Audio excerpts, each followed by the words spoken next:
captures the relentless pursuit of excellence that defines great leadership. Here's a look at the inspiration and the craftsmanship behind the making of the NDTV Business Leadership Awards trophy.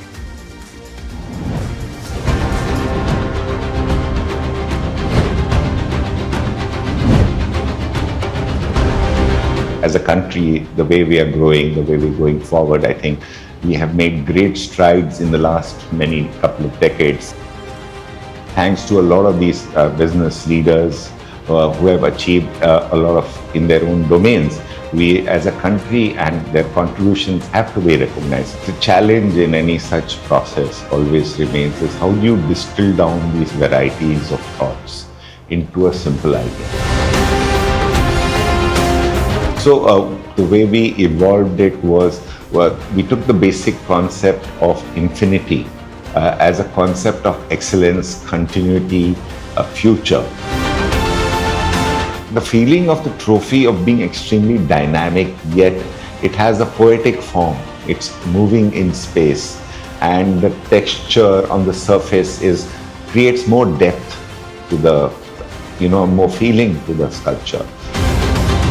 The thing is, we created an infinity, the symbol of infinity, yet not fully complete infinity. So, the idea of excellence is that it's continuous. Infinity is a mathematical concept which is going towards the extreme level of achievement. And I think what is very important and what I hope always happens is that the trophy outlives its time and becomes an icon into itself.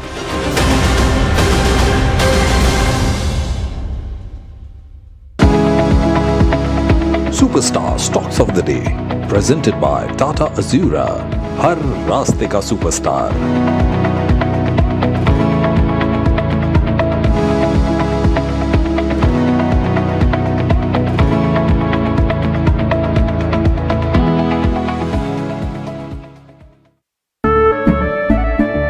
केसरिया से मन जोगी हुआ रे, दिल झूमे देखो पतवारा हुआ रे. केसरिया से मन जोगी हुआ. हर पल मनाओ केसरी त्योहार. विमल, बोलो जुबान केसरी. We are over, Jimmy. Hey, life में स्क्रैचेस तो आएंगे.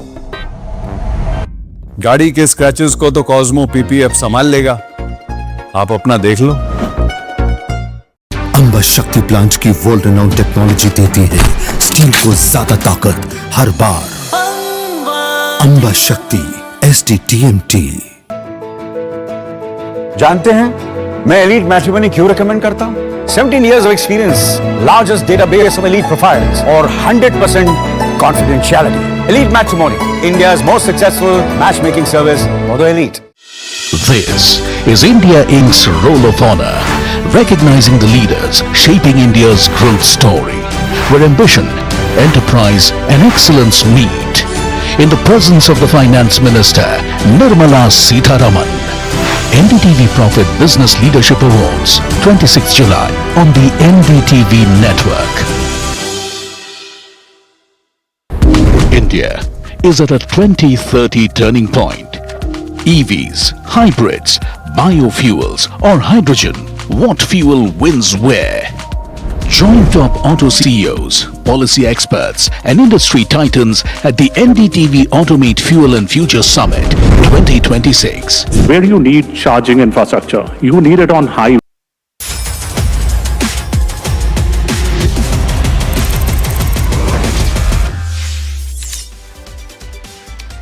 Hello and welcome to NDTV Profit.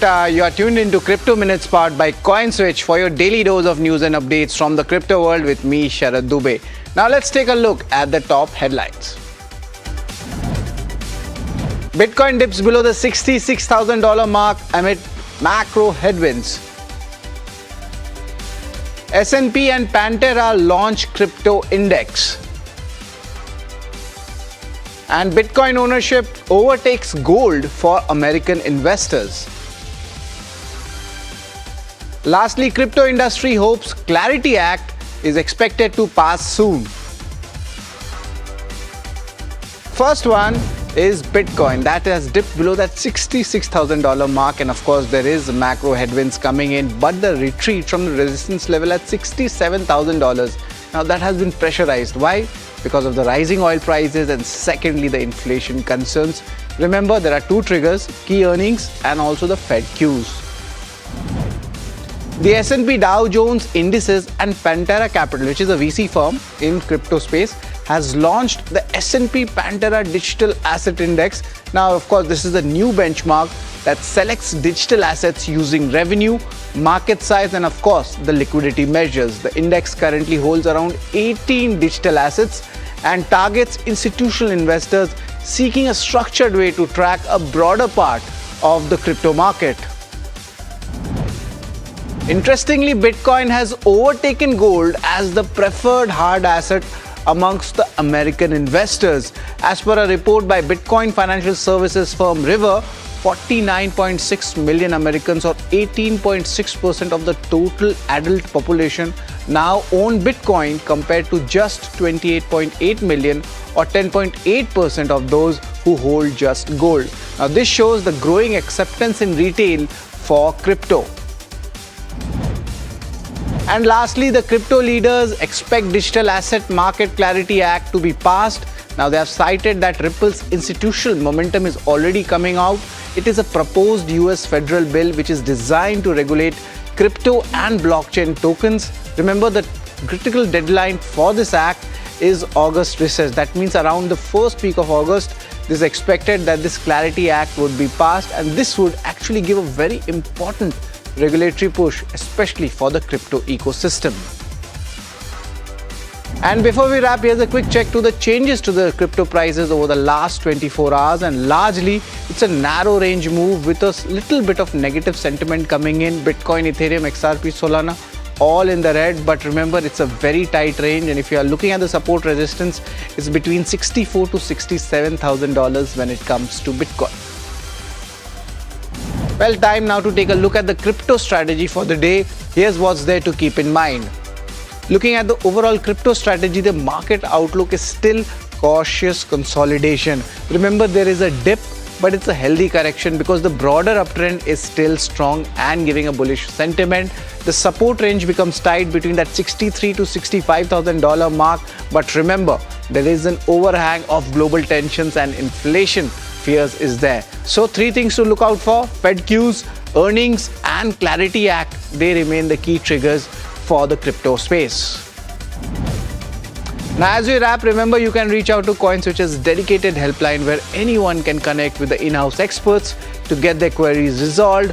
Whether it's about crypto, regulations, taxation, or the broader industry, the team is available to provide guidance and help users make informed decisions. Well, that's all on this edition of Crypto Minutes powered by CoinSwitch. Thank you so much for tuning in.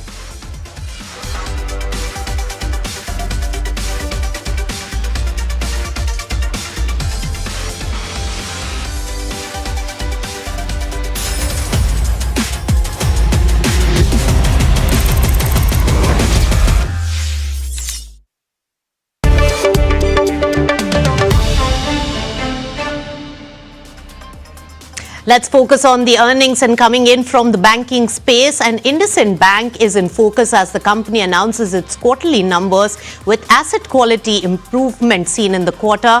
In fact, we are joined by Rajiv Anand, the MD and CEO of IndusInd Bank. Rajiv, always a pleasure to welcome you on NDTV Profit. Now, my first question to you, Rajiv, what is it that the street does not seem to like? The stock has been punished in trade over 4% down. That's not a question for me to answer. What I have control on is how I manage my business. I leave it to the markets on how they want to react on a day-to-day basis.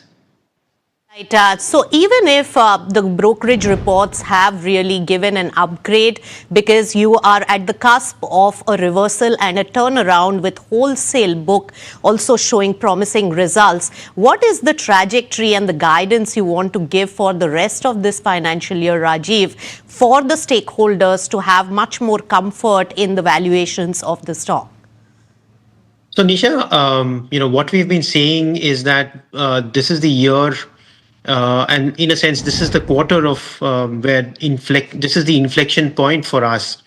A lot of the repair work that we undertook last year is behind us, and now really focused on growth. 27 is all about getting back to market level growth and be able to deliver 1% ROA on an exit basis in the current year. And that's what we are really focused on. YOY comparisons are, there's a lot of noise in the denominator currently. And so therefore, if you look at it on a Q1Q basis, we've seen growth both on the assets and liabilities side. There's a lot of work that's already beginning to happen on some of the other engines of growth. The traditional retail assets, for example, disbursements are up 16% on a Q1Q basis, which means that while the book is flat, for the current quarter, we will see the book begin to grow, which is really credit cards, personal loans, business loans, home loans, gold loans, etc. I mean, I think that whole engine is now being refurbished and is ready for growth.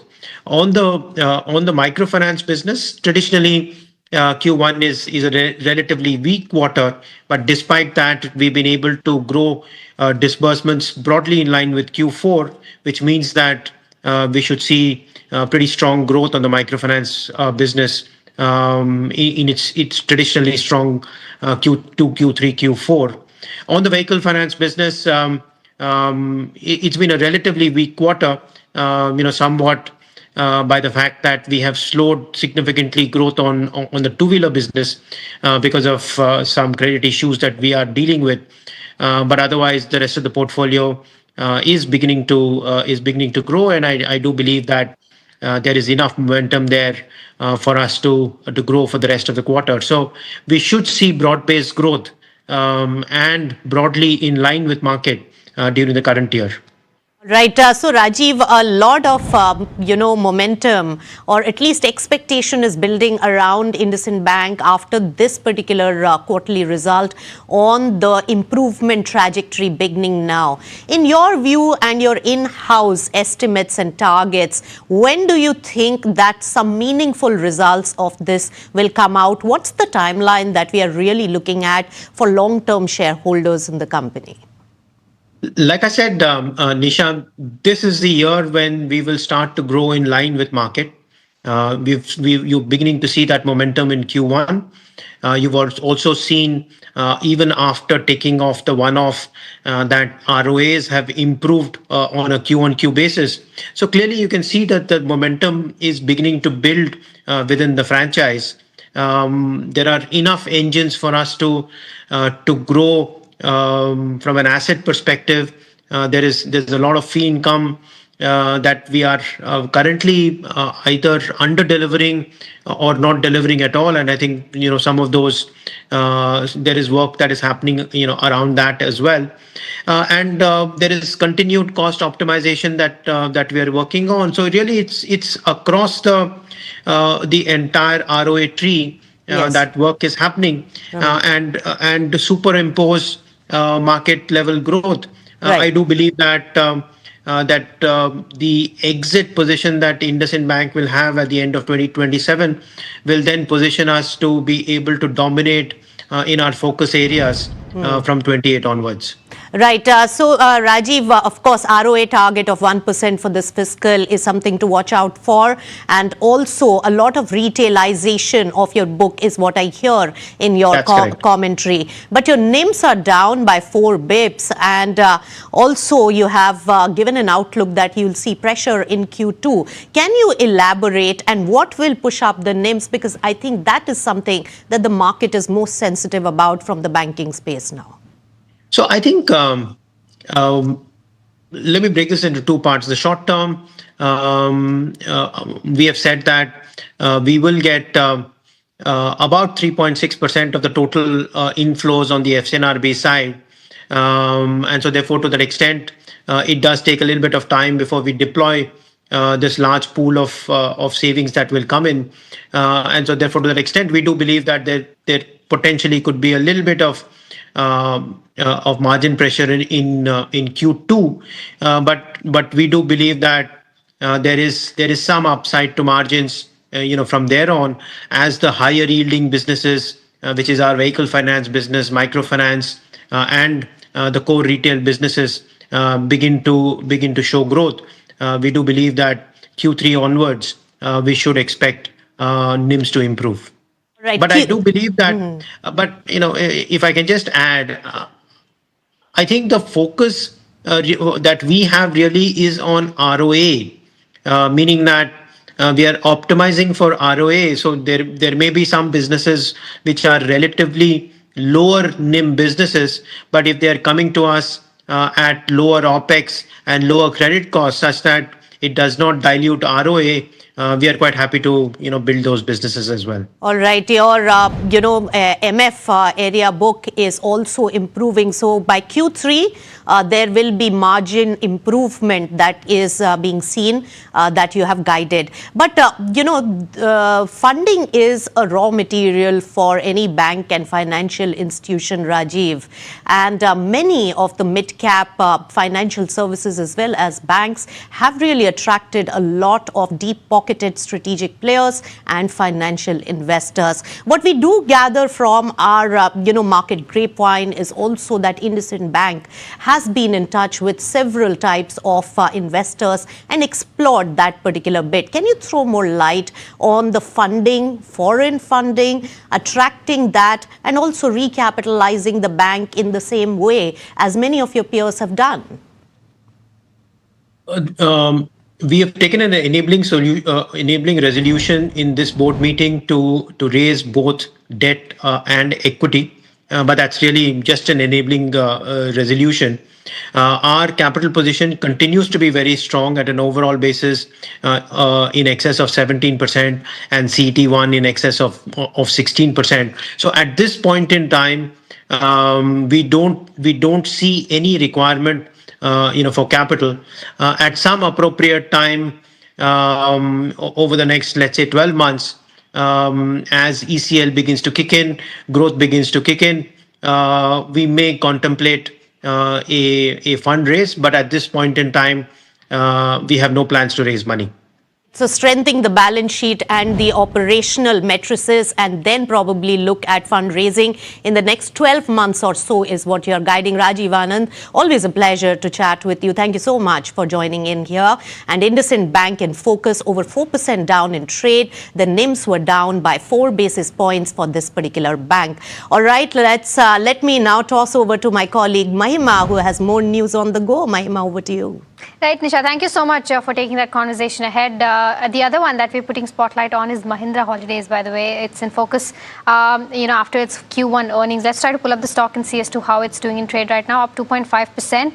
Overall, in terms of operational metrics, they've improved, on a strong footing. But I think the transformative journey that's still underway is kind of putting pressure on margins and profitability as well. But to, understand as to what lies ahead for FY27 and how things are shaping up with the company, we're now joined by Manoj Bhatt, who's the MD. And transformative journey that's still underway is kind of putting pressure on margins and profitability as well. But to, understand as to what lies ahead for FY26 of Mahindra Holidays, joining us now. Manoj, thank you so much for taking out the time. Mahima this side. I think my first question to you is the same, that I was just talking about, because operationally things have improved a lot this quarter. But there is also a transformative journey which is underway for Mahindra Holidays. Just want to get a sense for FY27. What are the kind of timelines that you've set for this transformation? And considering that, how much of your overall cost pressure should impact your margins as well as your bottom line? Thank you, Mahima, and good morning to all the viewers. And you're right, I think absolutely right. I think we had articulated a transformation journey which was built on 3 elements. One is scale, which is we had said we'll reach 10,000 keys by F30. Second was about looking at our portfolio and talking about how do we really upscale the portfolio overall. And third is about, how do we change the membership model and move towards more premium and focused on creating more of a pull product. I think these are the three elements. So as I talk about each one of them, let me first talk about growth. And as you know, last year we added about 1,000 keys, but we also gave up about 500, 600 keys, which were of quality which we felt was not meeting our quality levels which we desire. This year again, we will add about 1,000 keys plus and add about 7 or 8 resorts. And to me, this is something which I think kind of denotes the kind of journey we are on scaling. We'll also give up about 600, 700 keys again. And hopefully with that, I think the portfolio should be at an acceptable level of higher quality, which we desire. Talking about this particular quarter, of course, we have exited about 300 odd keys in this quarter, which is why you see which we desire. Talking about this particular quarter, of course, we have exited about 300 odd keys in this quarter, which is why you see us. I think right now we shortly expect something to open in Goa. We shortly expect 2 more resorts to open in Maharashtra, and then we're looking at Rajasthan. So again, the next 2 or 3 quarters, I think we're going to continue that journey of growing. The second element of resort transformation, about 400 keys are going transformation and renovation as we speak. They're out of operation, not available for guests. Again, towards the second half of the year, some of that will be available and they'll come back into the mix. And lastly, from a member perspective, we had said that member addition will be measured, but we will focus on value. And that's where you see the AUR has gone up 73% YOY. Correct. So I think these are the 3 main elements. But as we go through this journey, I think there are some pressures because we're investing in growth. And that's why if you see Q1 to Q1, there is a drop in profitability. But if you see Q4 to Q1, I think there's hardly any drop. So some of that is already in the run rate. And that's something which we'll try and maintain as we go forward. Got it. The 300 keys that you're talking about, is that the same with regards to what you've mentioned in your presentation, that 15 partner resort exited based on guest feedback? Is that the same 300 keys that you're talking about? And if yes, what has that feedback been like, and why have you decided to exit those keys? Just want to get more sense on that. So I think one of the things we focus a lot on is listening to our guests and members. So one of the things which has come up consistently is about resort quality, about service quality. And wherever we have seen that, we do have a dialogue with our partner resorts. But in effect, at these partner resorts, we don't control the experience. It is the partner who controls the experience in terms of service, in terms of infrastructure. So as a measure to actually deliver better customer experience, we have exited those resorts based on the feedback which has come, which is that these are not up to the mark, up to the brand standards of what Club Mahindra is. Got it. Manoj, for FY26, you almost touched that 3,000 crore mark, right? In terms of top line, it was around 2,992 odd crores. The 3-year CAGR, if you look at, has been around that 6 to 7 odd %. Considering that you're undergoing the transformation, plus there's geopolitical, crisis that's also impacting the industry as a whole. FY27, what is the kind of growth numbers that you're looking at, if you have internally decided in terms of top line, in terms of margins and bottom line? I think overall, I don't think the revenue growth number will change dramatically. I think the focus for us is really some of the other and bottom line. I think overall, I don't think the revenue growth number will change dramatically. Speak about that. I think really it's about guest experience. It's about creating new offerings at the resorts. So to me, F27 is not something which we were targeting from a dramatic increase in revenue growth, but clearly putting some of these measures in place so that we have a clear visibility of what our journey towards F30 is. Just one last question from my end with regards to Keystone. How has that development moved forward, one? And secondly, in terms of international growth and expansion, what are the plans going ahead? So on Keystone, I think it has been well received. In fact, it was a new product, but it's already, and that's the only thing we are selling now. We have stopped selling the older membership plans. And if you look at clearly, we are adding customers at almost the same pace as before. So from our perspective, I think it's been a good start to that. But I think a new product needs awareness. So I think we are in that phase still because it's only been 2 quarters. My sense is another 2 quarters, a lot of more people will know about the product, and including our members, because our members also, it's a new product. So to me, that's the journey. It's begun well, but I think we should wait for 2 more quarters for really some of the acceleration to happen. On the international plans, I think we have select few destinations based on travel data of where Indians travel to, and we have tie-ups there, and we have no plans to actually create our own managed resorts at this point, but we will work with good partners in these locations so that we can create options. In addition to that, we have a tie-up with RCI, which also offers our members international options. So at this point, that's what it is.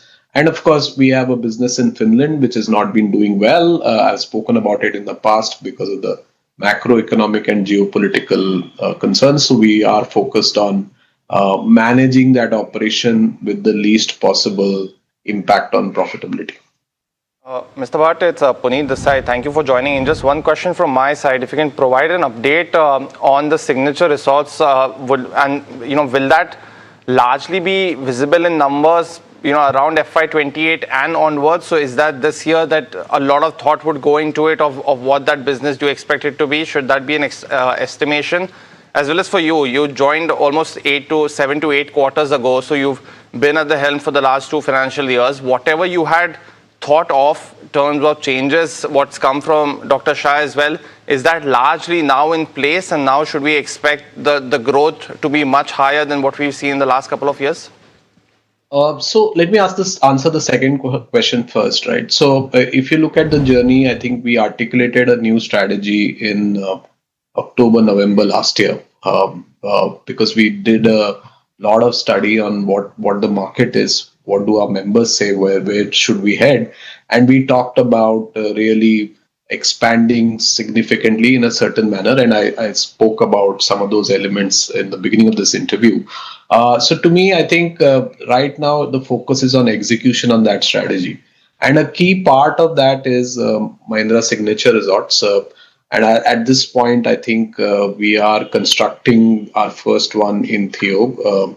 And that is something which will come somewhere in F28, probably the second half is what we are looking at, because it is a difficult terrain to build on. And of course, there are winters, we have to stop work. So there are multiple considerations there.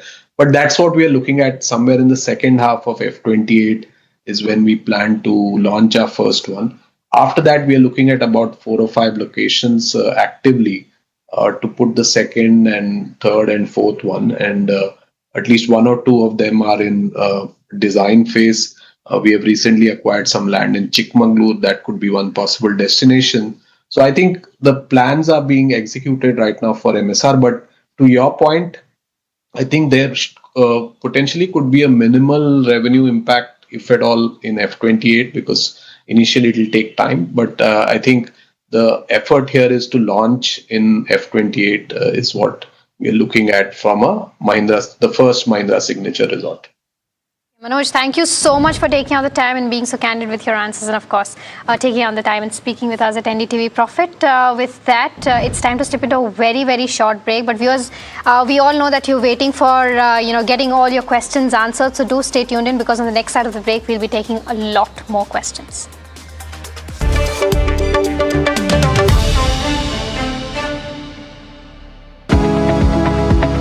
Superstar Stocks of the Day, presented by Tata Azura, हर रास्ते का superstar.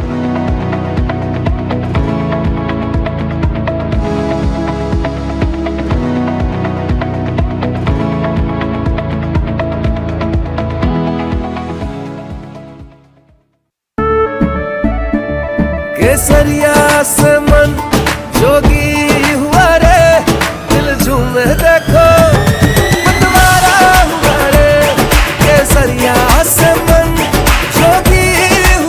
मनाओ केसरी त्योहार।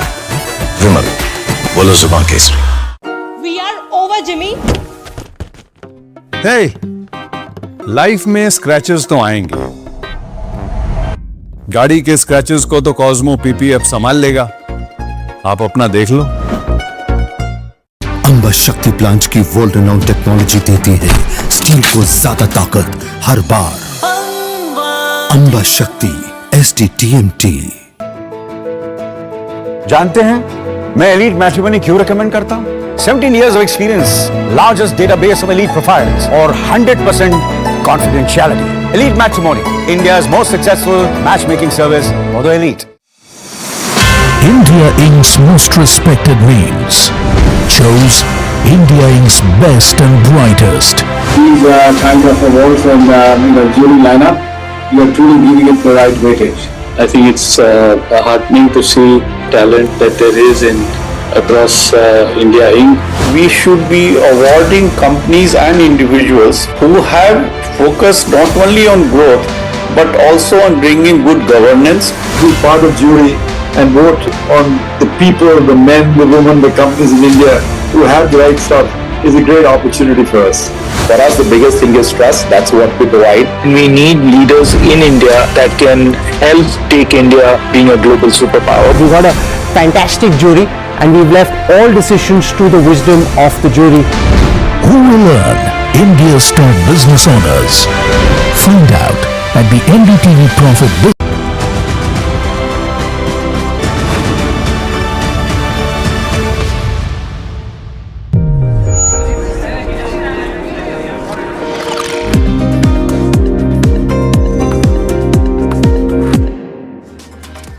Welcome back. You're watching Ask Profit here at NDTV Profit. A quick look as to how the markets are doing before we start digging into your queries. The Nifty 50 is now trading around the 23,980 odd levels. We'll have to see whether it touches the 24,000 levels back. The VIX is down by about 2.4%, which is comforting. The Bank Nifty, however, is now below the 56,900 levels. With regards to where the broader markets go, the mid cap 150 is down by about 0.1%. The small cap 250 is down by about 0.1%, but both of them have recovered quite a bit from the day's low point, and so did the benchmark. So that's the overall view on how markets are doing. But let's start taking your queries, and to answer them, of course, today we have Kush Bora, founder of kushbora.com, with us in the studio, and Tapan Doshi, research analyst at catapan.in, joining us now. I'll take up the first question, which is coming in from Bhaskara Madhusudan, who's writing us from Hyderabad, asking about Vedanta Aluminium, whether this is the right time to purchase this one from a one-year standpoint. Tapan, a very good morning to you. Would you recommend that? Good morning. Of course, so if you see Vedanta Aluminium is come down from its high, but I think the aluminum price will remain soft for near term, maybe 1 or 2 quarter more. But long term, I think this is good stock to be holding in, because in future data center, EV and all that are coming. So around, you can say 443 is the price. I think around 420, if he is able to get it, I think he can go for a long term for this one. Got that view, Tapan, and welcome to the show. The next one coming through, it's on IKS, and Satyan wants to know about this particular counter. He's holding these shares at 1890 odd Kush. Wants to know that if he should still continue to hold this one, would you recommend averaging at this point of time? What's your view? So first up, a very good morning, guys. I know it's a Thursday, correct?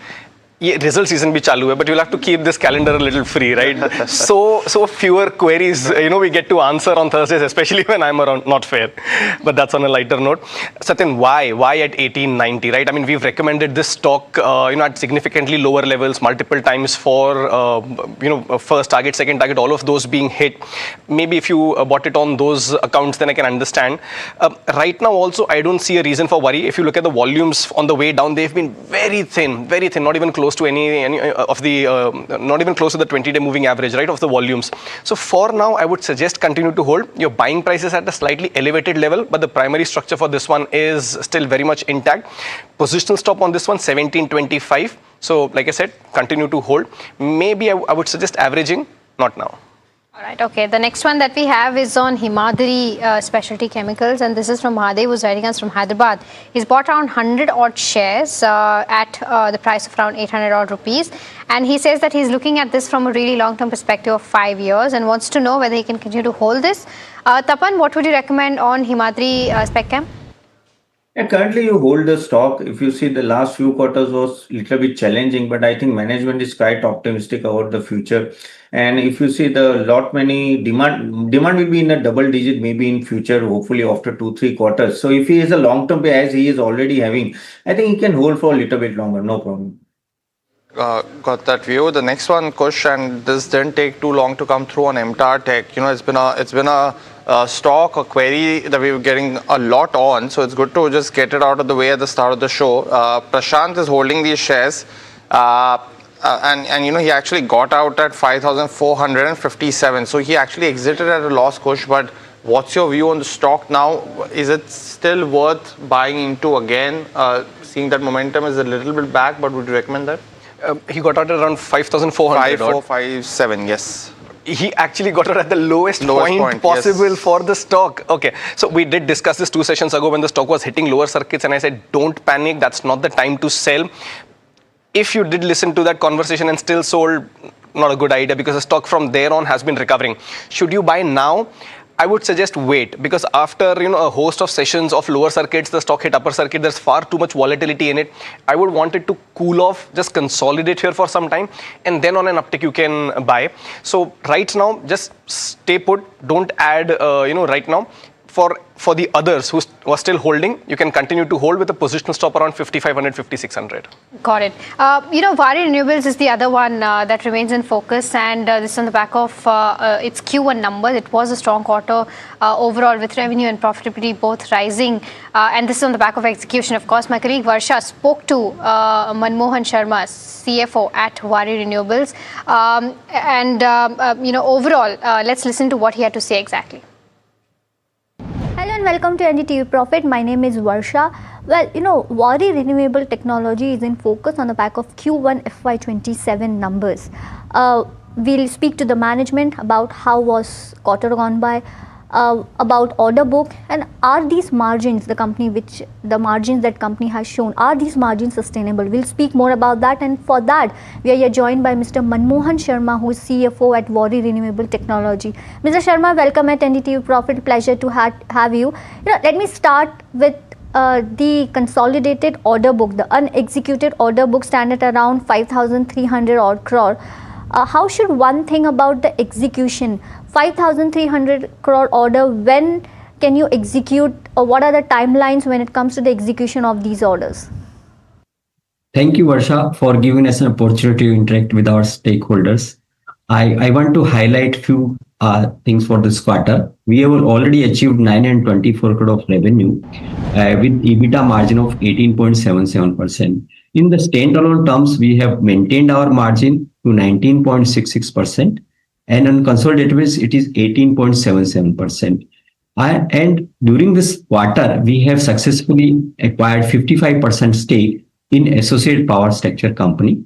The company is into the transmission distribution business from last over 3 decades. They have this is a profitable company, and they were revenue stream of around 2,000 crore in FY26.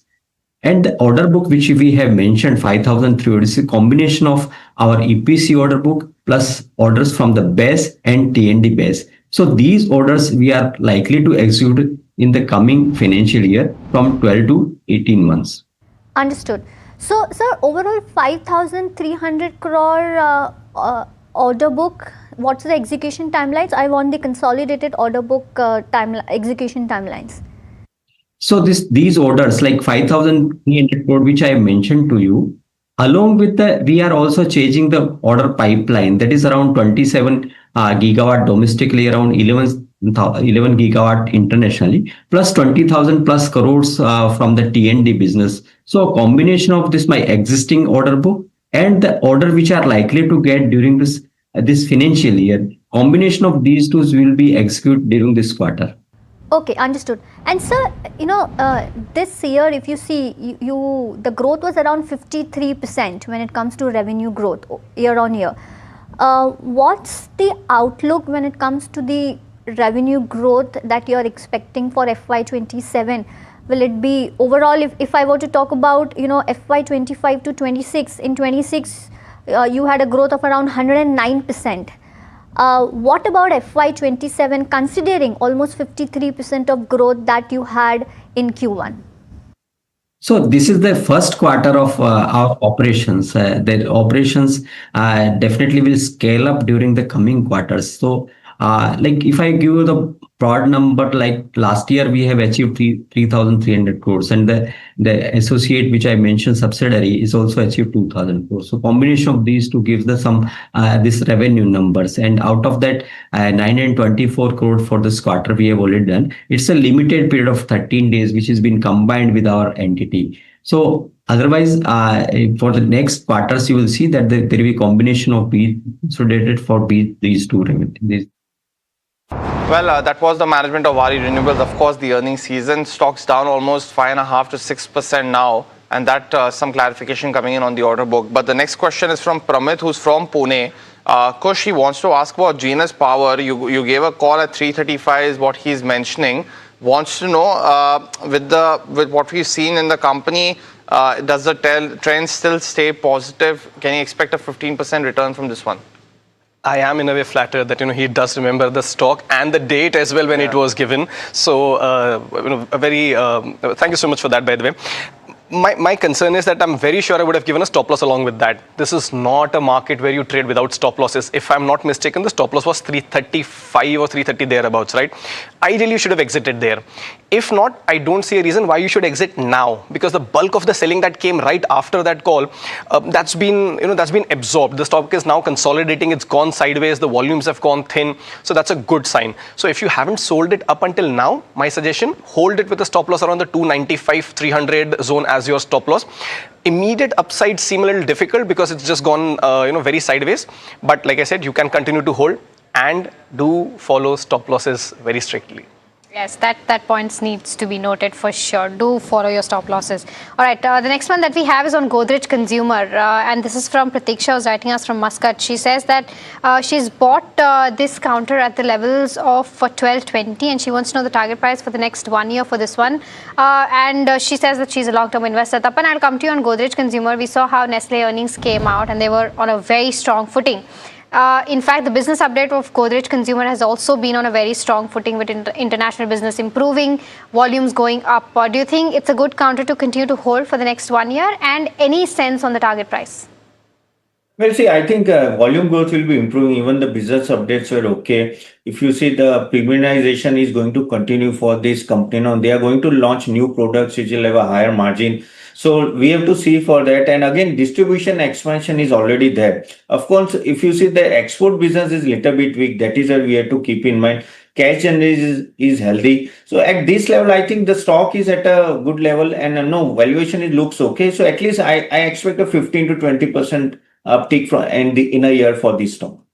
Got it. Also, Tapan, on SBI funds as well. I think this week a lot more in focus, of course, got listed, but then has seen some correction. Now, Sanjay, who's from Bengaluru, actually got these shares in the IPO. What would you recommend here? Should he just continue to hold, wait for the quarterly earnings, then take a call on the long-term bet of the counter? Yeah, sure. Because I think the stock is good. Yeah, valuation is on a higher side, but we have to see the quarterly earning. If there is a good volume, again, no, if you see the profitability of the company, margins of the company is good over the time. So I'm quite hopeful with the stock, but you have to wait for a longer time. So if he has a period of 2 years, 3 years, he can hold on to the stock. Short term, I don't think there will be a big uptick. Next one that we have is coming in from Prakash, who's writing us from Hyderabad, asking about NTPC Green. Okay, before I do that, I think there's Ghana Oil con call going on, and the management commentary is important to listen into what they have to say exactly. Inventory level. The gains has mostly come in on account of being able to sell at higher prices than at much higher prices. What was your second question? And so how do we see these margins panning out for the rest of the year? We are hopeful of the margins remaining at this level or around this level. The current quarter looks good, and we are hopeful of it carrying forward at these levels for the whole year. Just to add on what Mr. Andy is saying, obviously this has been a significantly historic quarter for us, But as informed earlier during his speech, obviously this has because of this exceptional market condition we have witnessed during this quarter. Obviously because of efficient sourcing management and effectively higher realization of our revenue. That is why we could contribute to an overall stellar performance for this quarter. So we do see these realizations being maintained the entire year. Sorry, what? We wouldn't see it as much in as many words that we are hopeful of these margins continuing in the most of this year. Yeah. The company continues focusing on the personal care, healthcare, performance oil products. Obviously the matrix still remains the same, and obviously that is how we would like to continue and focus on our customers and improve the relationship with our customers and grow with these customers accordingly. Okay. And so how do we look at the overall revenue growth for this year? How much of this will be driven by volume? What sort of volume growth are we targeting for this year, and remaining how much will be coming from price? Historically, we've always been doing volume growth in the range of 8 to 10 to even 11%. So we see ourselves getting that much of volume growth during this year also. How much will be coming from price? Historically, we've always been doing volume growth in the range of 8 to 10 to even 11%. So we see ourselves getting that much of volume. Really good. We've seen 51% increase in revenue. How do you see a contribution for exports for the entire year? Which geographies will we be targeting for this year? See, the company continues to export to 100 plus countries across globally. The company continues to maintain a very strong relationship with its overseas customers. Having said that, the company, have focused more on export and the overseas sale as we tell. We anticipate, the export revenue and the export sales will be in the same levels, for the quarters to come. Okay, so and in terms of our growth driven by segments, which segments do you see is the one contributing the highest for this year? Any segmental mix that we expect to change significantly, or will we be maintaining the similar mix that we had this quarter? The star performing segment was still being the PHPO, which is the personal care healthcare performance oil division. Second by the process and the insulating oil division. So these are the two segments where we anticipate the growth will be similar. The trend will continue to be similar for the next quarters as well.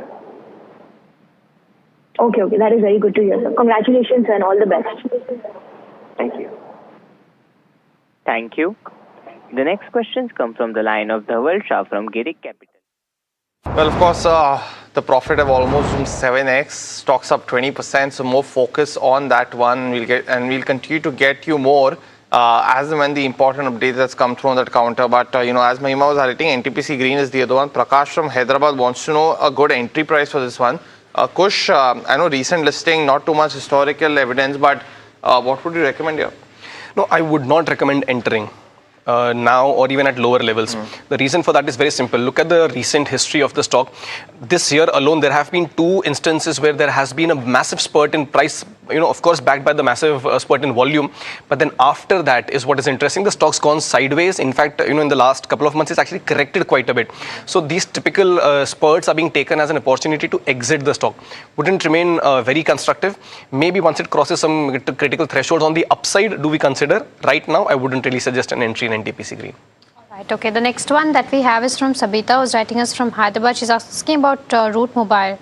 She's bought around 481 odd shares at the levels of 250 rupees. And Kush, she wants your view on this one from a short-term to medium-term perspective, whether she can continue to hold or book profits on this one, because attractive levels is where she's entered into. Very interesting levels.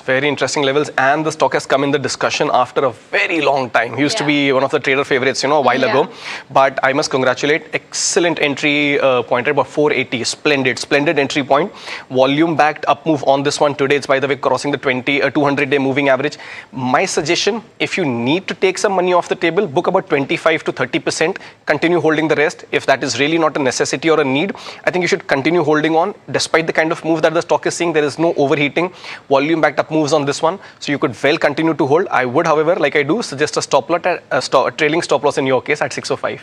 605, got it. And as Kush mentioned, come back after a really long time back in focus. But the next one's Bank of Baroda. Viewer Khurshid, who's from Delhi, holding shares at around 270 odd.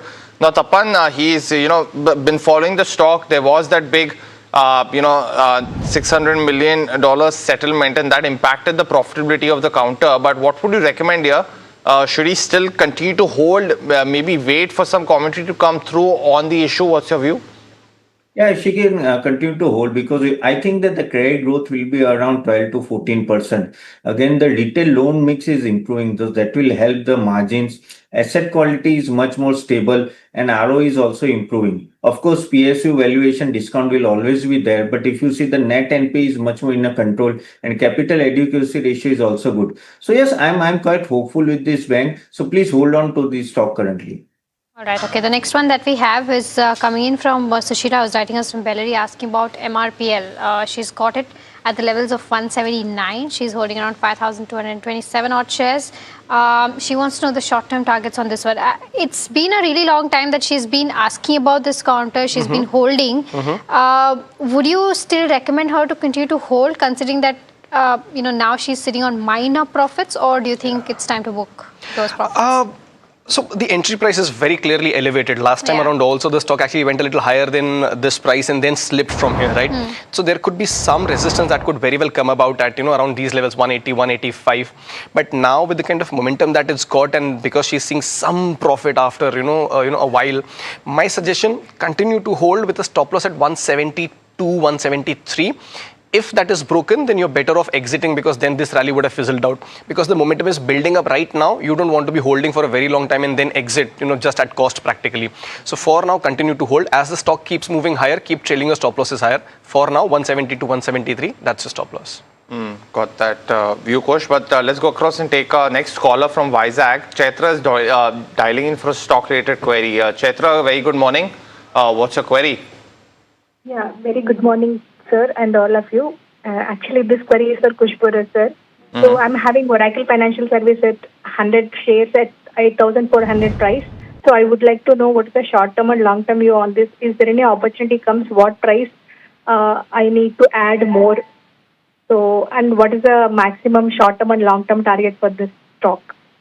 Got it. Well, and thanks for dialing in as well. Because we've seen, of course, the earnings come through. There's also been a management change, but all of those factors. But on the charts, what are you picking up?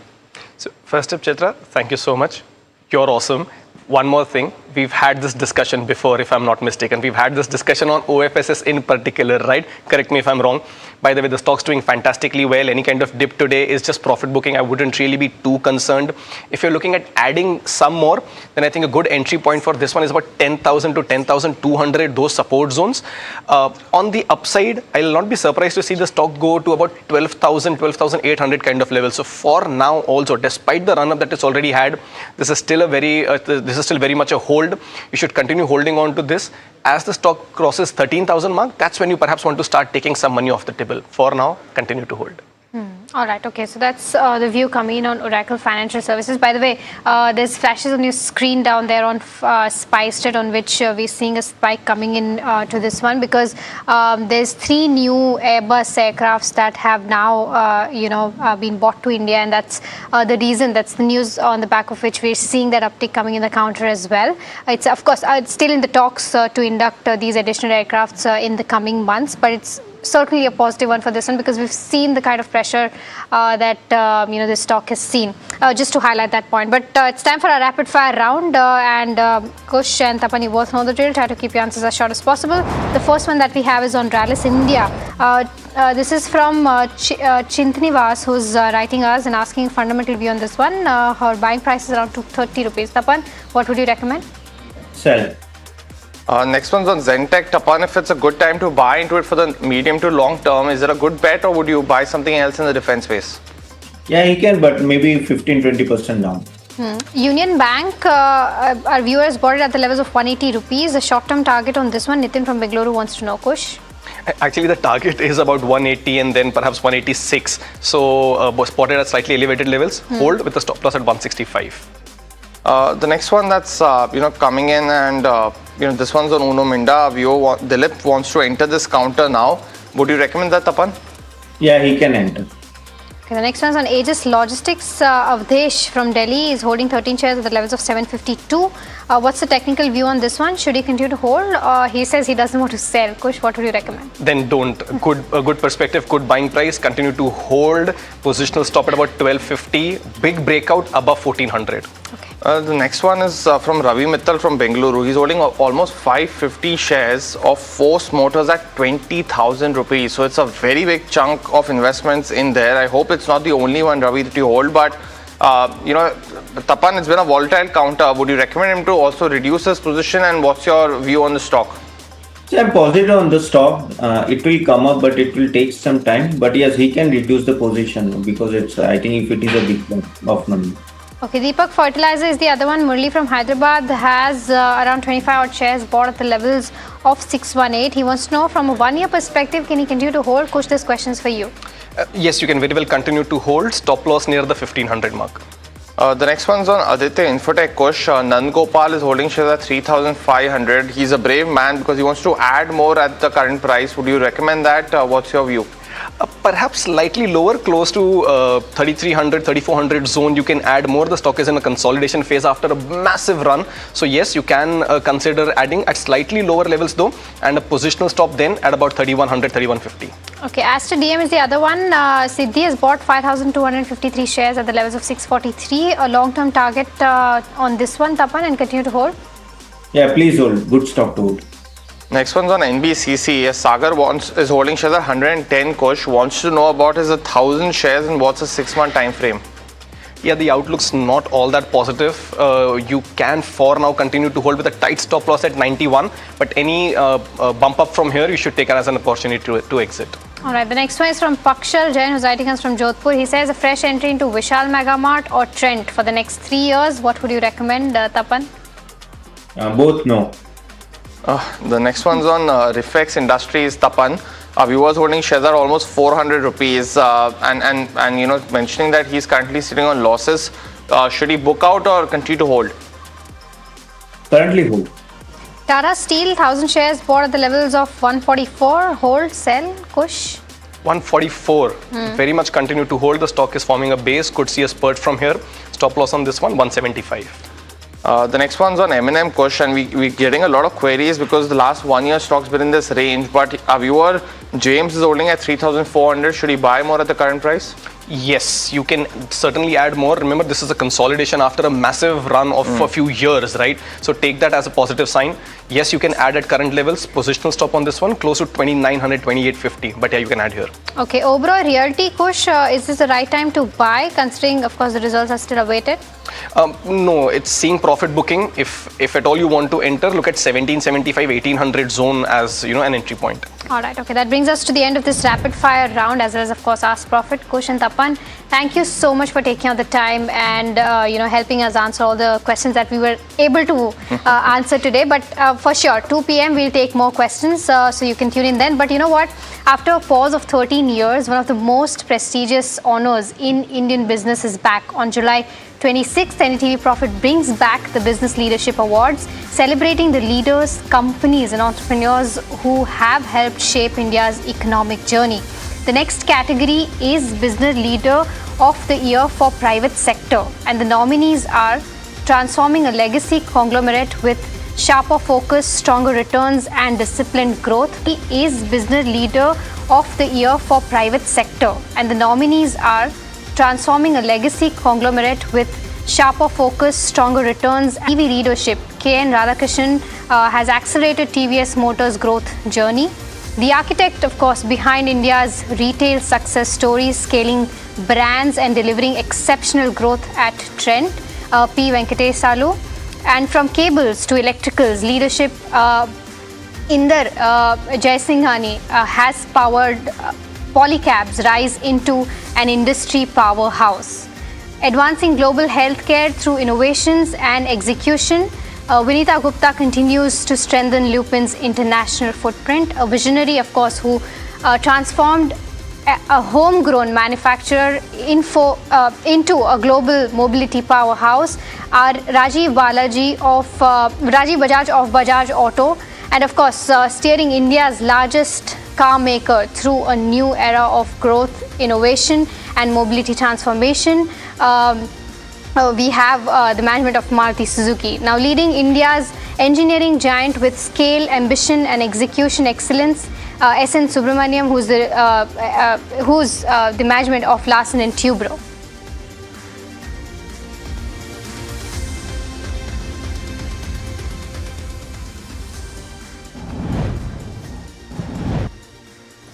Alright, with that we're completely out of time on this edition of Fast Profit, but do stay tuned in. KYC comes up next.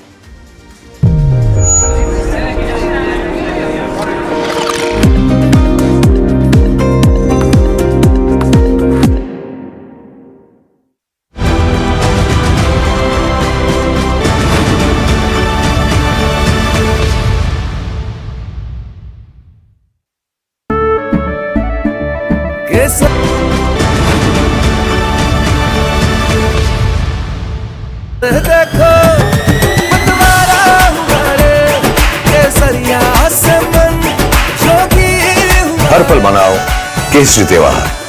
विमल, बोलो जुबान केसरी। We are over, Jimmy. Hey, life में scratches तो आएंगे। गाड़ी के scratches को तो कॉस्मो पीपीएफ संभाल लेगा। आप अपना देख लो। अंबा शक्ति प्लांट की वर्ल्ड रेनाउंड टेक्नोलॉजी देती है स्टील को ज्यादा ताकत हर बार। अंबा शक्ति SDTMT that are propelling India to what we call the Viksit Bharat stage. Those are demographics, democracy and digitization. These three things are instrumental in creating what we hope is a new India, a more bold India, a more braver India in the next few years.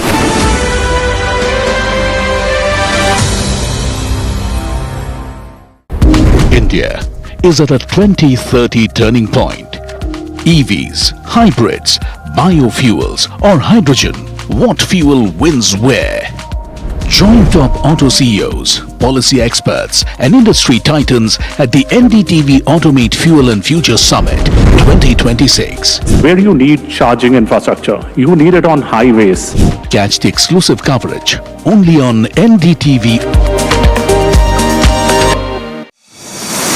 India Inc.'s most respected names chose India Inc.'s best and brightest.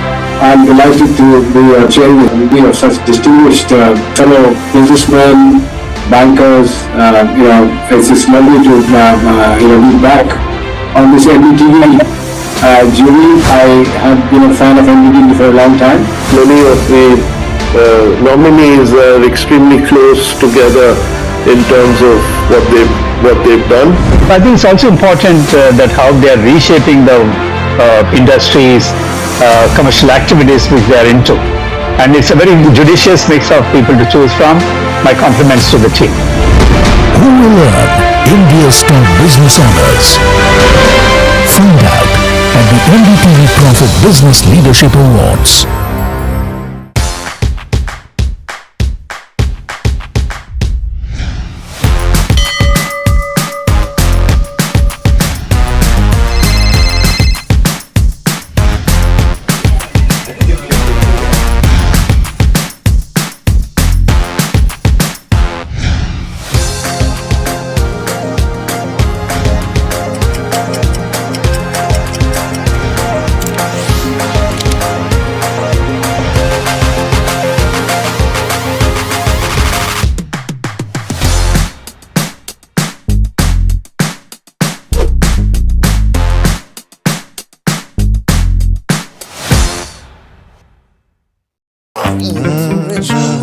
The news, Ayush. Since when do we do scripts?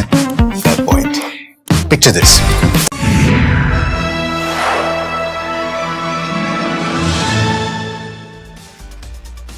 Hello and welcome to KYC. You are watching NDTV Profit with me, Sharad Dubey. Another day, another company, and a very interesting story as well. Of course, we are focusing a lot on the earnings season, so a lot of companies are coming on their earnings as well. But today also a very special company here.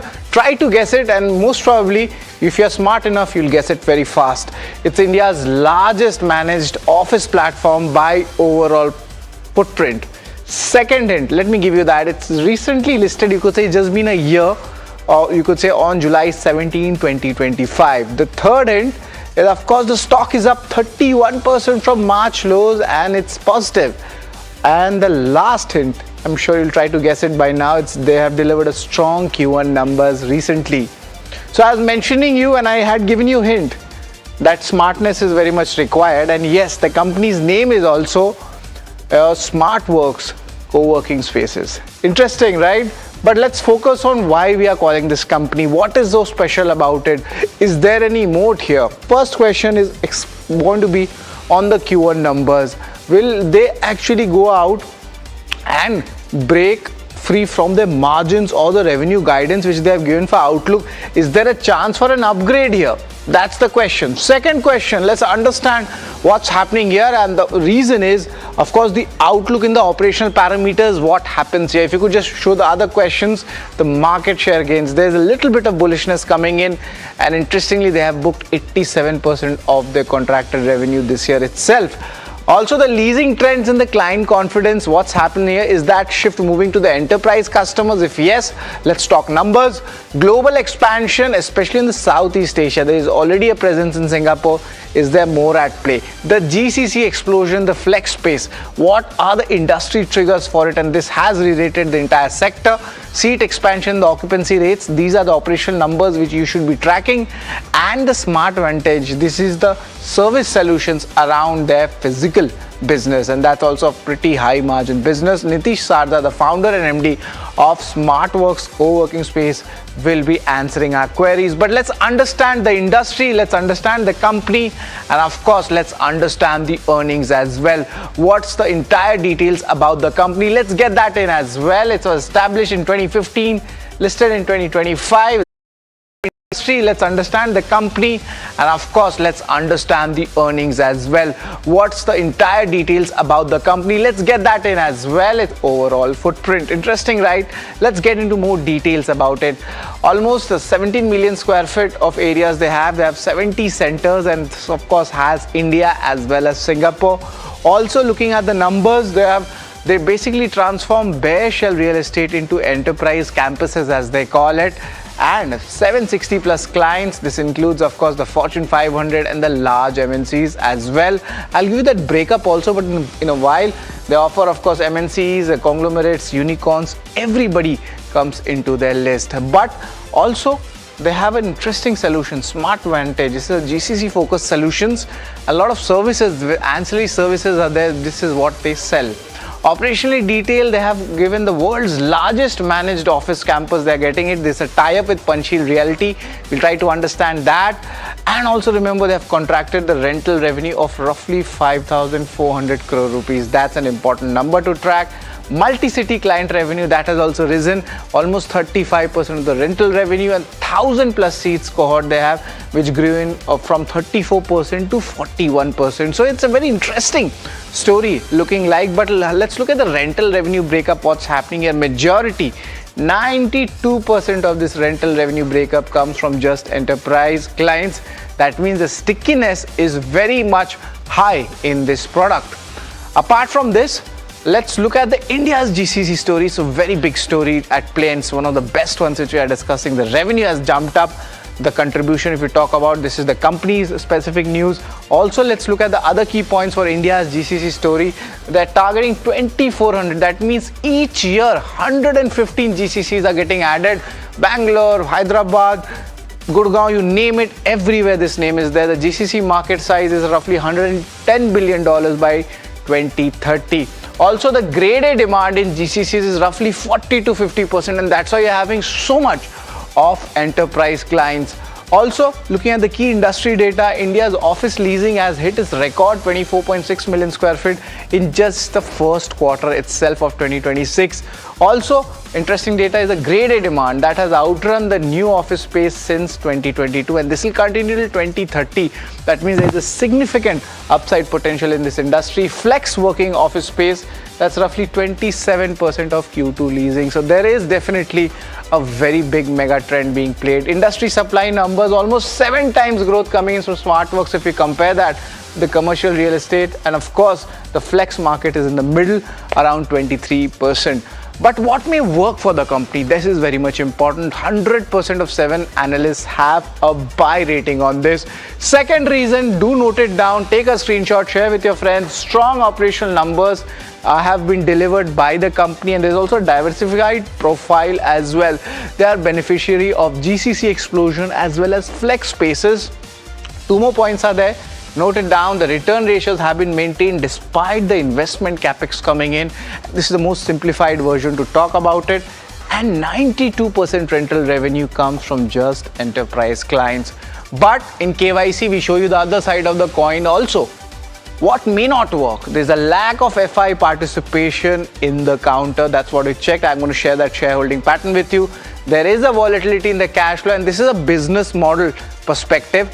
Remember, the valuations are fairly expensive right now. We need to give it more time so that the market understands what should be the industry valuations for this space. There is a risk of asset liability mismatch, which of course the company claims that they have handled it properly. So it'll be very interesting to understand what is the company going through, or which business cycle and the way market is perceiving this sector. But there's another way to perceive things, and that is by the KYC ratings. And that's why I get you the income statement, balance sheet, cash flow, all the major numbers. We should be tracking the company.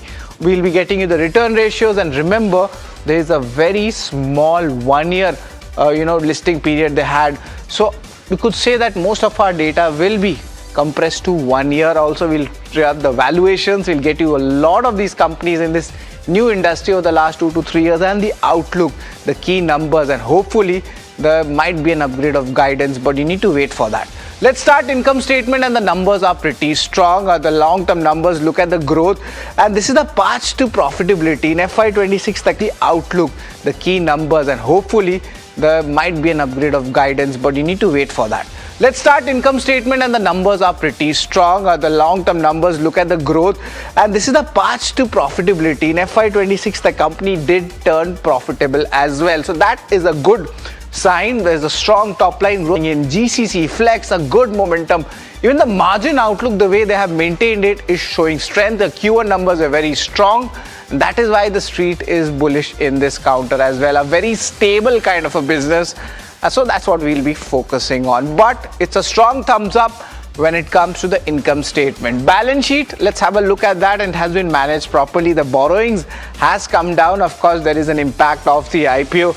Cash levels are decent, and the cash which they generate, there is a system where they start their capex also, and they expand. So it's internally funded acquisitions, and that's the model which they have done well.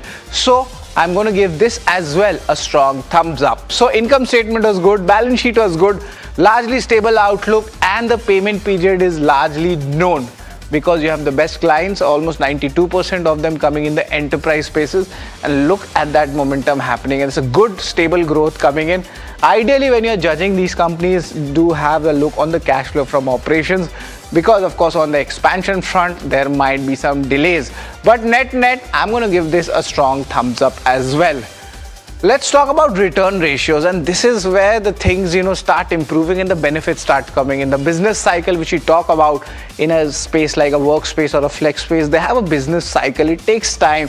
There are matured centers, there are non-matured centers. That means the new centers and how they do the payback, that is important. And now you see both ROCs and ROIC, both of them have done well, and we are almost at the one of the top cycles. So maybe this can stretch to 25-30. We'll try to understand with the management, but they are expanding also. So it's a strong thumbs up as well on return ratios. But moving on, remember the time period is quite less. No major movement has happened, and my concern is on the FIs. If the business is so rock solid, why the FIs are not entering? That's something to look out for, but definitely it's just 1 year. So let's cut some slack and give this a neutral rating in the shareholding front. But let's talk about street cred. What has happened from the IPO? Has it made money or not? Or is it a mixed signals? And as for my analysis, there is a mixed signals. From March lows, the stock is up 31%, but from the 2025 highs, it's in the negative. Largely from the IPO price, it's up 20%. 1 year, it's a decent return. and from the listing there was a pop, so there is a 12% gains coming in. So no major trend coming in, it's just 1 year data. Let's play fair and square. I'm going to give this a neutral rating as well. But valuations, the main question is, has the street actually understood what value to be put in a segment like this? Well, I don't think so. It's just been 2 to 3 years. We need to figure it out because the company just turned profitable. So remember, the valuations will be on the higher sides, around 46 times 12-month forward P. On the other hand, you see the variations which are happening. EFC is at 9 times. Is there an overhang in that stock? That's a big question. And Office and IndiCube, so much variation. Office comes in at 14 times, IndiCube comes in at 104 times. So the entire sector has not matured yet. So it becomes a bit difficult to judge a company in the valuations front. So keeping that benefit of doubt, I'm going to give this a neutral rating. But the last one, very much important, is the outlook segment. Look at that. The guidance has been reaffirmed, 28 to 30% revenue growth, which they have mentioned, and the 19 to 20% normalized EBITDA margin. These are the headline numbers which you should remember, and time to time compare them whenever the company comes out with the results. This is the operational target, which has been set around 12.5 to 13 million square foot. Also, apart from these three main outlook numbers, the Q1 update, 87% of the full year revenue has already been booked. Interesting, right? So the outlook is very strong. Let me get you the KYC ratings of the stock. Overall, how much does it stand? And largely the numbers all have been hitting out of the park. But give it some time, be it shareholding, street cred, and even valuation. You need some time. The industry needs to become a bit more mature so that even Dalal Street gives it a proper perception. Outlook, largely it is strong because of their numbers and also the way the business model is. So total rating comes roughly 6.5 out of it. It's largely on the higher side of the numbers which we generally give in KYC. But the story remains is what's next for the company, what's next for the industry. And we'll have Nitish Sarda, the founder and MD of SmartWorks Co-working Spaces, talking exclusively to NDTV Profit to understand what's the next story. But you need to wait because there's just a break here.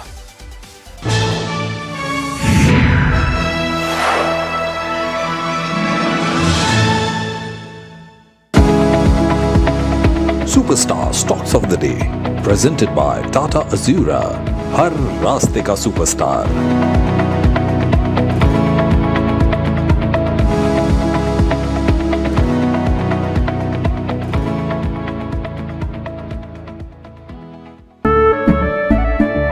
केसरिया से मन जोगी हुआ रे, दिल झूमे देखो पतवारा हुआ रे, केसरिया से मन जोगी हुआ। हर पल मनाओ केसरी त्योहार. विमल, बोलो जुबान केसरी. We are over, Jimmy. Hey, life में स्क्रैचेस तो आएंगे. गाड़ी के स्क्रैचेस को तो कॉस्मो पीपीएफ संभाल लेगा. आप अपना देख लो. अंबा शक्ति प्लांट की वर्ल्ड रेनाउंड टेक्नोलॉजी देती है स्टील को ज्यादा ताकत हर बार. अंबा शक्ति SDTMT. India Inc.'s most respected names chose India Inc.'s best and brightest. These kinds of awards and jury lineup, you are truly giving it the right.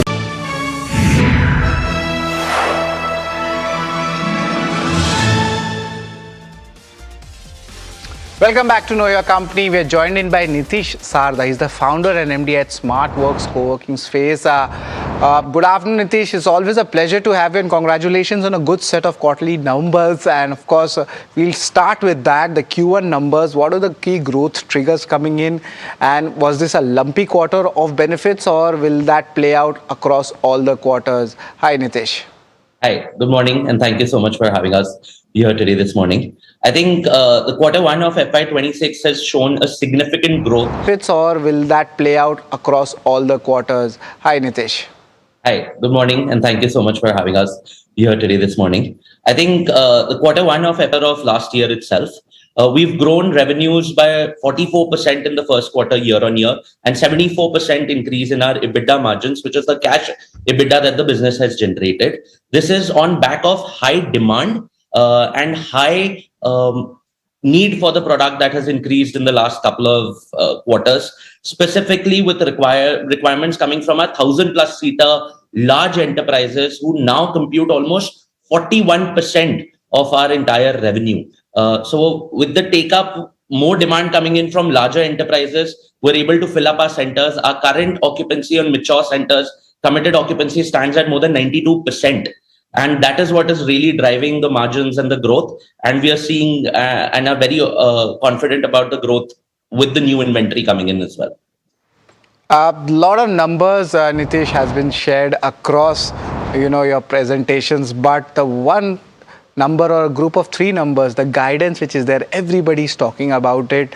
And of course, the guidances for FY27. Is there a chance for an upgrade? Because so many things are hitting at the right time, be it the industry, be it your growth. Things are following very nicely here. So do you think there will be an upgrade in guidance coming in? And if yes, we want to hear the numbers. So if you look at our business model is dependent on the inventory that we have. Currently, our inventories already stand at a committed level of 92%. So there's a lot, really less way for us to increase that number beyond that 92% because we're already at a significant capacity. The new inventory, which is already under construction, we have more than 3 million square foot under construction, which is going to hit. That inventory is under construction and will be under construction for the next 4 to 6 months and will actually hit the market in the last quarter of this year. Because 3 million square foot under construction, which is going to hit. That inventory is under construction and will be under construction for the next 4 to 6 months and will actually hit the market in the last quarter of this year. Because we are in this high growth stage where we have so much capex spend happening in the first half, we are fairly confident of achieving that 28 to 30% despite the base growing at almost 35% with the new inventory which is getting added. So looking at that, we are fairly confident. You will see that significant uptake coming in the last quarter where most of these inventories will then become live. And next year, you'll see the compounding effect of this inventory coming up. Right. So there is a mature inventory, there is a new inventory, and we'll try to understand that business model as well. But market share gains, how does it pan out? In certain categories, you are India's largest. But just wanted to understand as a layman, what kind of a market share gain is there and what barometer is actually there to judge a company like yours? So if you look at the entire industry, offices are 1 billion square foot. 100 million out of that, 10% of that is what flexible workspaces are. And SmartWorks in that 100 million is at 16 million square foot, 16 plus million square foot. So we're the largest in terms of operational as well as the signed up supply, which effectively gives us more than a 17% market share in the entire heavily growing market. Within this also, the flex space is growing at 23% year on year. SmartWorks is growing at anywhere between 35 to 40% year on year with the base of new properties that we are taking. Keeping this in mind, we are the fastest growing platform of flexible workspace in India today. If you compare this to our revenues have also grown to the same proportion, 44% growth in the last year. You will see that growth happening over the last few years. When you analyzed our balance sheet earlier, you would have seen that revenue uptake has been constantly growing at that 35 to 40% mark year on year. And we think that with the new inventory which is coming in, despite that 3 million square foot additional growth, we will continue demonstrating that growth at least for the next 2 to 3 years because we've already blocked that kind of supply. SmartWorks doesn't have any supply constraint anymore. We already have locked in supply for FY27 as well as 28 and now are looking at supply for FY29. We need to understand a little bit because a little bit of concern comes. Still, your industry is quite new for Dalal Street and we are trying to figure out isko valuation kya de. But to put things in perspective, Nitish, I want to understand the capex which you do, the ROCs you are able to maintain. How is this cycle there? And there was a very interesting slide in your presentation on the asset liability mismatch and then you mitigate it. If you could just explain us what this process is and how do you do that?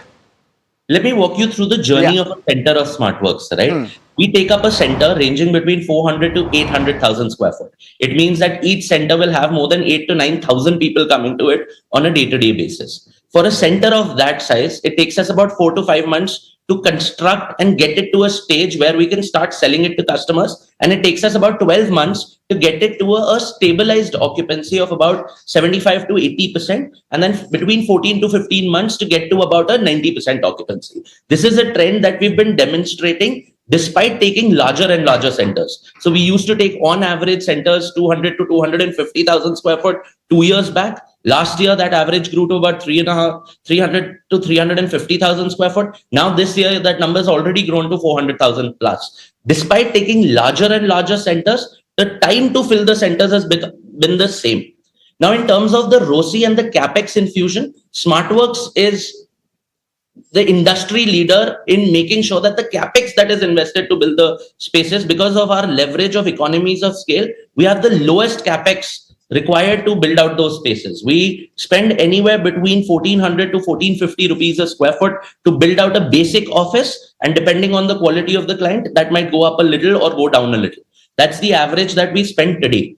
The payback period for this, with our ROCE standing at north of 21%, is between 3 to 3.5 years. You get an entire payback of the initial capital that you have invested to build out the space for the customer. And this commensurates with the lock-in period that a large enterprise client, other 1,000 plus seater enterprise client, gives to us. So we spend 1,400 rupees a square foot to build their office. They give us a 3-year lock-in. In that 3-year lock-in, we recover that entire 1,400 rupees a square foot. After that, a client on an average commits to a tenure of more than 3 years. Today, that average tenure is almost 50 months, and it is inching upwards towards almost 5 years now. With that in mind, anything that you earn after the 3 years is now compounding and increasing your ROCE significantly. Fair enough. Nitesh, now we have understood the entire cycle. Thank you very much for putting it out, and a lot of our viewers are students and first-time analysts also who will understand a lot from the way you have put things out. But let's talk a little bit about industry. You spoke about GCC, you spoke about flex space. How is India going towards this? What are the key growth levers? Because any positive news I'm hearing from any city is just GCC, GCC and GCC. Your views on that, Nitish? I think GCCs have come in as a significant taker of space, specifically in the last 4 to 5 quarters. If you look at GCC's contribution, it used to be lower single digits probably 2 years back. Today, they contribute to more than 35 to 40% of the record growth of commercial real estate in India. The first quarter of this year, 24 million square foot of absorption was done. Never in the history have we done that kind of absorption earlier, and that is driven by the GCC growth that is coming into the market. SmartWorks' share in GCCs have grown from 10% to a 21%, but that is also with respect to the new revenues that we are generating. Almost 40 to 45% of our new revenues is coming in from the GCC sector. That's why if you look at our client mix, which we have displayed in our presentation also, you will see that we have diversified our client mix significantly. Today, ITES, which effectively is 60% of India's commercial RE. For SmartWorks, it is less than 30% of our commercial RE. We have diversified our segments by getting in engineering, BFSI, business consulting and professional services company also to take up a significant portion in our portfolio. So demands are driven by GCC, which is driving about 35 to 40% of the entire office demand, but demand is also coming from homegrown companies. Right. So there is a diversification at play. Yes, that's correct. Nitish, I want a short answer from you. 2 important things, though they are small, but you never know, they can become big. Smart Vantage, the GCC solutions, and the Singapore expansion. I'm sure you're getting something really big in Pune also. So just give us a quick update on that. Smart Vantage is a fantastic program that helps us onboard and get GCCs, give them more than just seats and spaces. The true advantage of Smart Vantage you will see probably after 3 to 4 quarters, because right now we're building the spaces for them. But once they start using the services, we'll start getting revenues on those services as well. As far as Singapore is concerned, we had a fantastic run in Singapore. We piloted with our first 2 centers last year. In the first 2 years itself, we were able to generate significant cash flows for us to go ahead and open another center as well as acquire another player and double our footprint within a year from the cash flows that the company generated in Singapore. So we never transferred any money from India to Singapore. We made sure that the earnings of Singapore grew Singapore, and that is the way forward as well. Whatever Singapore earns will help us in our expansion in the Southeast Asian market. India growth is going to focus on the India growth story. Right. So there's a lot to play for, and there's a huge market of Southeast Asia as well, and that's something which we'll be watching out for. But Nitish, we are out of time. We had an interesting conversation about your company. Your numbers are strong, and so is the industry. So congratulations on that, and best of luck for the future, Nitish. It's always a pleasure to have you. So that's the management of SmartWorks co-working space. There's a GCC up move. There's a companies doing really well.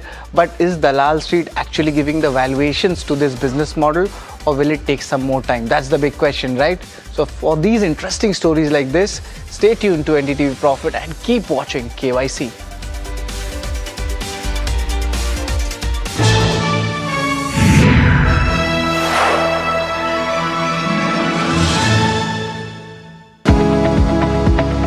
Superstar Stocks of the Day, presented by Tata Azura, हर रास्ते का superstar.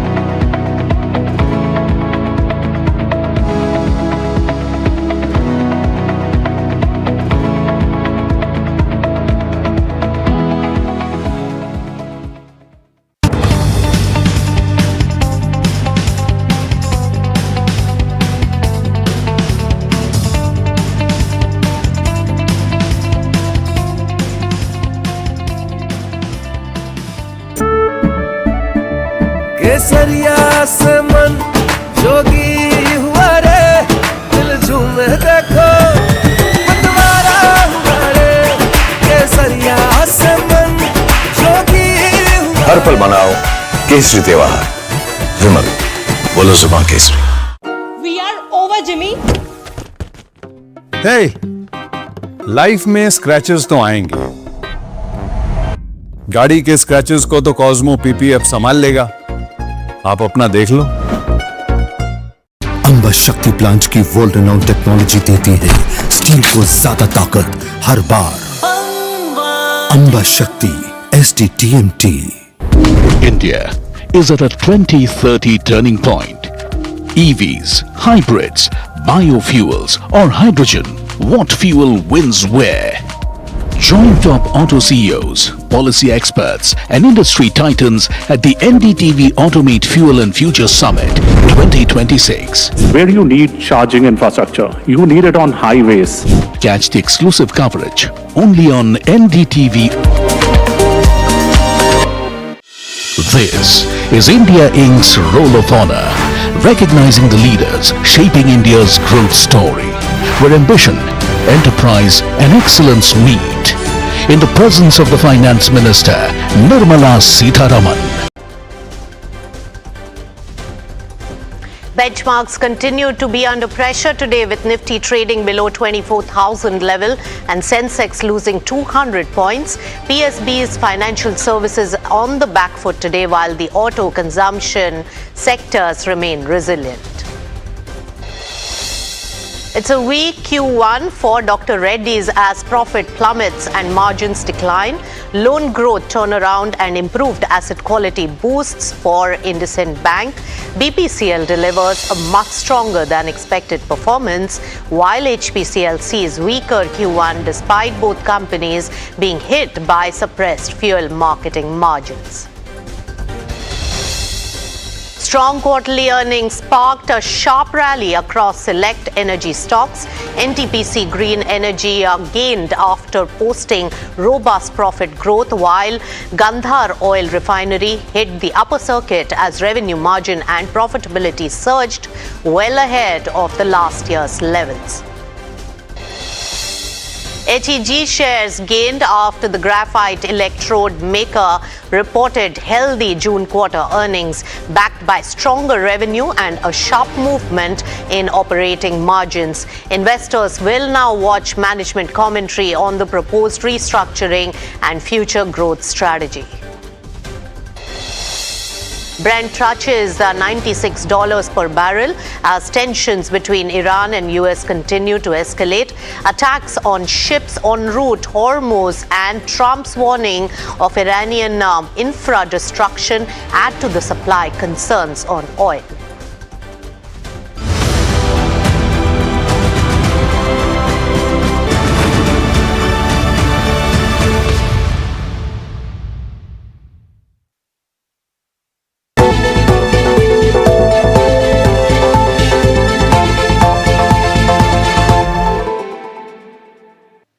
Hello and welcome. You've tuned into Markets at 12 and big numbers flashing on our screen. Cipla has just announced the number.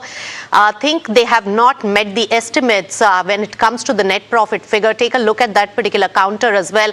A sudden, plummet in Cipla's stock while it digests the number and its impact. Let's take it straight across to my colleague Varsha, who's been pouring on the numbers to get a sense on what it means. Varsha. Well, overall, miss on the numbers, I would say, and hence you're seeing the stock is down almost. The stock has dipped down to 1.2%.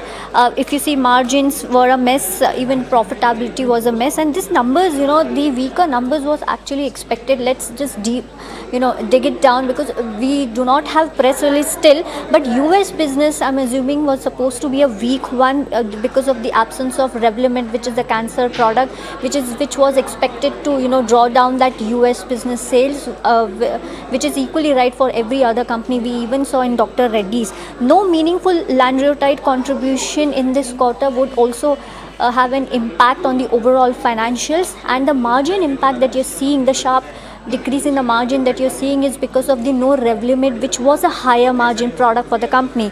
Now, also the India business was expected at around 11 to 15%, and we want to see how the respiratory portfolio for the company has been performing. Absence of high margin Revlimid is one of the reasons why margins are under pressure, and unfavorable product mix is also the reason why you're seeing that a miss when it comes to the EBITDA margin. So overall, a weak set of numbers when it comes to Cipla, and hence the stock is down almost 2% in trade. Thanks for the first cut, Varsha. And of course, we'll get more details on the internals of what really transpired for it to be weaker than expected quarter performance for Cipla coming in. And the stock is reacting quite sharply to that particular development as well. And of course, a miss on EBITDA margin, that is the profitability. Anyways, it was considered to be much weaker on a YOY basis, but has really missed the estimates by over 100 basis points. And that probably is something that the market will take cognizance of. We'll get back with more details on Cipla's numbers, and that stock is on our radar. But let's get chatting with Manishi Ray Chaudhary, the CEO of Emmer Capital Partners, joining in. Manishi, always a pleasure to welcome you on NDTV Profit. Looking at the unusual scenario that we are in the midst of with the US-Iran war and with the crude oil crisis now resurfacing for the Indian economy, how much do you think of a downside? Looking at the unusual scenario that we are in the midst of with the US-Iran war and with the crude oil crisis now resurfacing, for view on this? Well, it's difficult to, first of all, thank you very much for having me here.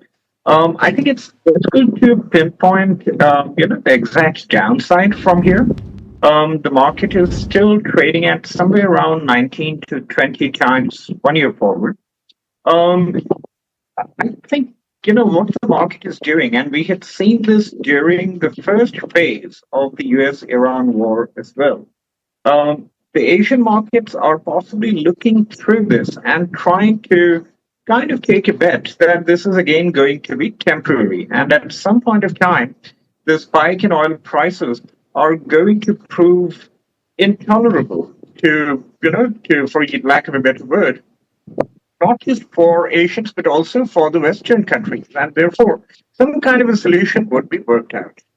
Having said this, I must also point out that this time around, the logistics challenges are far higher than during the first round, because in the first instance, it was only the Strait of Hormuz which was being closed. This time around, we know that the Yemeni Houthis are targeting the Red Sea as well.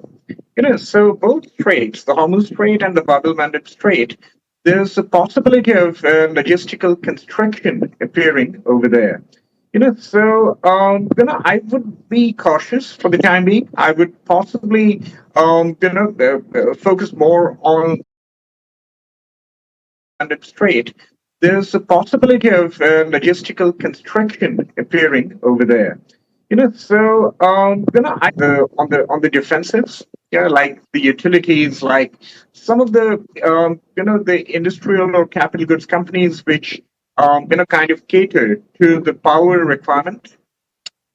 I would also look at the domestic consumption and the consumer distribution companies, the e-commerce companies. But it's a kind of a tricky situation right now all across Asia. Right, Manishi, and you well pointed out that the crisis on supply chain of crude oil looks a little more aggravated than it was the first time around. And also the market has to understand that it's here to stay. Now, looking at this particular situation and the delayed monsoon, it will probably have some impact, and the margin pressure as we are seeing in the earnings, which are yet to really be revealed, which may also spill over to the next quarter. How are you really assessing all these factors in terms of the market outlook? Well, in the short term, I would think the volatility would continue. And as I said, investors would have to brace for more volatility, maybe a little more downside to the Indian market. You talked about the possibility of a food price inflation because of the monsoons. I would also point out that even the fertilizer shortage, which could arise as a consequence of the renewed Middle Eastern tensions, could add fuel to that fire. So I mean, there are a sort of two or three, I mean, maybe a double whammy or a triple whammy that is in place for large energy and commodity importers like India. A spike in commodity prices would also mean margins and the margin expectations going down, which could mean that this nascent earnings estimate recovery, which we were beginning to see in India across a few sectors, that could come to an end for now. So the situation as a consequence, at least in the near term, if you look at the next 1 quarter or so, that's really not looking very rosy. The longer term drivers for India, I think they are still intact. As we know that there is a large consumer base, and once we are able to put this, geopolitical tensions and the commodity price spike behind us, if we are able to find a solution later this year, I think investors' focus would again come back to the long-term drivers. Right, Manishi, the long-term drivers is what is keeping the momentum high, but we also had tested 23,000 odd levels while we were at the peak of the war situation, when the crude oil prices had really elevated to 100 and above. And now we are inching back towards it, looking at the crude oil prices trajectory right now. Looking at this scenario and the pressure on the earnings and the recovery not expected in the next quarter also, as this quarter is also taking the brunt, how much more downside do we really assess in the Indian markets? Again, as I said, I mean, it's very difficult to quantify the downside. Sure.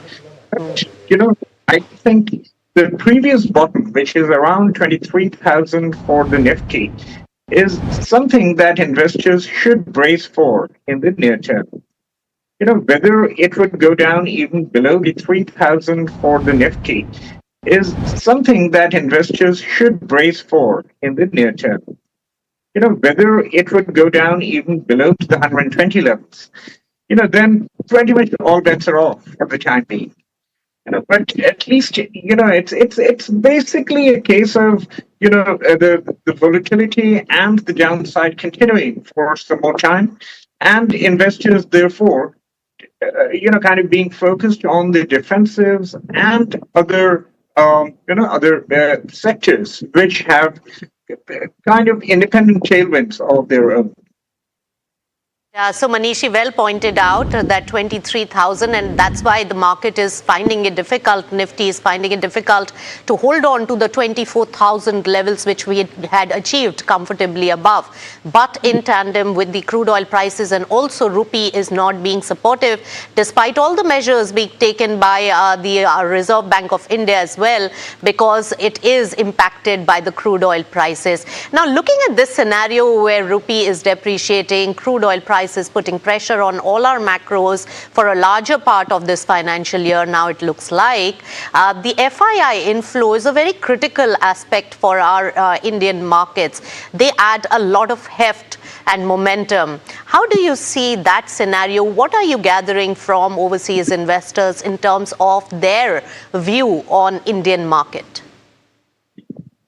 It's an interesting question because, if you go back to kind of mid-June, which is about 5 to 6 weeks ago, there was a bit of an improvement about the sentiment for India among the core FII client base. There were discussions about India again coming back to the table, and I think it was partly to do with the AI capex anxiety which had taken hold at that point of time, and which to some extent even now continues. We have seen some of the North Asian markets, particularly Korea, being affected by the massive margin trading which the retail investors did over there, and which actually sort of manifested itself into these, 2 times or 3 times leveraged single stock ETFs, which are extremely risky securities to handle, and they were invested into massively through margin lending facilities by the retailers. So that is now unwinding.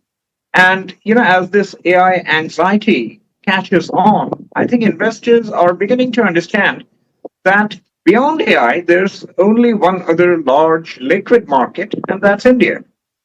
Now, unfortunately, from early July, the Middle Eastern tensions recommenced. And this spike in energy prices obviously disproportionately impacts some markets in Asia, India being one of them.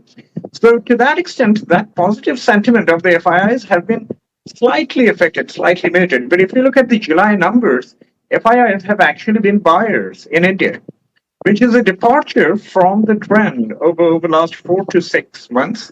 And indeed, over the last 2 years, right from September 2024, barring a few months, FIIs have been consistent sellers. Now, would this positive sentiment sustain? We don't know. A lot of things need to fall in place for the positive sentiment to sustain. And the most important out of that are earnings estimates.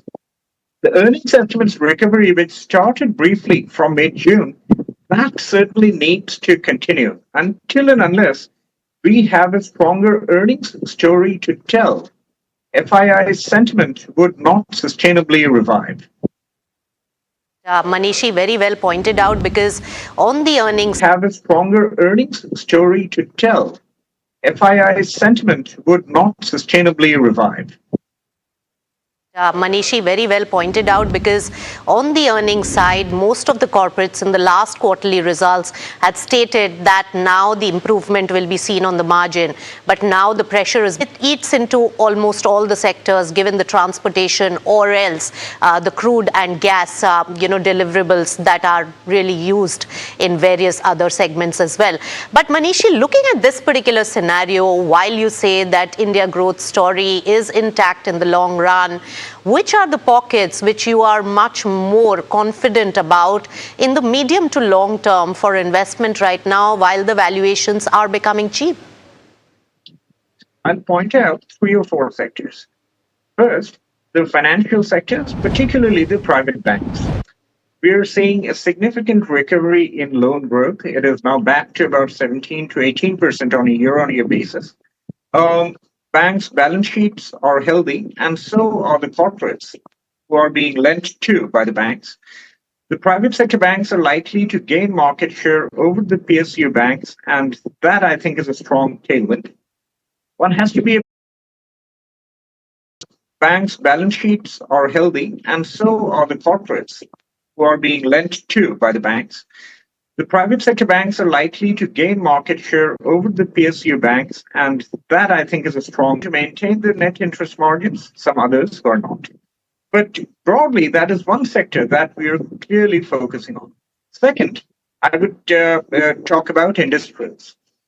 The whole world is talking about AI capex. But the point is that the peripheral support, the peripheral infrastructure that is needed to keep that fire burning, or power supply, massive amount of energy supply, which also necessitates power equipment companies, transformers, power generation companies, to kind of up their game significantly. We have seen that partly in India.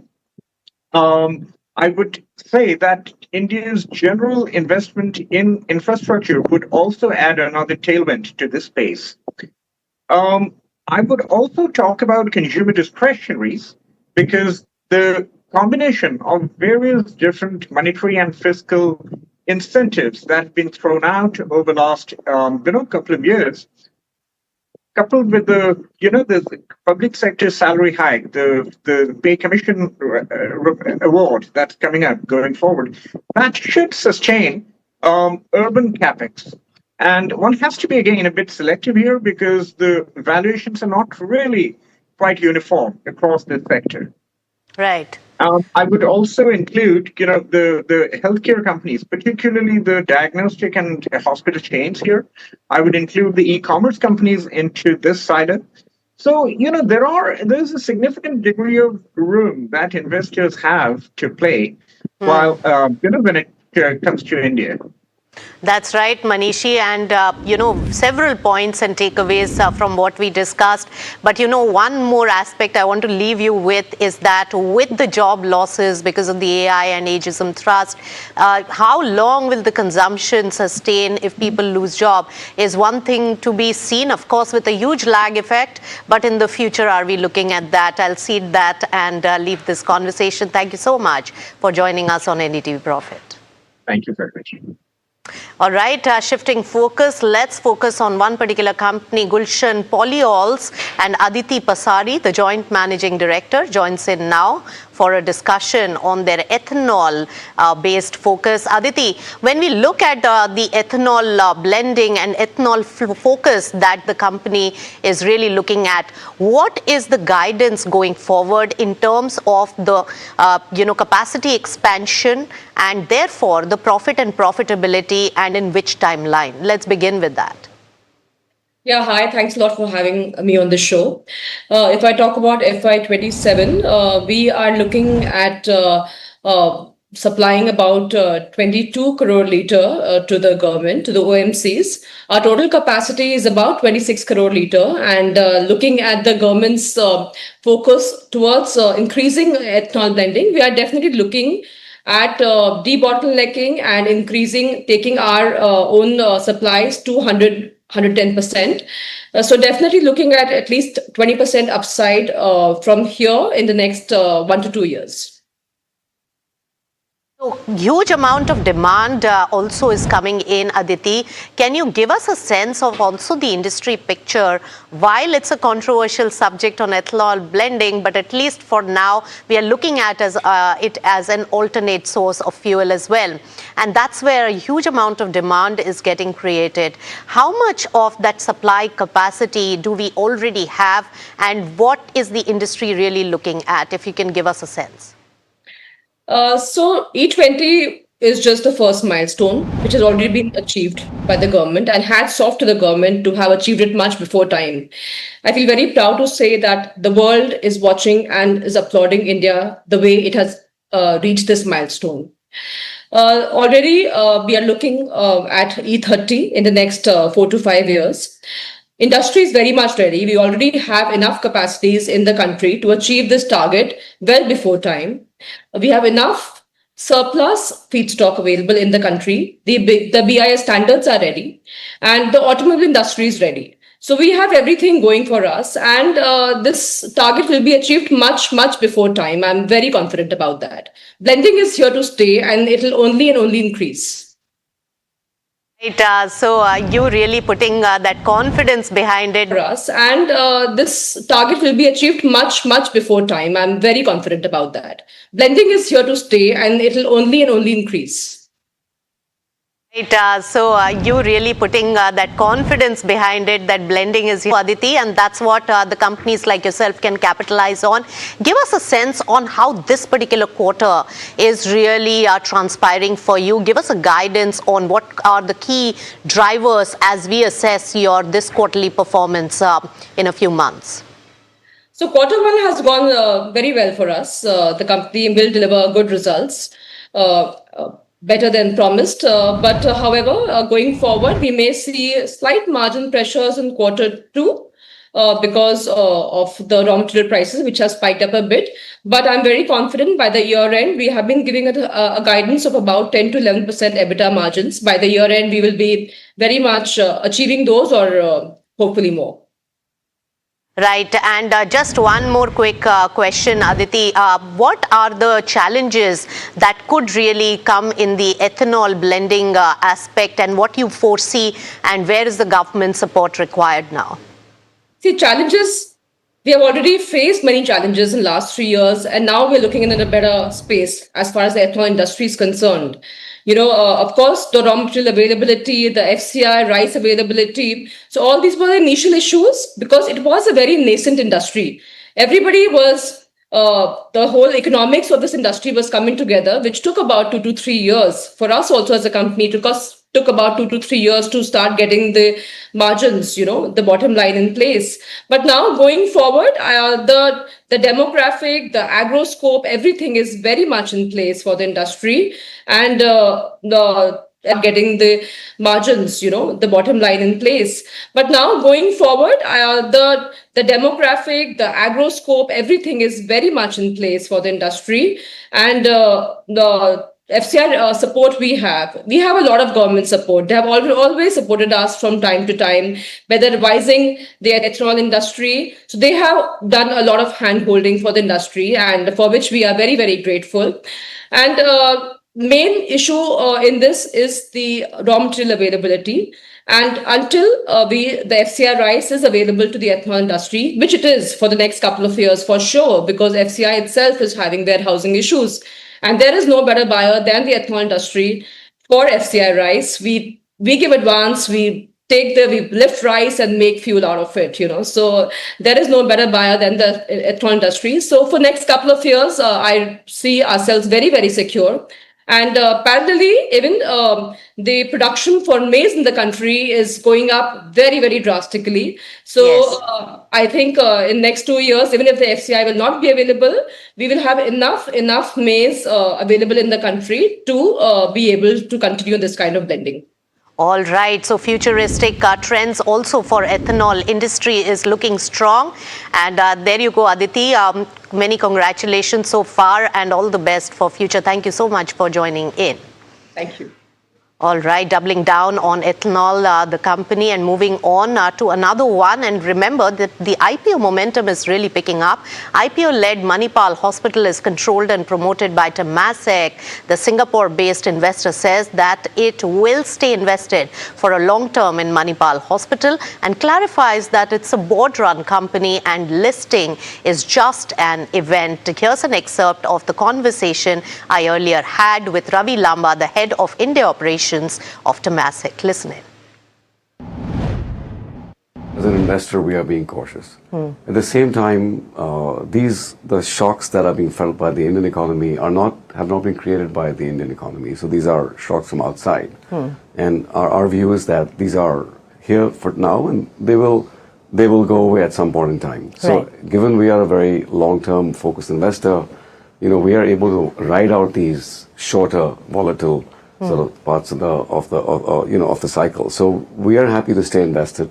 We're looking for opportunity. We are being cautious because uncertainty requires you to be a little bit more cautious. From our perspective, there are there's a cost element to the economy, right? There's a FX element where there's some volatility in the Indian rupee as well, and then there's of course the fact that you got to be careful about deploying capital in industries that could be affected for a longer period of time. Yes. And therefore, you just have to decide how you want to deploy capital. From our perspective, if I look back in the last 3 years and some years back, I think when you and I had spoken, we had said that we would like to try to deploy $9 to $10 billion in India over the next 3 to 5 years. And as of last year, we have deployed about $9 billion in the last 3 years.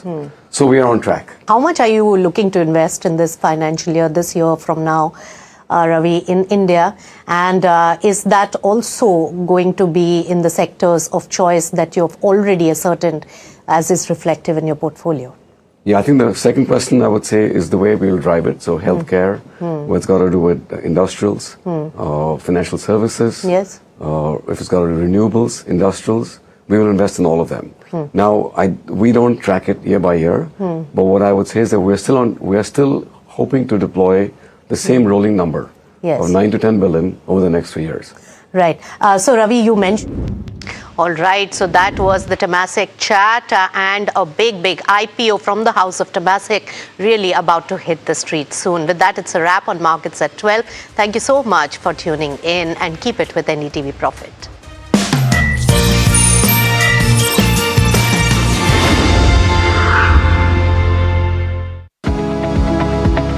Superstar Stocks of the Day, presented by Tata Azura. Har Raste Ka Superstar.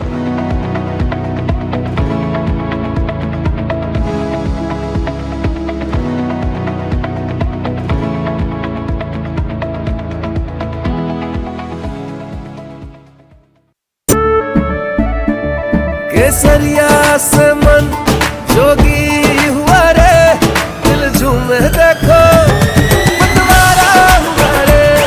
केसरिया से मन जोगी हुआ। हर पल मनाओ केसरी त्योहार। विमल, बोलो जुबान केसरी। याद है ना मैंने क्या सिखाया था? सिल्वर के लिए स्टर्लिंग मार्क, गोल्ड के लिए हॉलमार्क और मस्टर्ड ऑयल के लिए सिर्फ पी मार्क। इस बार तो माँ से भी बेहतर बना। P Mark, the mustard specialist since 1933. बरसों से सरसों। कुछ तो बात है इस दिल में। We are over, Jimmy. Hey, life में स्क्रैचेस तो आएंगे। गाड़ी के स्क्रैचेस को तो कॉस्मो पीपीएफ संभाल लेगा। आप अपना देख लो। अंबा शक्ति प्लांट की वर्ल्ड रेनाउंड टेक्नोलॉजी देती है स्टील को ज्यादा ताकत हर बार। अंबा शक्ति STTMT। पर जब इंसान प्रकृति के साथ सामंजस्य को आत्मसात कर लेता है तो वो मधुर और लालन पोषण करने वाली बन जाती है। पी मार्क सरसों के तेल ने प्राकृतिक तरीके से सरसों के तेल को बनाया है शुद्धता और गुणवत्ता के साथ। The mustard specialist since 1933. बरसों से सरसों। कुछ तो बात है इस दिल में। India Inc.'s most respected names chose India Inc.'s best and brightest. These kind of awards and jury lineup, you are truly giving it the right weightage. I think it's heartening to see talent that there is in across India Inc. We should be awarding companies and individuals who have focused not only on growth but also on bringing good governance. Be part of jury and vote on the people, the men, the women, the companies in India who have the right stuff is a great opportunity for us. For us, the biggest thing is trust. That's what we provide. We need leaders in India that can help take India being a global superpower. We got a fantastic jury and we've left all decisions to the wisdom of the jury. Who will earn India's top business honors? Find out at the NDTV Profit Business Leadership Awards. India is at a 2030 turning point. EVs, hybrids, biofuels or hydrogen, what fuel wins where? Join top auto CEOs, policy experts and industry titans at the NDTV Automate Fuel and Future Summit 2026. Where you need charging infrastructure, you need it on highways. Catch the exclusive coverage only on NDTV. India Inc.'s most respected names chose India Inc.'s best and brightest. These kind of awards and jury lineup, you are truly giving it the right weightage. I think it's heartening to see talent that there is in across India Inc. We should be awarding companies and individuals who have focused not only on growth but also on bringing good governance. Be part of jury and vote on the people, the men, the women, the companies in India who have the right stuff is a great opportunity for us. For us, the biggest thing is trust. That's what we provide. We need leaders in India that can help take India being a global superpower. We got a fantastic jury and we've left all decisions to the wisdom of the jury. Who will earn India's top business honors? Find out at the NDTV Profit Business Leadership Awards. Hi, I'm Tamanna Inamdar. Watch me on NDTV Profit, where I break down the day's biggest business stories. What happened, why it matters.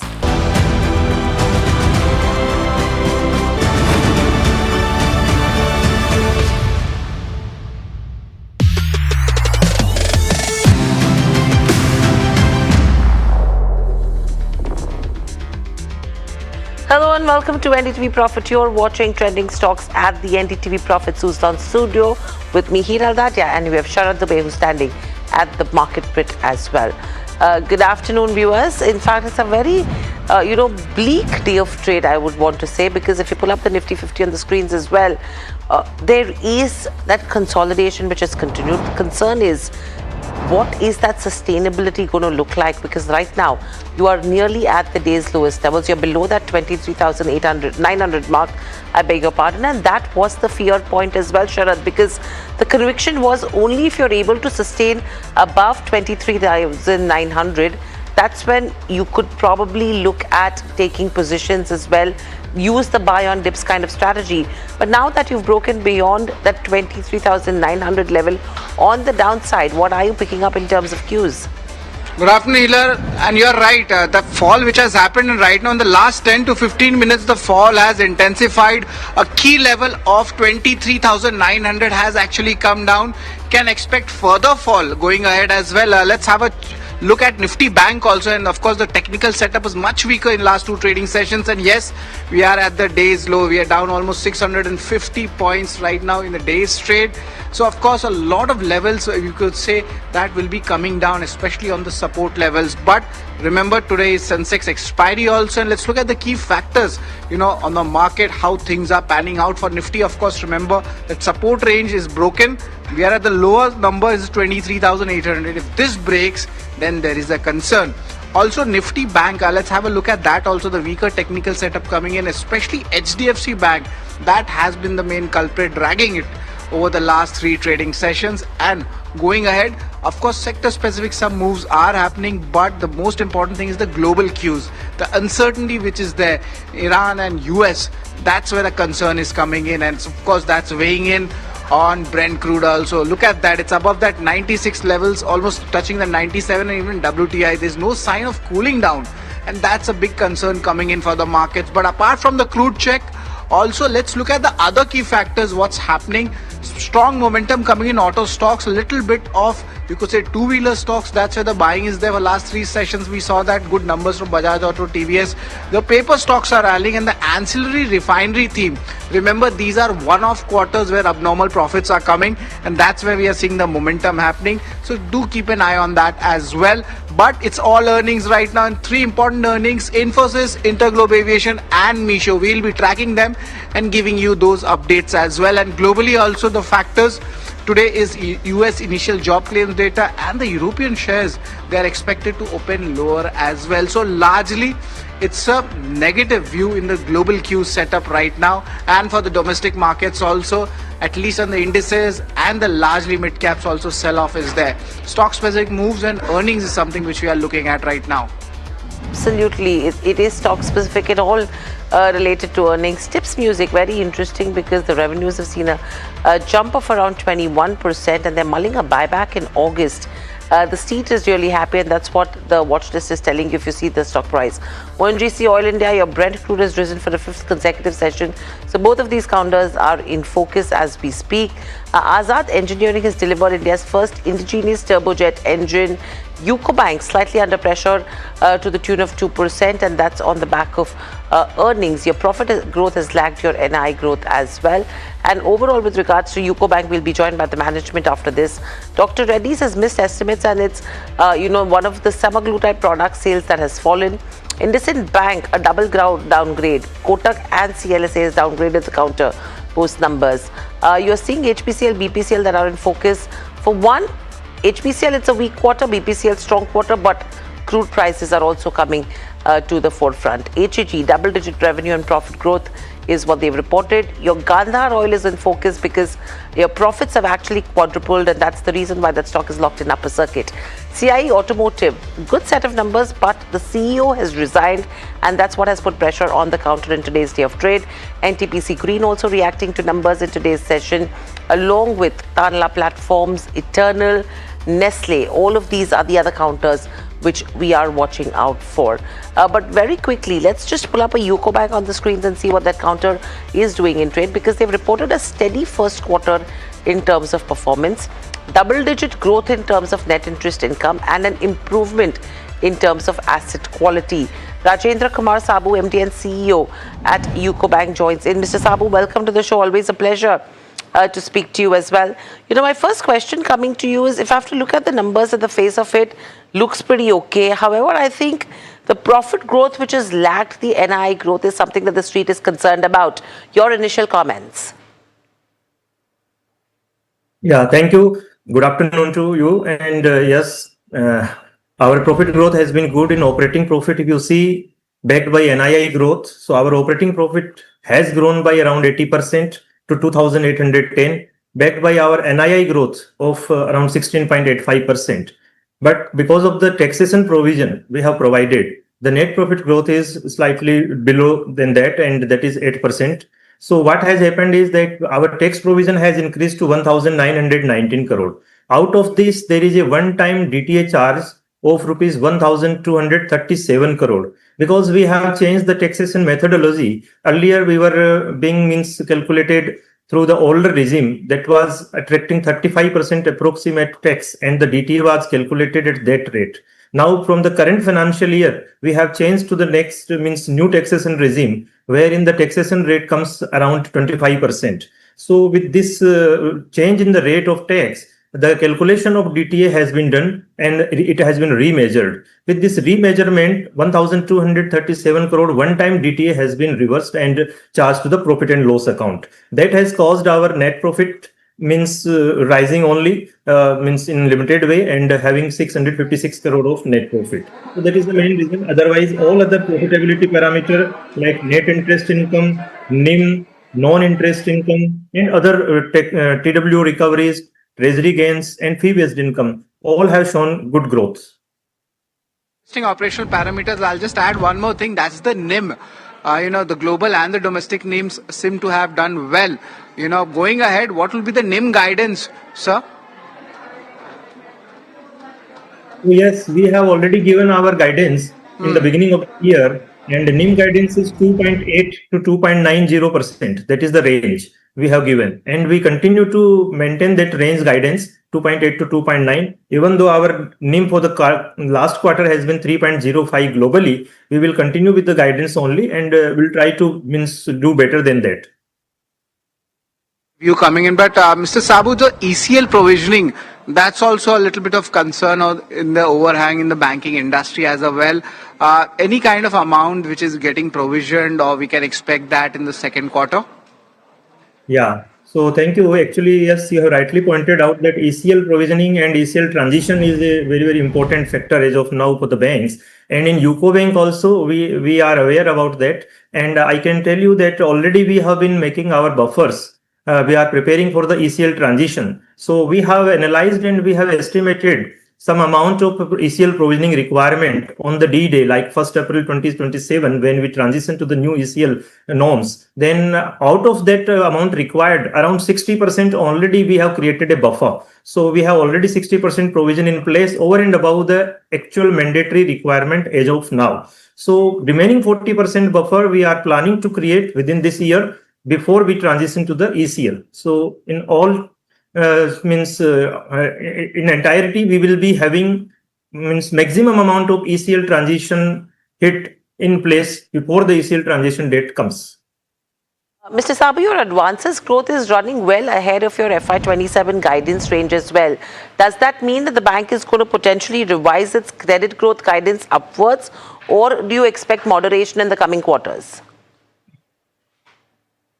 Yes, so this quarter our advances growth has been very good, 21%, supported by retail growth of 27%, agri growth of 30%, and MSME growth of around 18.79%. So we have maintained our guidance of 12 to 14% as of now. We will review the guidance midterm, like after September quarter, when we know the numbers of September quarter, and then we will take a view. As of now, the guidance continues to be 12 to 14%. And overall, in terms of your loan growth as well, that has been materially ahead of your deposit growth. So are you comfortable with the current CD ratio? And what is the plan with regards to accelerating deposit mobilization goals? Yes. So our advances growth has been higher than the deposit growth, you have rightly pointed out. So we are aware of this fact. We have in fact reached to the CD ratio of 82% this quarter only. And we have little room still available, though our range of guidance in CD ratio was 82% only, and we have reached that level. But now we are mobilizing deposits in good way. Like we have more focus on CASA. We have launched many new products in the CASA category for younger generations and for other sectors. So we are mobilizing CASA in current deposit as well as in savings deposit. Our retail term deposit franchise is also doing good. We have presence of 3,421 branches across the country, and we are engaging with the customers for mobilizing deposits. Other than the deposit, there are some more sources to fund the credit growth. Like one is the borrowing also. We are exploring the borrowing through our overseas branches and other avenues. And also the refinance facility is also available to support the credit growth. So we are also exploring refinance from the financial institutions. So in total, we will be mobilizing deposits or other funds to support our credit growth. Okay, and what about your FCNRB fundraise? Because $500 million, I think, if I'm not mistaken, is what you're looking at. Where are you on it, and what's the kind of balance sheet benefit that you expect from this? So yes, so now the window of FCNRB deposits as well as OFCB is available for the banks, and it is a very good opportunity for all of us to raise the resources. And we are also aware of this, and we have planned to raise around $500 million through both of these measures, like through FCNRB and OFCB. So we are working on that. We have 2 branches overseas, Singapore and Hong Kong. We are working through that, and also we are planning to open our Gift City branch very soon in the next month probably. So that will also help us, and mobilizing deposit through FCNR and through OFCB, that will help us to support our credit growth, that will increase our liquidity and also our deposits and balance sheet. I think that is a win-win situation for all. I think lots to watch out for. I think the key, Mr. Sabu, is going to be all the revisions that are going to happen in terms of your guidance for FY27, because that's what the street is going to be watching out for, at least on the upward side. Thank you so much for joining in. Always a pleasure to speak to you. Though the stock is slightly under pressure. Yes. Let's pull up a PVR on the screens as well. They've just reported numbers, and then we'll talk about a Vishal Megamart as well. In terms of where PVR goes, it's seen a spike of nearly 3%, and that's because they've reported a profit versus a loss number in the previous quarter. So that's what you are looking at in terms of where PVR INOX goes. If we can just get the numbers on the screens as well to address that. Clearly, at least on the bottom line front, it's a strong set of numbers that have come in so far. Other income of 26 crores versus a 32 crores, so that is also pretty okay. That has gone down. Your net profit number is the key, 56 odd crores versus a loss of 54 odd crores, and that's the reason why you're seeing that kind of spike coming in there. A 12% rise in terms of revenues as well is what you're tracking so far. Apart from a PVR INOX, let's just pull up a Vishal Megamart also in terms of the intraday chart, and then we will see what the numbers are looking like so far. In terms of Vishal Megamart, 18 to 19% uptick in terms of revenues. The margins have been flat at 14.6%, and the net profit has grown 25%. EBITDA has grown around 18 to 19%, and they've said that they will be capping the aggregate foreign ownership at around 49.99%. The street is not really happy with the kind of numbers that have come in so far. That stock is down nearly 4.5% as we speak, taking a sharp spike downwards.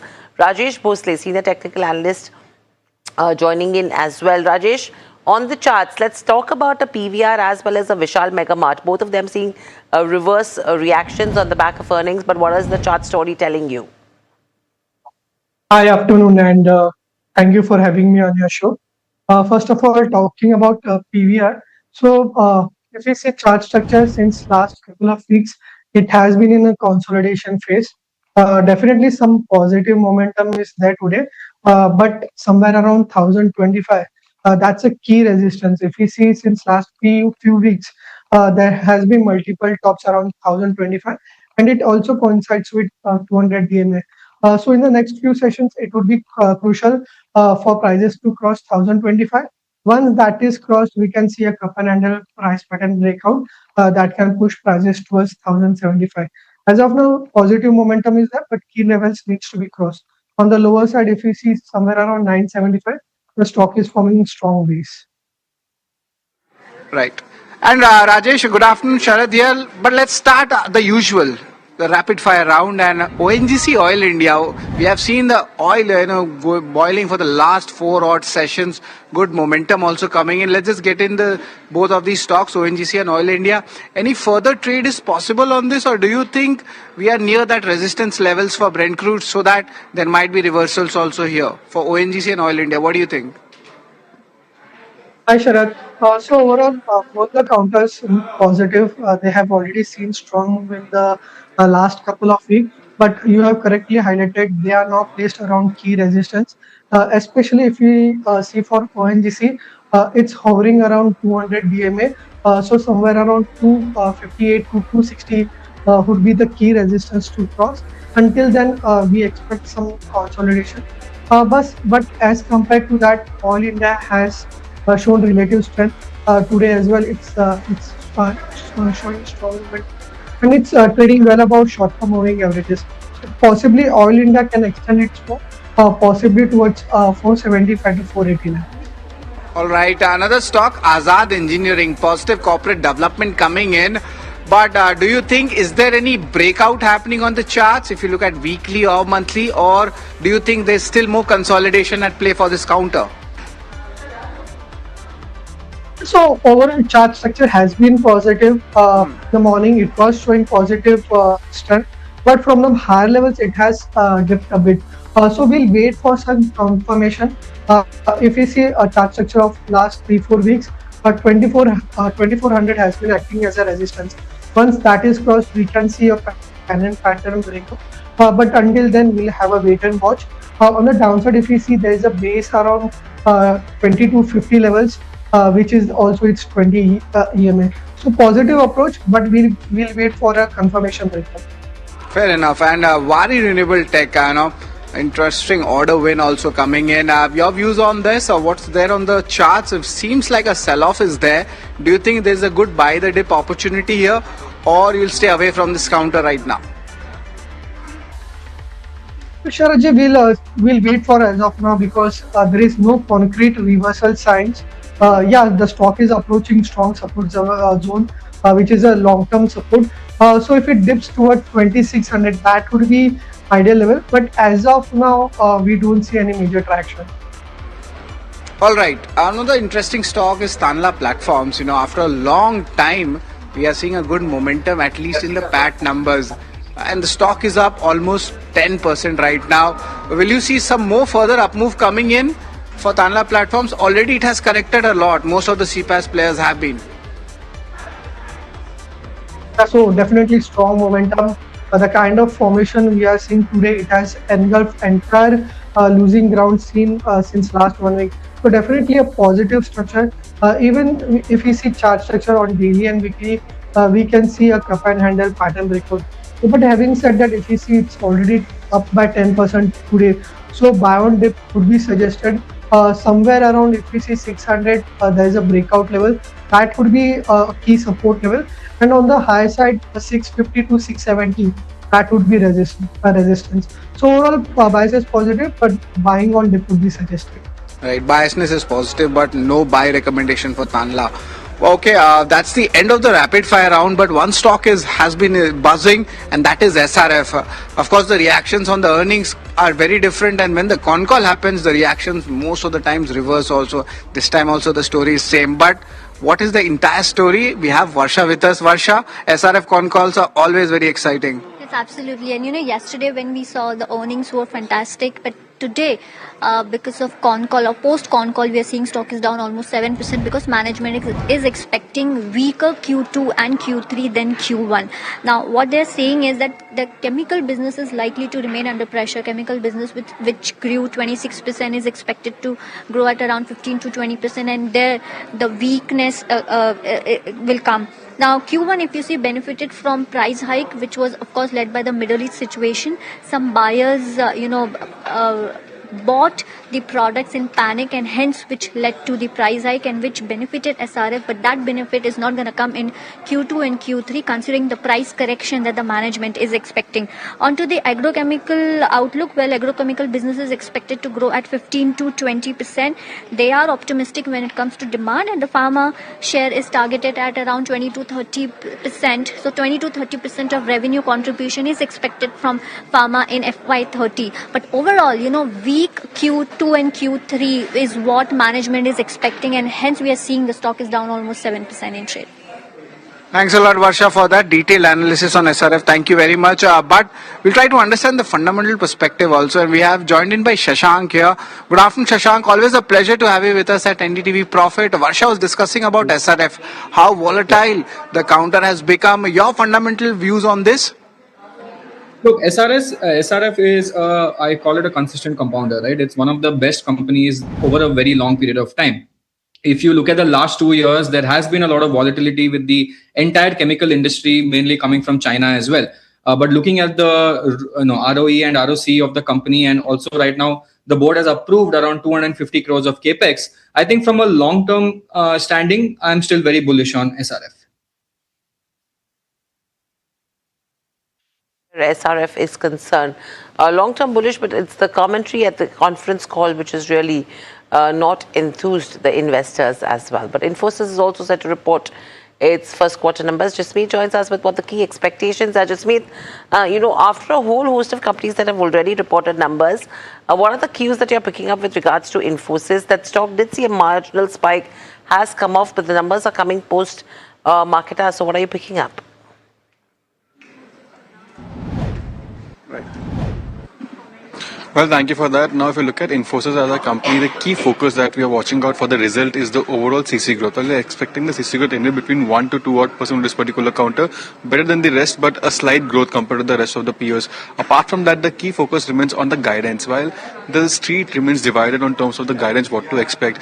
Now, some brokers like Nuvama is expecting an upgrade in terms of the guidance. We're expecting the guidance would go up to 4.5 from earlier 1.5 to 3.5. But on the other hand, we also have a brokers which are seeing a guidance cut. We're expecting the top end of the guidance might see a downtick.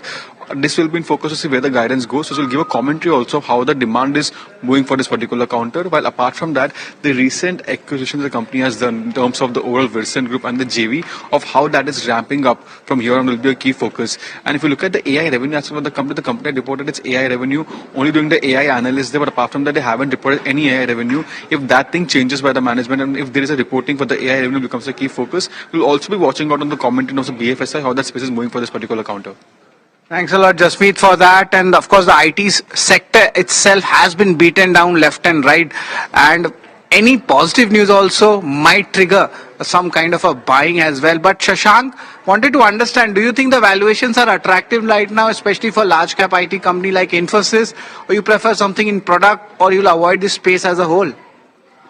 No, man, I think IT is super attractive right now. I know it's contrary to popular belief, but if we look at the IT industry right now, they have all corrected 40-50%. And these are large cap companies still making significant cash flow. Yes, the growth has slowed down. That is why they're not attractive. But if you ask me, I would take this opportunity any day of the week, right? Because this is beautiful valuations at this point. Bet that you have, Shashank, when it comes to IT, when there is uncertainty around it. But yes, valuations are obviously very attractive.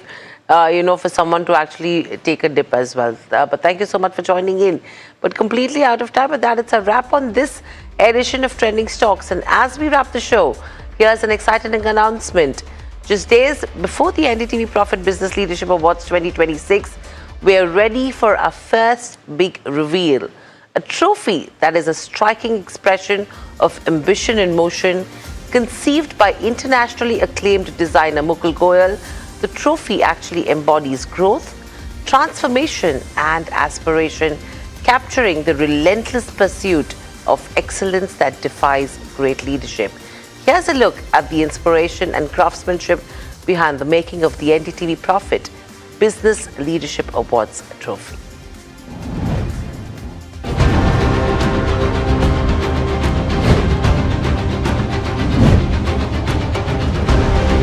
As a country, the way we are growing, the way we're going forward, I think we have made great strides in the last couple of decades.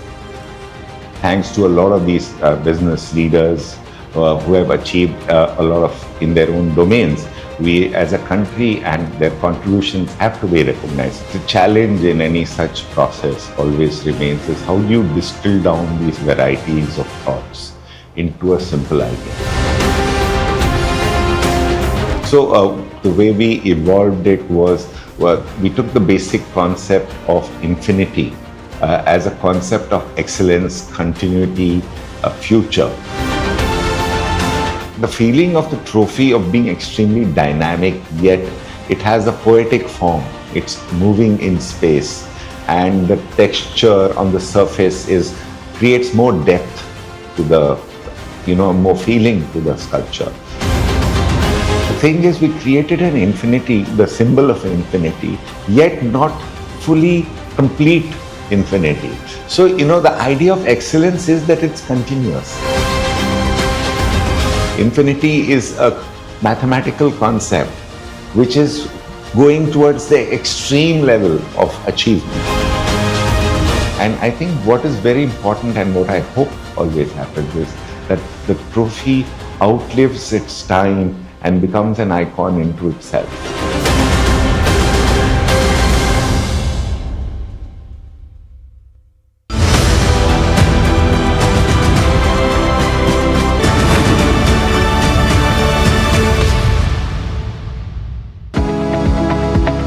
Superstar Stocks of the Day, presented by Tata Azura.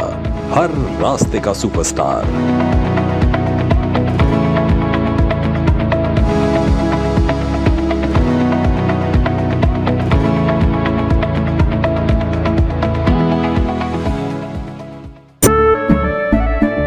केसरिया से मन जोगी हुआ रे, दिल झूमे देखो मतवारा हुआ रे, केसरिया से मन जोगी हुआ। हर पल मनाओ केसरी त्योहार. विमल, बोलो जुबान केसरी. आपका पार्सल फिर से हमारे घर पे आया है. कुछ तो बात है इस दिल में. माँ भी हमेशा पी मार्क मस्टर्ड ऑयल में ही खाना बनाती थी. ये आपके लिए. कुछ तो बात है इस दिल में. P-Mark, the mustard specialist since 1933. सरसों से सरसों. We are over, Jimmy. Hey, life में स्क्रैचेस तो आएंगे. गाड़ी के स्क्रैचेस को तो कॉस्मो पीपीएफ संभाल लेगा. आप अपना देख लो. अंबा शक्ति प्लांट की वर्ल्ड रेनाउंड टेक्नोलॉजी देती है स्टील को ज्यादा ताकत हर बार. अंबा शक्ति SDTMT. याद है ना मैंने क्या सिखाया था? सिल्वर के लिए स्टर्लिंग मार्क, गोल्ड के लिए हॉल मार्क और मस्टर्ड ऑयल के लिए सिर्फ पी मार्क. इस बार तो माँ से भी बेहतर बना. P-Mark, the mustard specialist since 1933. बरसों से सरसों. कुछ तो बात है इस दिल में. India is at a 2030 turning point. EVs, hybrids, biofuels or hydrogen, what fuel wins where? Join top auto CEOs, policy experts and industry titans at the NDTV Automate Fuel and Future Summit 2026. Where you need charging infrastructure, you need it on highways. Catch the exclusive coverage only on NDTV. India Inc.'s most respected names, chose India Inc.'s best and brightest. I'm delighted to be chairing a committee of such distinguished fellow businessmen, bankers. It's lovely to be back on this NDTV jury. I have been a fan of NDTV for a long time. Many of the nominees are extremely close together in terms of what they've done. I think it's also important that how they are reshaping the industries, commercial activities which they are into. And it's a very judicious mix of people to choose from. My compliments to the team. Who will earn India's top business honors? Find out at the NDTV Profit Business Leadership Awards. They built, they led, they redefined the business conversation. Now, India Inc.'s finest takes center stage. Who will win the NDTV Profit Business Leadership Awards? 26 July on the NDTV network.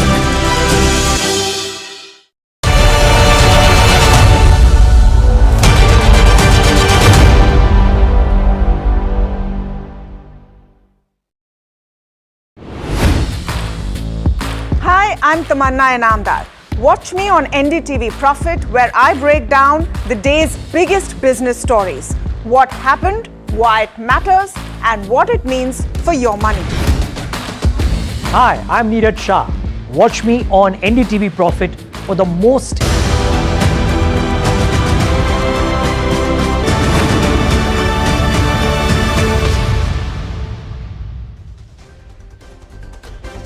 Benchmarks continue to be under pressure with Nifty trading below 24,000 and Sensex also losing more than 300 points. PSU Bank Realty on the back foot while auto media remain resilient.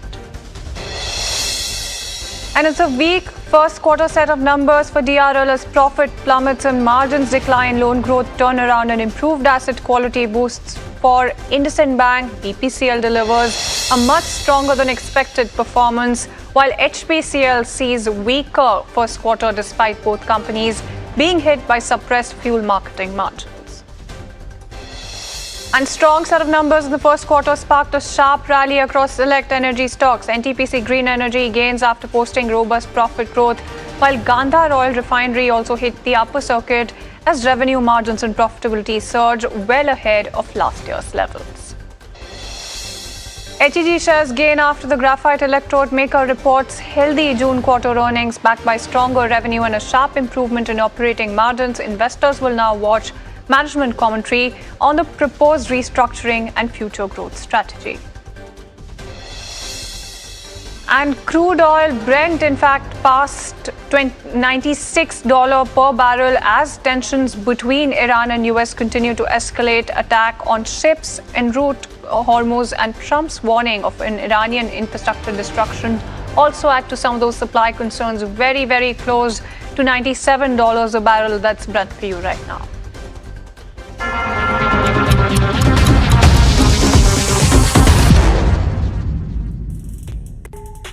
Good afternoon, you're watching Lunchtime Trades with me, Shreyansi Singh, and this is the show that gets you a roundup in terms of everything that is happening in the world of commodities, news and updates on the top buzzers at this hour, all while you grab lunch.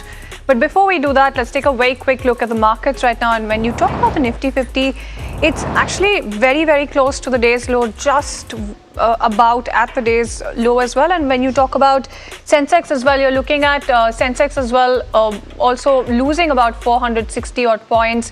Now, when you talk about the entire list of sectors that are buzzing away, it's actually auto as well as media that are remaining resilient. On the flip side, Realty and Nifty Bank, PSU Bank, financial services, energy, oil and gas, as well as pharma on the back foot as we speak.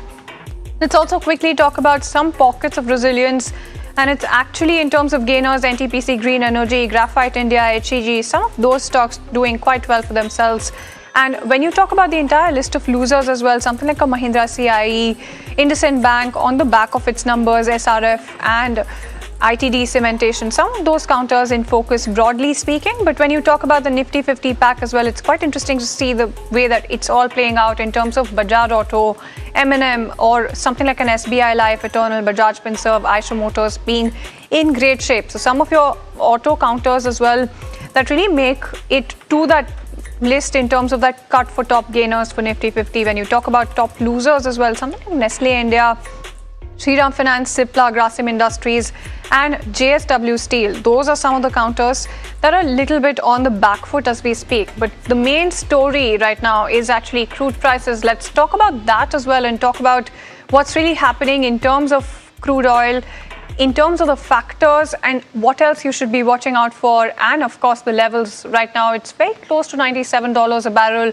As you can see on your screens as well, 3% uptick coming in for Brent. For WTI, you're looking at 2.4% uptick also. And when you talk about some of the key factors, number one factor on that entire list is the Houthis claiming attacks on Saudi tankers. And that's a first that's happened thus far. So that's something that's quite important. Red Sea then is emerging as a fresh supply risk, and that's the key factor that you're looking at.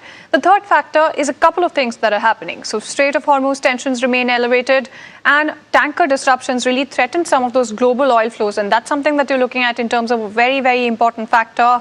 And in terms of the fourth factor as well, US-Iran conflict is entering the 12th straight night.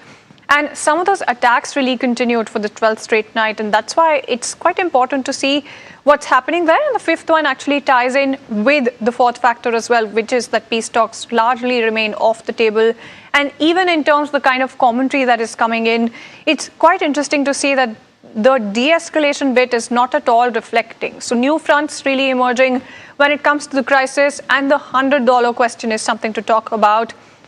In fact, Ajay Kedia, Director, Kedia Advisory, joining us on the show right now.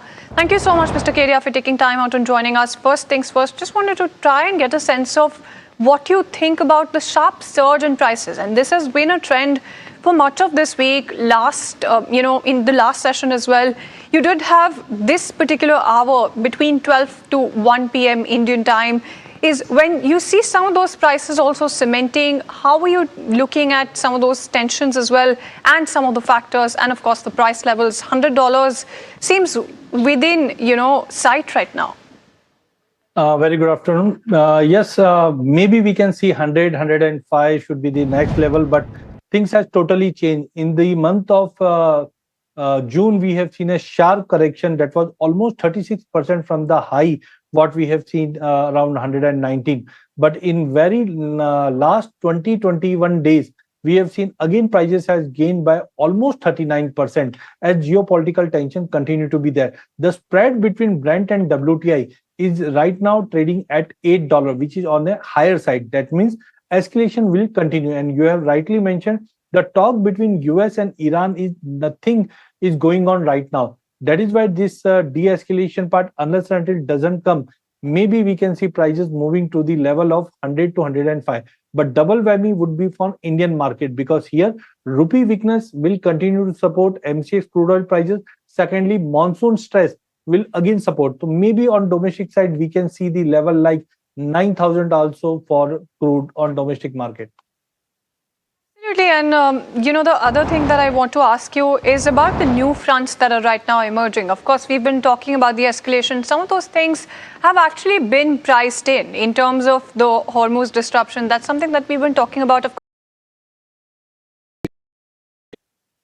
Absolutely. And, the other thing that I want to ask you is about the new fronts that are right now emerging. Of course, because the market still remains quite sensitive to it.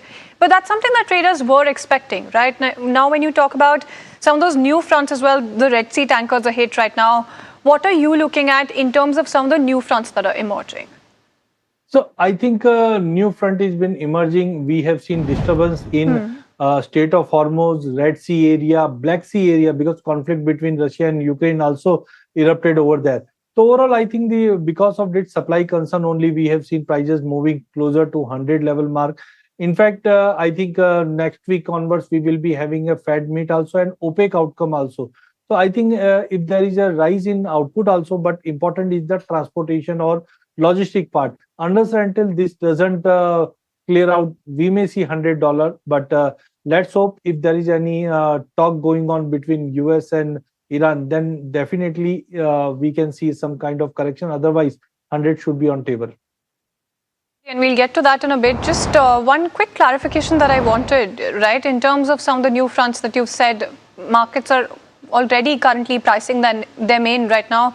There's a bit of important news as well that you're looking at in terms of the Houthis striking Saudi tankers for the first time ever. And before this, you did have some of those threats really coming out in the market. You did have the maritime embargo announcement. You did have the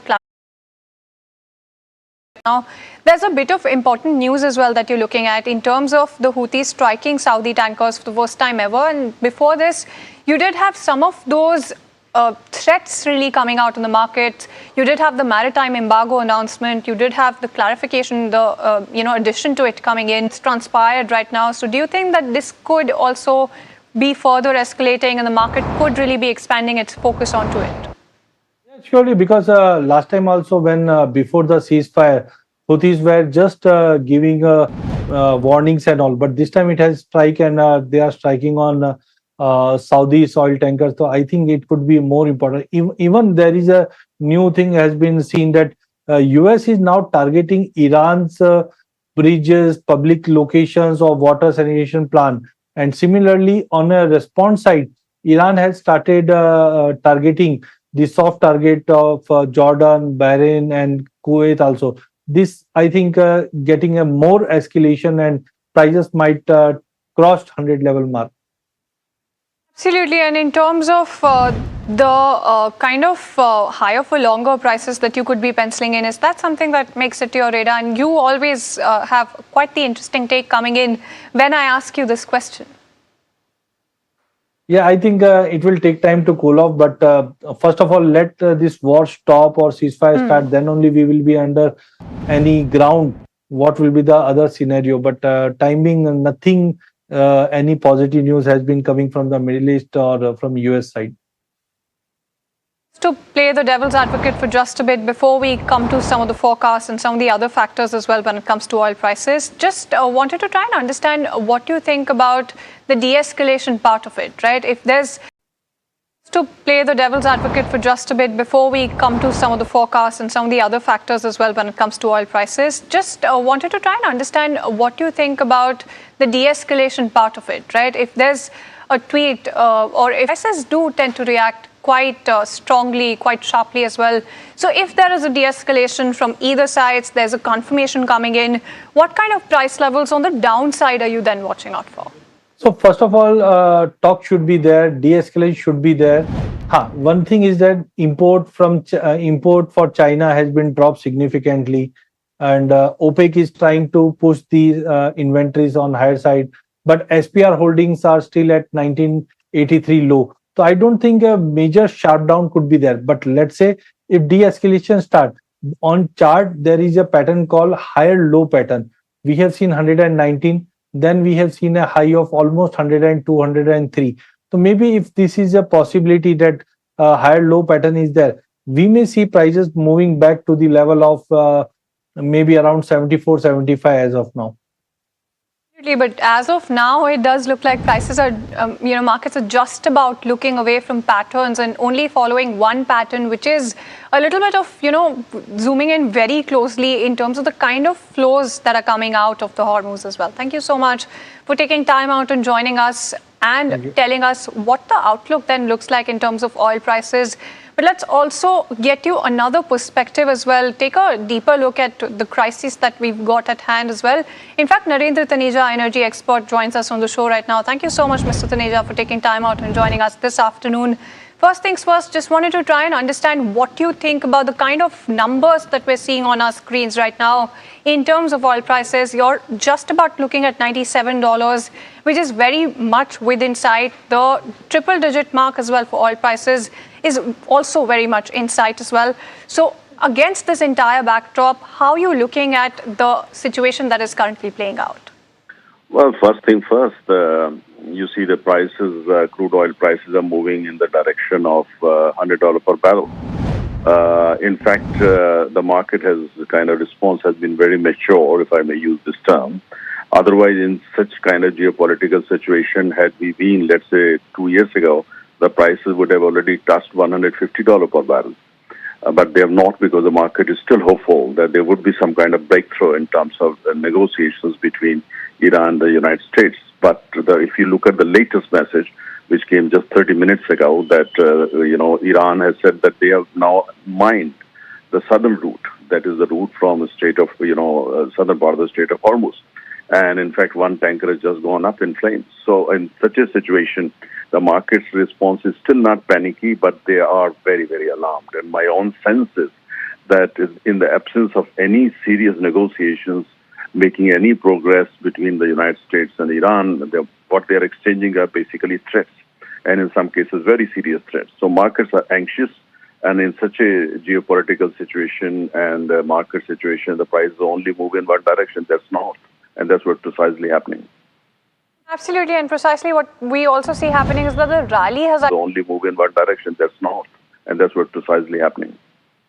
absolutely actually topped 30% so far just this month as well, and we're not even very close to the end of the month, not even like 1 or 2 days away from that as well. This is very, unforeseen, unpredictable, and it's as unpredictable as it can be in the current situation, given the kind of escalation that you've seen. Do you also expect that the market at some point, at some price level, could just really tire out of, the kind of rally, the kind of surge that we've seen? Or do you think that given the kind of escalation that we have, the prices are going to continue to rise? Well, it depends on the supply. As we all know by now that 20%, crude oil supplies comes from that region that we are talking about. And right now, what we are seeing in there was things have, got better and rather eased, and we saw that oil prices started moving in the direction of $70 per barrel, and there was kind of discussions or talks that, probably they might even touch $60 per barrel from there to where they are now. The thing is that markets are anxious because the supplies are disrupted. And even from the Red Sea, which is the alternative, route, as we all know, Houthis are now got active, and they said, look, we're going to target every single ship that tries to cross that area. And in fact, one tanker of Saudi Aramco, which was, coming to India, turned back and trying to now cross the Suez Canal. That means we'll have to go all across Africa, which means adding 30 days extra in the voyage. So it's a very, very difficult, unpredictable situation. As I said, we have to focus on what happens in terms of talks between Iran and the United States. Right now, my sense is that Iran is Iran regime is not united on this. There seems to be kind of division. How should they be negotiating with the United States? And one section which seems to be powerful is against any kind of negotiation with the U.S. And the U.S. at the same time is frustrated because they want the end of it as soon as possible, because the elections are coming. Holiday season has started when, people want to have cheap oil because they travel. And so in such a situation, President Trump is threatening. He says, all right, if I can't get what I want, I'm going to bomb you, to ashes. So in such a situation, markets have no option but to respond the way they're responding. However, the market response so far is very, very mature. They're still hopeful there might be some kind of breakthrough, but there are no mediators. Who are the mediators? Country like Pakistan with no political weight. Qatar is actually bombed by Iran. So in such a situation, I think we might see this continue for some time, not forever. But my sense is that probably there will be some sense will prevail because they all know what they're going to lose. The entire world will lose in terms of, setback to the economy and global oil prices and so forth. But President Trump is in a hurry. He wants the end as soon as possible because the elections are looming, coming for parliament, and he needs cheap oil. He needs the economy to be doing well in order to win the elections, which are due in November. Iran seems to be not in a hurry. They know, kind of desperation of Trump, and Iran is also, first, internal differences. Second, they're also very good at negotiations and testing the patience of President Trump. So oil is suffering in the process. When we say oil is suffering, that means the entire world, and more particularly countries like India. Absolutely. And when you talk about US pump prices as well, that bit of panic, and the reason for that panic is showing itself in numbers, with that $4 a gallon also reflecting there. In terms of higher for longer oil prices, is that something that you're penciling in? Because what's really happened is that the lower limit of oil prices has also been shifted upwards ever since the war kicked in. Yes, I mean, you see, the thing is that big economies like India, we started importing from other sources.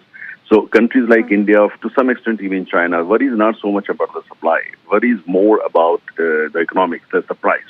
Because India is extremely price sensitive. China has not been buying much oil, but they have started buying more oil now. And the Japan story is more or less the same. So my sense is that, probably there would be some kind of breakthrough. Probably Iran and the United States will realize that they have no option but to sit across the negotiating tables. Iran is under pressure from China, from Russia, and America is also putting a lot of pressure, on other countries. You have seen that America and Saudi Arabia are not talking in terms of signing a nuclear deal, which is basically against as a kind of response to what Iran is trying to do in terms of acquiring nuclear weapon capability. So there's a lot happening. So I think I'm hopeful there would be some kind of breakthrough because there are people who are basically trying to put together some kind of channels. So I think I'm still hopeful, and if my sense in market is still hopeful. Otherwise, the price today would have been $115, $120 per barrel, which has not happened. That means the markets are still optimistic. Let's wait and watch. Because energy, don't forget, oil is 90% politics. So this is for people like me who track this practically on a daily basis. I mean, there is no surprise. This in the world of oil, this happens. Nothing new. Absolutely, and that's one great comment to really end on that note. Thank you so much, Mr. Taneja, for joining us on the show. So oil is 90% politics. That's the commentary coming in there. And that's something that you've been seeing in the kind of reaction. What he does say, though, is that the reaction is a bit mature right now. It could have been $115. It could have been $120 as well, and those are some of the forecasts coming in from right now. It could have been $115.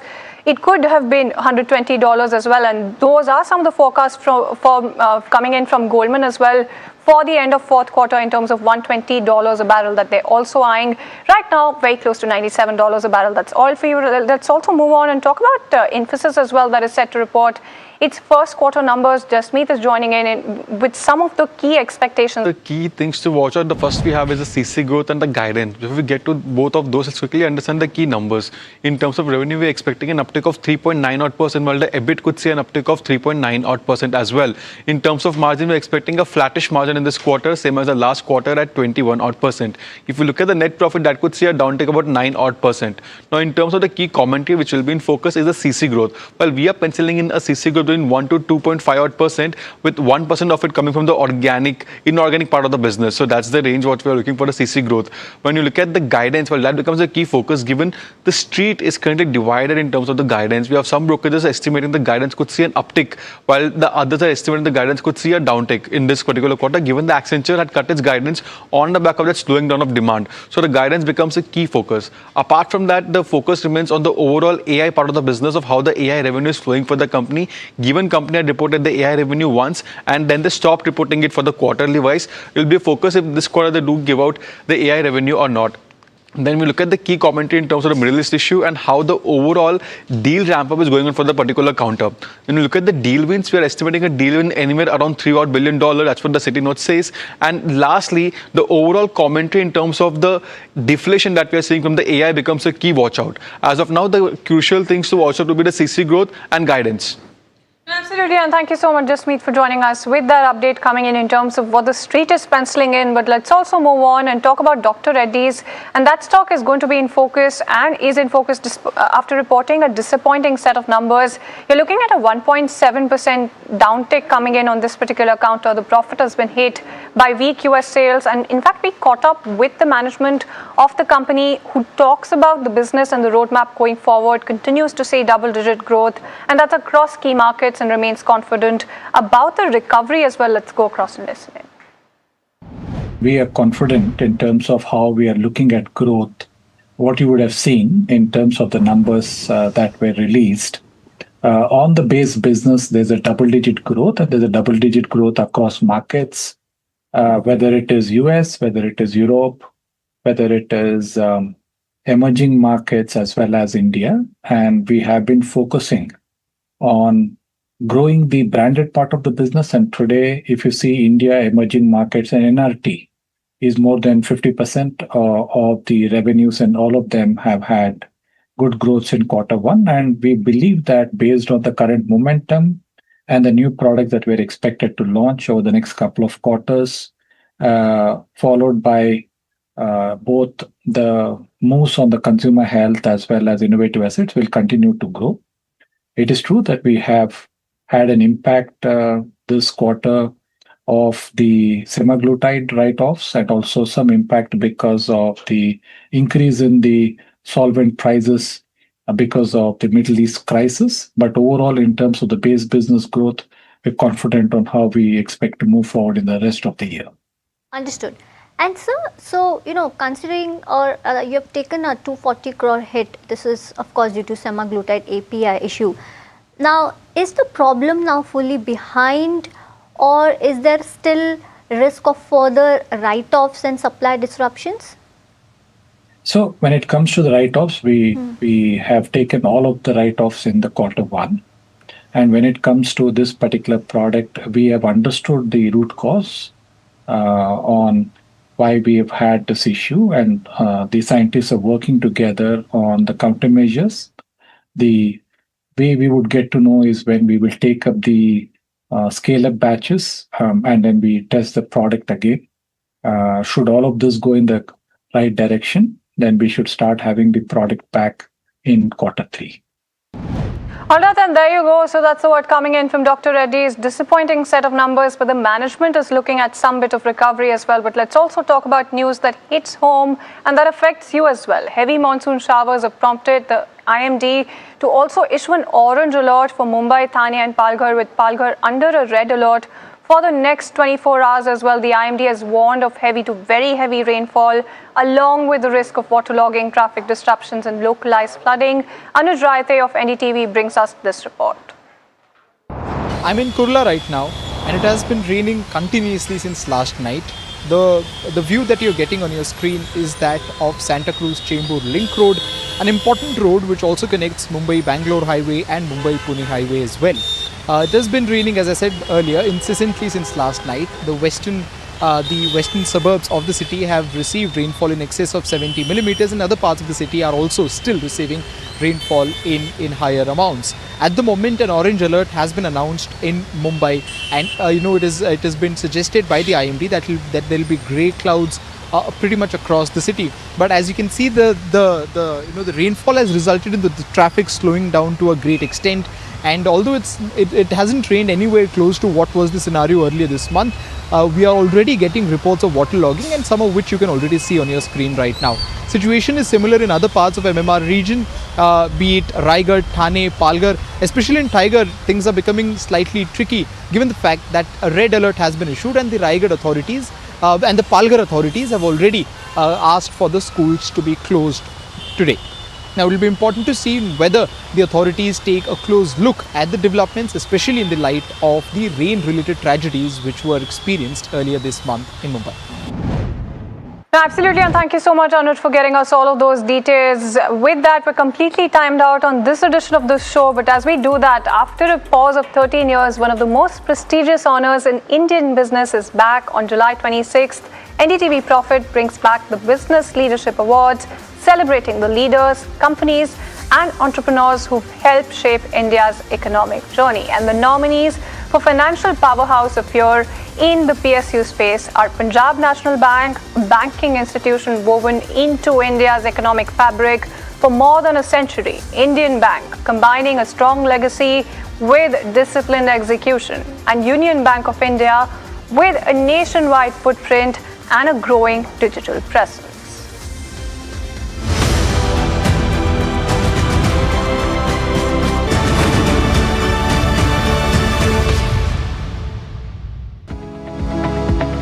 Superstar Stocks of the Day, presented by Tata Azura, हर रास्ते का superstar.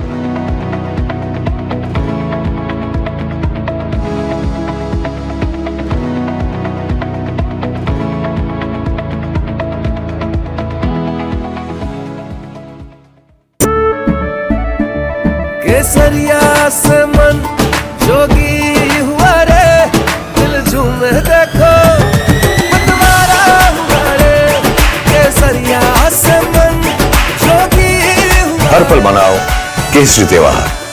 विमल, बोलो जुबान केसरी. We are over, Jimmy. Hey, life में scratches तो आएंगे, गाड़ी के स्क्रैचेस को तो कॉस्मो पीपीएफ संभाल लेगा, आप अपना देख लो।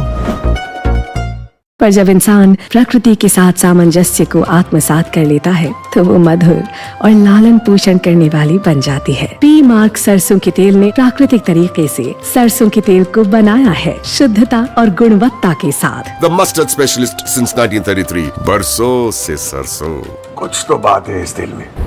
India is at a 2030 turning point. EVs, hybrids, biofuels or hydrogen, what fuel wins where?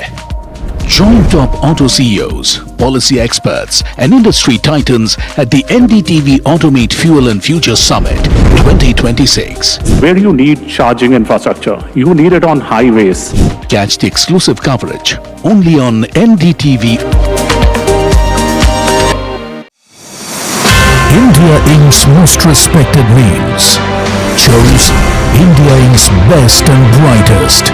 These kind of awards and jury lineup, you are truly giving it the right weightage. The eminent juries who are here, and that itself speaks for the commitment towards highlighting the advantage which India is having. What I am looking for in this is that we should be awarding companies and individuals who have focused not only on growth but also on bringing good governance. Be part of jury and vote on the people, the men, the women, the companies in India who have the right stuff is a great opportunity for us. Who will earn India's top business honors? Find out at the NDTV Profit Business Leadership Awards. India Inc.'s most respected names chose India Inc.'s best and brightest. I'm delighted to be chairing a meeting of such distinguished fellow businessmen, bankers. It's just lovely to be back on this NDTV jury. I have been a fan of NDTV for a long time. Many of the nominees are extremely close together in terms of what they've done. Gender parity to be reflected while we choose leadership as well. It's also important that how they are reshaping the industries. We got a fantastic jury.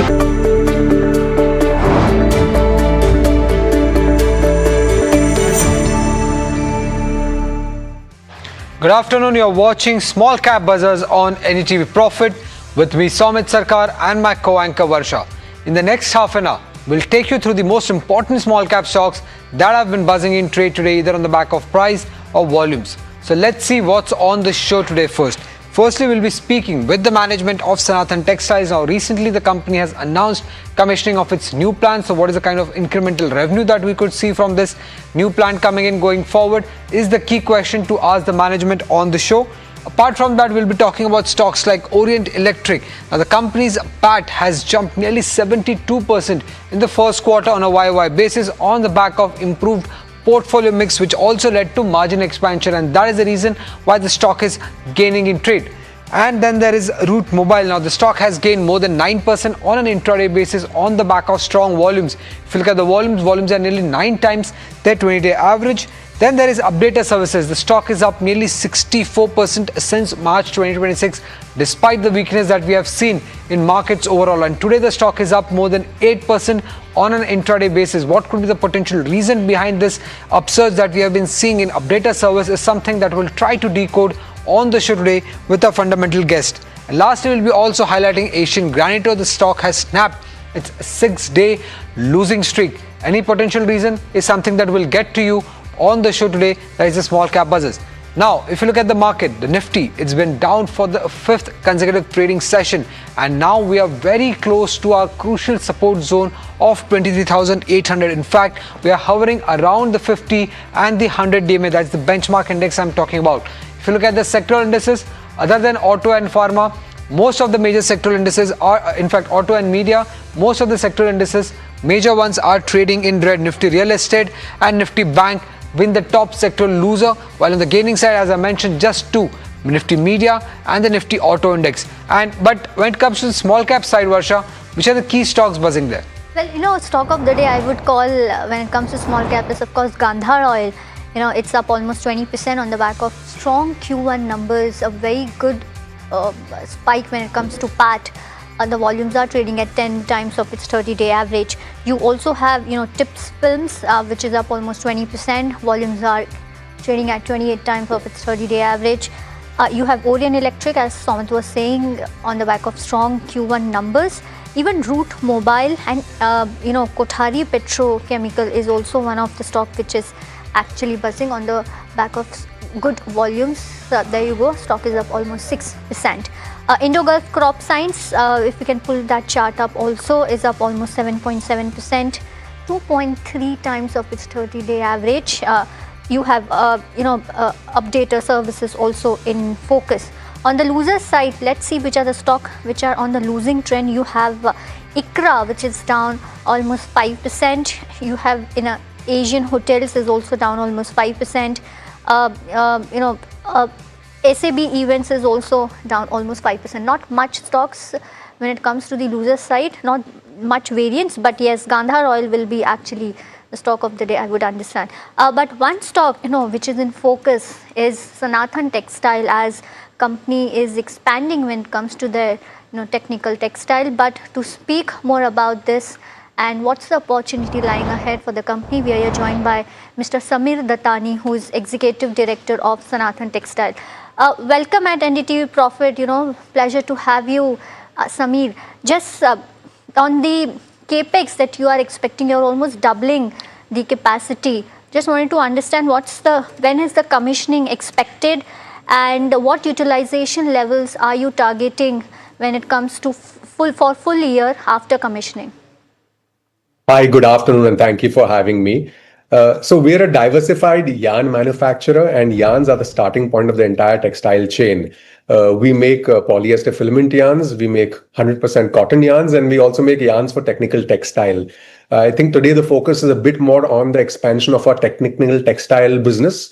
Our existing capacity, we make 9,000 tons of yarns for technical textile, and in August we are ready to double that capacity. The civil work is complete, the machinery erection and commissioning is going on at the moment, and sometime in the middle of August we'll be starting commercial production of our new capacity for technical textiles. So from 9,000 tons, it'll double to 18,000 tons. Now, as we all know, technical textiles, it'll double to 18,000 tons. Now, as we all know, technical textiles has been looked upon as the future of textiles. In India, the contribution of technical textiles is less than 10% of the entire textile ecosystem. In developed countries, this contribution is as high as 50%.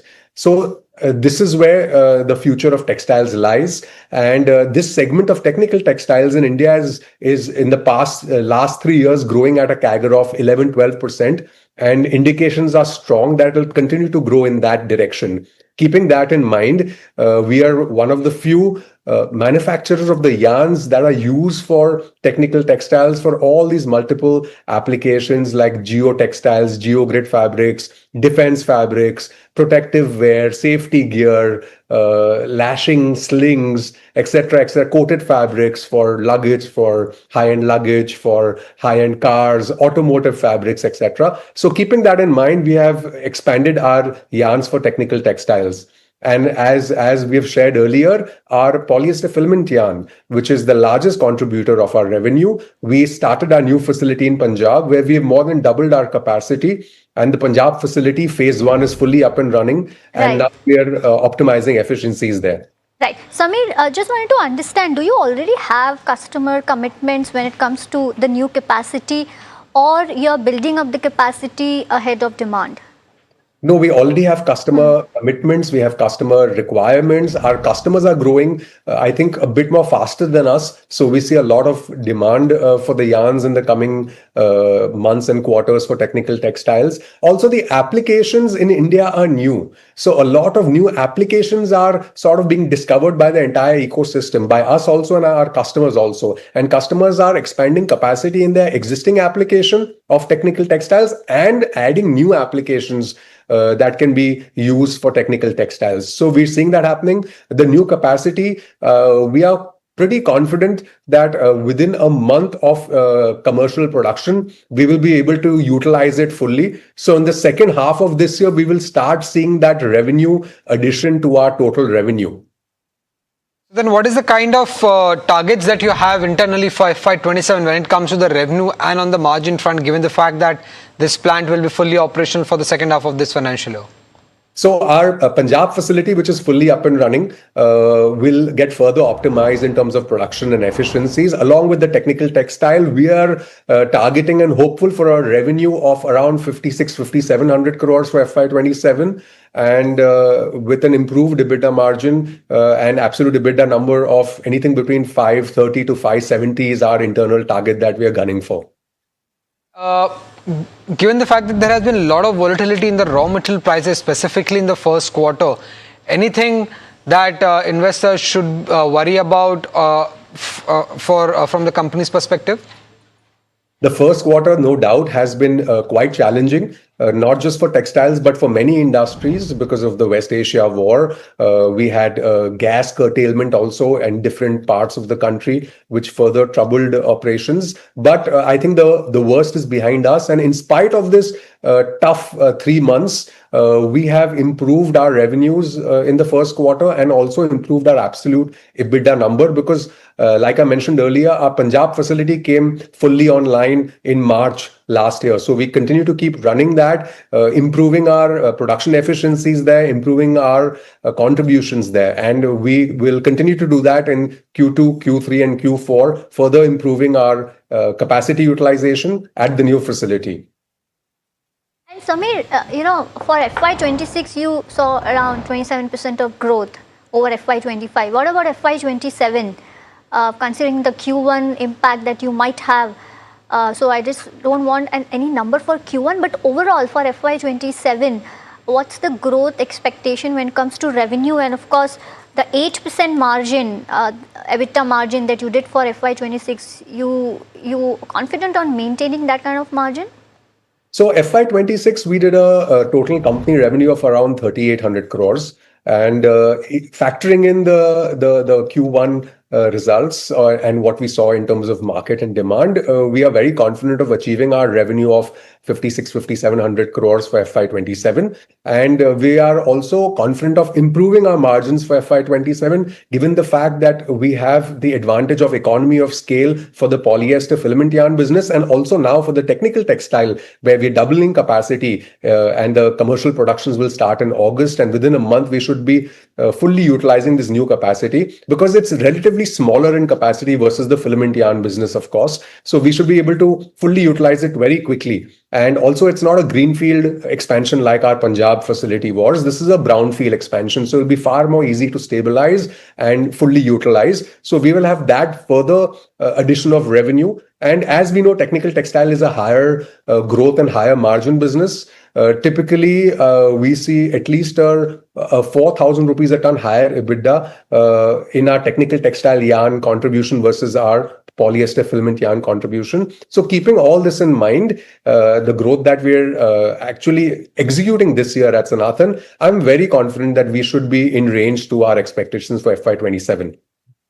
Lastly, Samir, on UK FTA, just wanted to understand what incremental revenue you are expecting when it comes to UK FTA, and with that, what will be your international contribution to the overall business? So very, very exciting question because we're seeing a lot of inquiries and buzz after the FTA announcement for UK and Europe. A lot of customers have reached out. We have contacted a lot of customers. There's sampling that's happening. There is exchange of product availability, product range, etc. That has already started with customers. Our yarns for technical textiles, we export a decent amount to the US.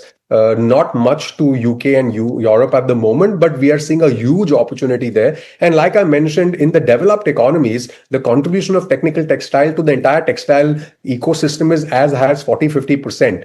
So there's a huge opportunity that lies ahead in the coming quarters once these FTAs start working in the favor. Huge opportunities for us as a yarn manufacturer to directly export our yarns, and also for the entire ecosystem. Our customers will be exporting the products, whether it's apparels, garments, or technical textile products to these countries. So I'm very, very optimistic and positive about the FTA and it supporting and increasing avenues for the entire textile chain. Right. Well, thank you so much, Samir, for joining in and having a conversation with us. Pleasure to have you at NDTV Profit. Thank you so much. Well, this was Sanathan Textiles, outlining growth prospects when it comes to FY27, confident of, maintaining, or I would say increasing margins of around from 8%. With that, let's also invite fundamental guest for the day, Sunny Agrawal, Head of Fundamental Equity Research at SBI Cap Securities. Sunny, what about, Sanathan Textiles? You heard the management quite confident when it comes to the technical textile capacity and also on the back of UK FTA. What's your view on this counter?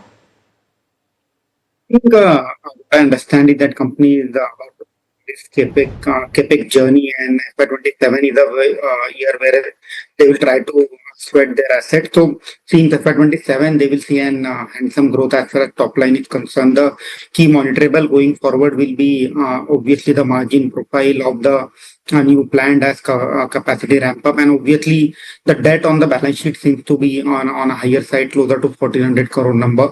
I hope that number will peak out post this capex, and gradually we will see a financial deleveraging that is also playing out. That will play out on the P&L as well as balance sheet.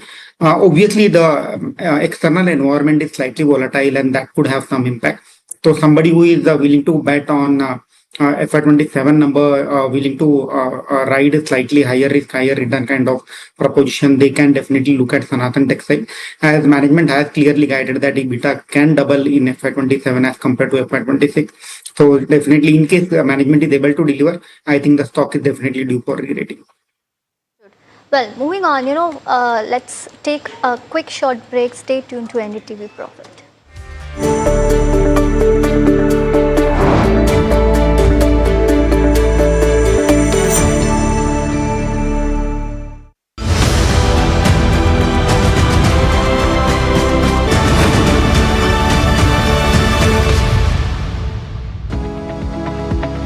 Superstar Stocks of the Day, presented by Tata Azura, हर रास्ते का superstar.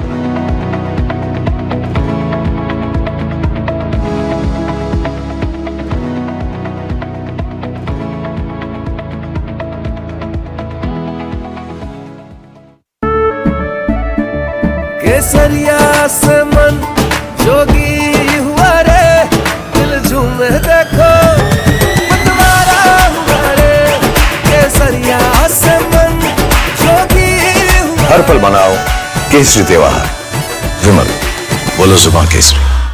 We are over, Jimmy. Hey, life में scratches तो आएंगे। गाड़ी के scratches को तो Cosmo PPF संभाल लेगा। आप अपना देख लो। याद है ना मैंने क्या सिखाया था? सिल्वर के लिए स्टर्लिंग मार्क, गोल्ड के लिए हॉलमार्क और मस्टर्ड ऑयल के लिए सिर्फ पी मार्क। इस बार तो माँ से भी बेहतर बना। P-Mark, the mustard specialist since 1933. बरसों से सरसों। कुछ तो बात है इस दिल में। This is India Inc.'s Roll of Honor, recognizing the leaders shaping India's growth story, where ambition, enterprise and excellence meet. In the presence of the Finance Minister, Nirmala Sitharaman. NDTV Profit Business Leadership Awards, 26 July on the NDTV network. India is at a 2030 turning point. EVs, hybrids, biofuels or hydrogen, what fuel wins where?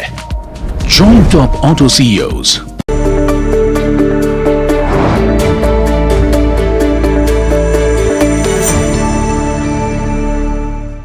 Welcome back. You're watching Small Cap Buzzers, where let's pull up chart for Orient Electric. Let's see what that stock is doing, because stock is up almost 4%. It has come down, but strong Q1 numbers the company has seen. Let's see what drove the growth when it comes to Q1 for Orient Electric. You have cooling products, which continued to do well for the company. Fan business outperformed the industry. Even lighting, switchgear and wires saw strong traction, and emerging business contributed meaningfully, when it comes to the growth. Well, onto the premiumization.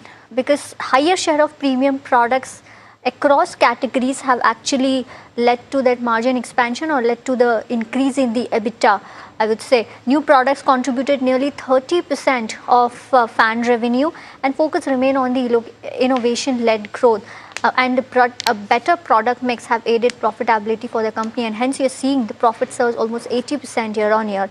Onto the export story, well, e-commerce recorded high double-digit growth. Export also reported strong growth. Overall, a strong set of numbers for Orient Electric, and hence we're seeing stock is up almost 4%. Sunny, any view on Orient Electric?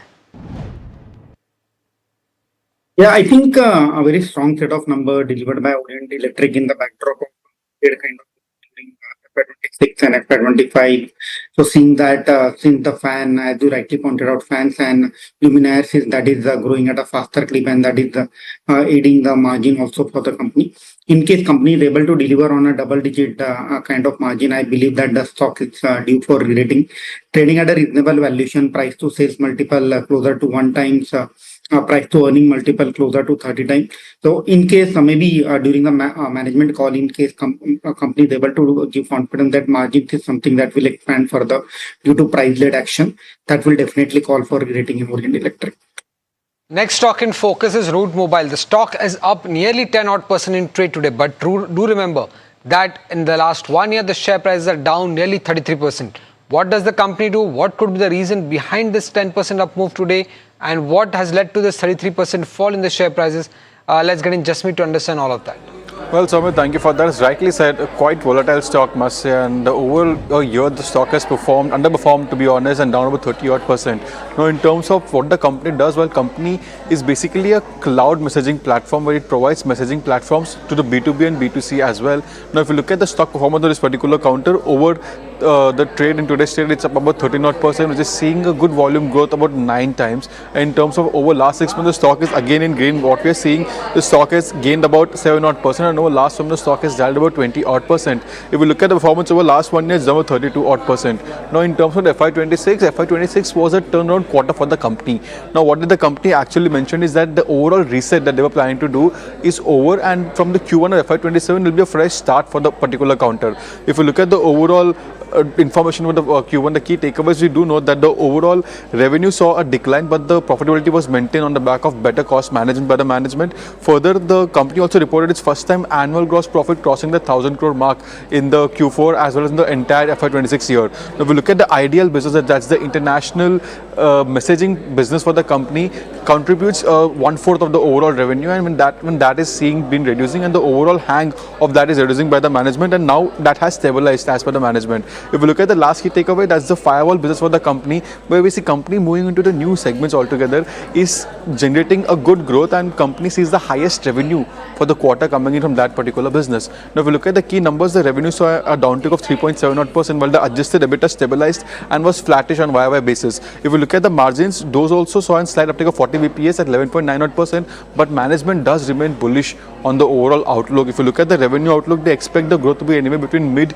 to high single digit going ahead, and in the FY26 it was a flattish growth, a slightly degrowth, must say. Now, in terms of the EBITDA margin target, the management is targeting roughly 12%, and that touched at 11.9% mark in the FY26, so that will be something to watch out of how does that goes out, and if the 11.9% mark can be stated and stayed at the particular level. Now, with the last thing, the dividend is something that management has raised by nearly 50%. Earlier it was 11 odd rupees per share, now they have made it 16.5 rupees odd share. So as of now, FY26 looked more of a stabilizing year for the company, but FY27 is something to watch out of how does the overall Q1 pans out going ahead.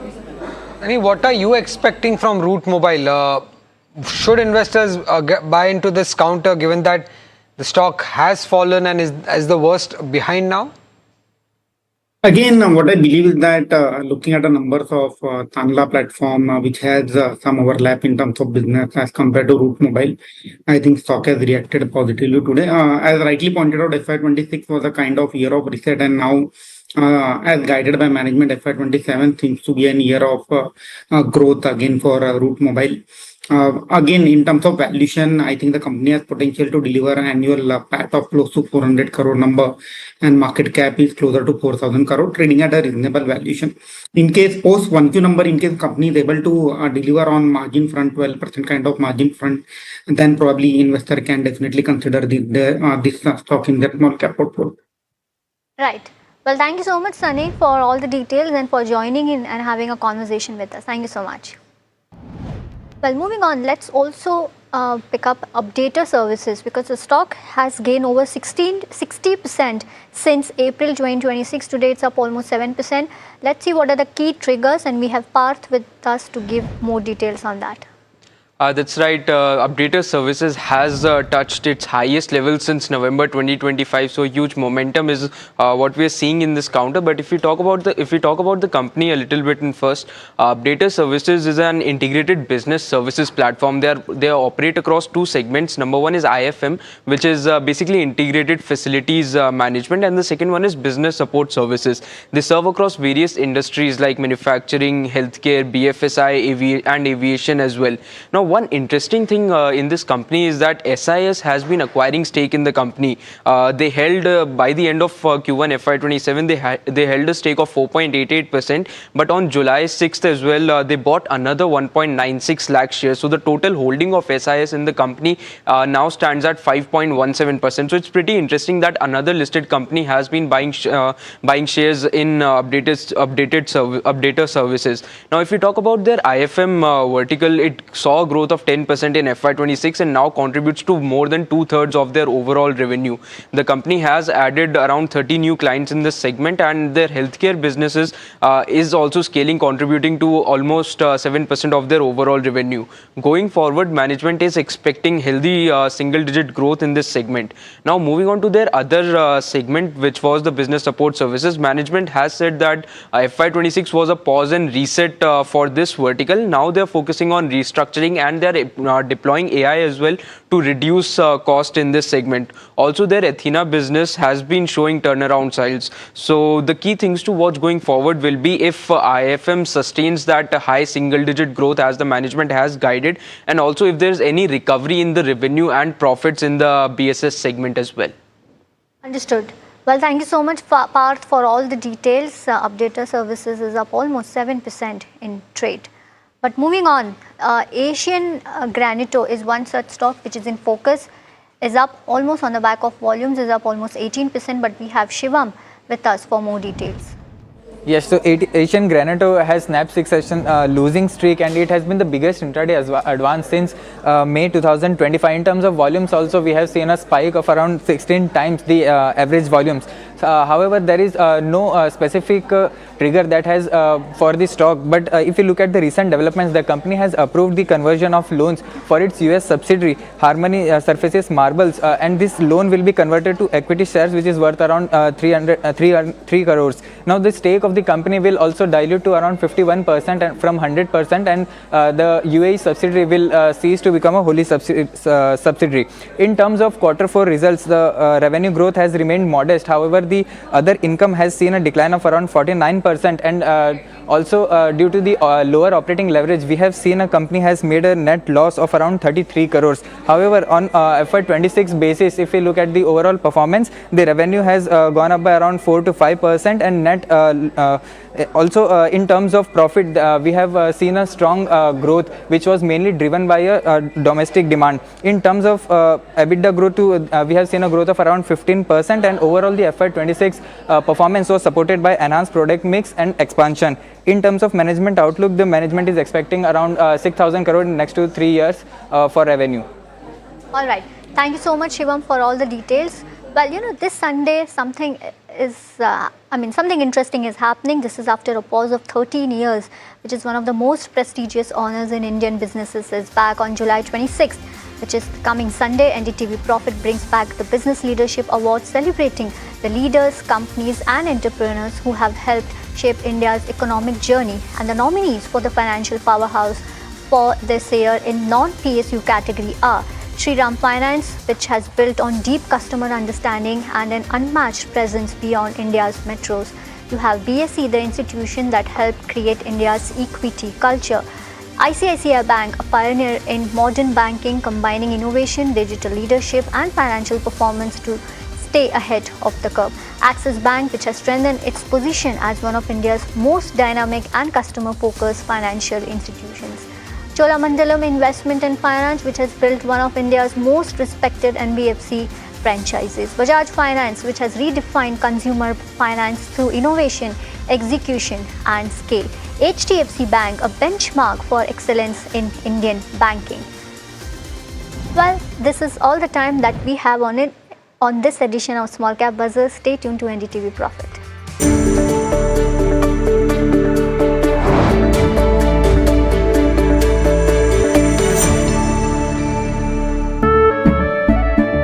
केसरिया से मन जोगी हुआ रे दिल झूमे देखो मतवारा हुआ रे केसरिया से मन जोगी हुआ हर पल मनाओ केसरी त्योहार विमल बोलो जुबान केसरी We are over, Jimmy. Hey life में स्क्रैचेस तो आएंगे। गाड़ी के स्क्रैचेस को तो कॉस्मो पीपीएफ संभाल लेगा, आप अपना देख लो। माँ भी हमेशा पी मार्क मस्टर्ड ऑयल में ही खाना बनाती थी। कुछ तो बात है इस दिल में। PMark, the mustard specialist since 1933. सरसों से सरसों India is at a 2030 turning point. EVs, hybrids, biofuels or hydrogen, what fuel wins where? Join top auto CEOs, policy experts and industry titans at the NDTV Automate Fuel and Future Summit 2026. Where you need charging infrastructure, you need it on highways. Catch the exclusive coverage only on NDTV. India Inc.'s most respected names chose India Inc.'s best and brightest. These kinds of awards and jury lineup, you are truly giving it the right weightage. I think it's heartening to see talent that there is in across India Inc. We should be awarding companies and individuals who have focused not only on growth but also on bringing good governance. Be part of jury and vote on the people, the men, the women, the companies in India who have the right stuff is a great opportunity for us. For us, the biggest thing is trust. That's what we provide. We need leaders in India that can help take India being a global superpower. We got a fantastic jury and we've left all decisions to the wisdom of the jury. Who will earn India's top business honors? Find out at the NDTV Profit Business Leadership Awards.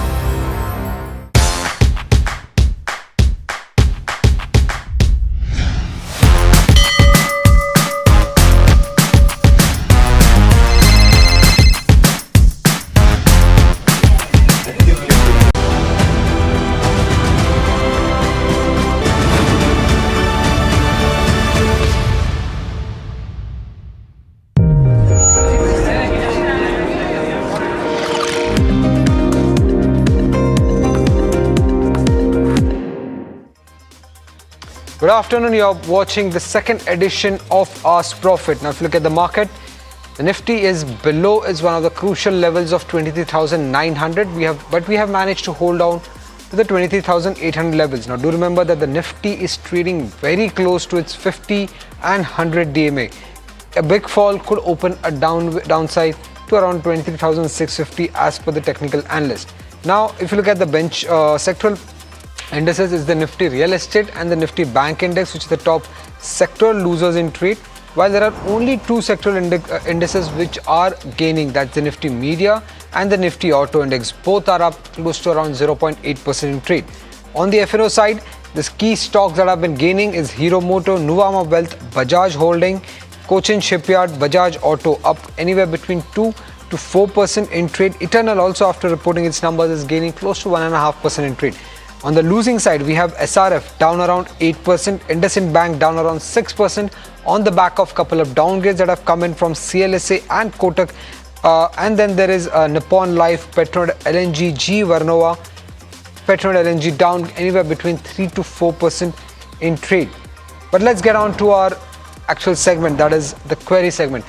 Firstly, let's welcome in our technical guest, Jatin Gedia, VP Technical Research, Teji Mandi, and Mr. Chokhalingam, founder and MD of Economics Research. The first query is coming in from Shankar from Bangalore. It's on Jyoti Labs. He's planning to buy around 500 shares from 2 months perspective. Jatin, any view on Jyoti Labs? I would suggest to buy only above the level of 205. On the charts, the trend is negative. The trend reversal shall happen only about 205 levels. So about 205, the next target area that we are expecting is 219. So a conditional buy about 205. Query is coming in from Novendu from Bihar. He wants to know whether is it a right time to buy SRF shares. He's a long-term investor. Mr. Chokhalingam, any view on SRF? Yeah, certainly for long term one can consider. It's one of the leaders and the most efficient chemical producers. Today's steep fall also is a good opportunity, but short term, I doubt whether one can make any meaningful return, but certainly beyond 18 months time frame, it is quite possible to make a meaningful return. Next query is coming in from Ramayar from Mumbai. It's on BHL. He's holding 1200 shares, bought at an average price of 410 rupees. He wants to know the short term outlook and target, if any. Jatin, on BHEL? The outlook for BHEL is positive. The overall trend is positive. Last week it did give a breakout. However, it is retesting the breakout. So 395 is a very crucial support. On the upside, from a short to medium term perspective, we are expecting 460 to 478 on the upside. Okay, the next query is from Rajesh from Hyderabad. He wants to know, Mr. Chokhalingam, actually it's for you. He wants to know if you could suggest him any good pharma in the stock in the mid and the small cap space which has a good growth potential. I would suggest FDC. More than 90% of the revenues are from the domestic market. Strong balance sheet, lot of cash on the books. March result was also very impressive. I expect decent results from June quarter also. So this is the one stock I have a strong conviction. Personally also we have invested in the stock. Okay, the next query is from Ajay from Pune. He wants to know whether it's the right time to enter Keynes Tech at current levels from medium term perspective. Jatin, any view on this? Yeah, the overall trend for Keynes Tech is negative because it's forming a lower top, lower bottom structure. So I would suggest to wait for lower levels or the trend reversal to happen above 3,600. Only then we can enter. Otherwise, the trend is still negative. The next query is from Joshi from Tiruvananthapuram. He wants to know whether can he buy Moil or Balkrishna Industries from long-term perspective. Mr. Chokhalingam, any view here? Moil, just because it has been beaten down, one can buy short to medium term. But in the long term, I believe there will be some concern because post recent judgment, a lot of state governments would keep resorting to hike in the royalty on the minerals. But definitely in the short to medium term, there is a potential of gaining 15 to 20% because it has been beaten down a lot. And also the rupee depreciation will improve the realization because landed cost of manganese ore will be much higher. Dipti from Chennai is holding 276 shares of Sterling Wilson Solar, bought at a price of 650. Should she sell, hold or buy more? Mr. Chokhalingam, any view here? One can hold it, wait, it's only problem is that quarterly results are really highly volatile. One can hold any small decline also, one can consider accumulating it. Next query is on Bajaj Housing Finance. Sujan is holding 300 shares, bought at a price of 114. Currently sitting on a loss. Mr. Chokhalingam, should he add more for long term or sell it and book loss? This is a fairly priced and a decent price to hold. I won't say that one should sell this based on the valuation because it's around 3 times price to book value, which is a very fairly one for housing finance company coming from the reputed group. In case it corrects 5-10%, then one can consider buy. Otherwise, it's good to hold for medium to long term. Next query is from Jay Krishnan from Kerala. He wants to know at what level can he enter Ultratech for the next 6 to 9 months. Jatin, any view on this? Yeah, the Ultratech cement, the 200-day moving average is placed at 11,400. So that would be a good enter a good level to buy for a medium term perspective. On the upside, the target area is 13,000, 13,200. Okay. The next query is from Arjit from Tamil Nadu. He's holding 24,000 shares of Greaves Cotton bought at a price of 223. Can he hold for the next 6 months? Jatin, any view here? Yeah, the overall trend for Greaves Cotton is positive, considering that he has a large chunk. He should consider some profit booking at current levels. And on the upside, from a 6-month perspective, we are expecting levels of 270 to 285. The next query is from Saurabh. He wants to know the view on Glenmark Pharma. He has bought 30 shares at a price of 2,234. Can he continue to hold this counter for long term, Mr. Chokhalingam? I believe trailing P is around 21, which is a quite decent valuation to hold for medium to long term. Okay. The next query is from Bindu from Hyderabad.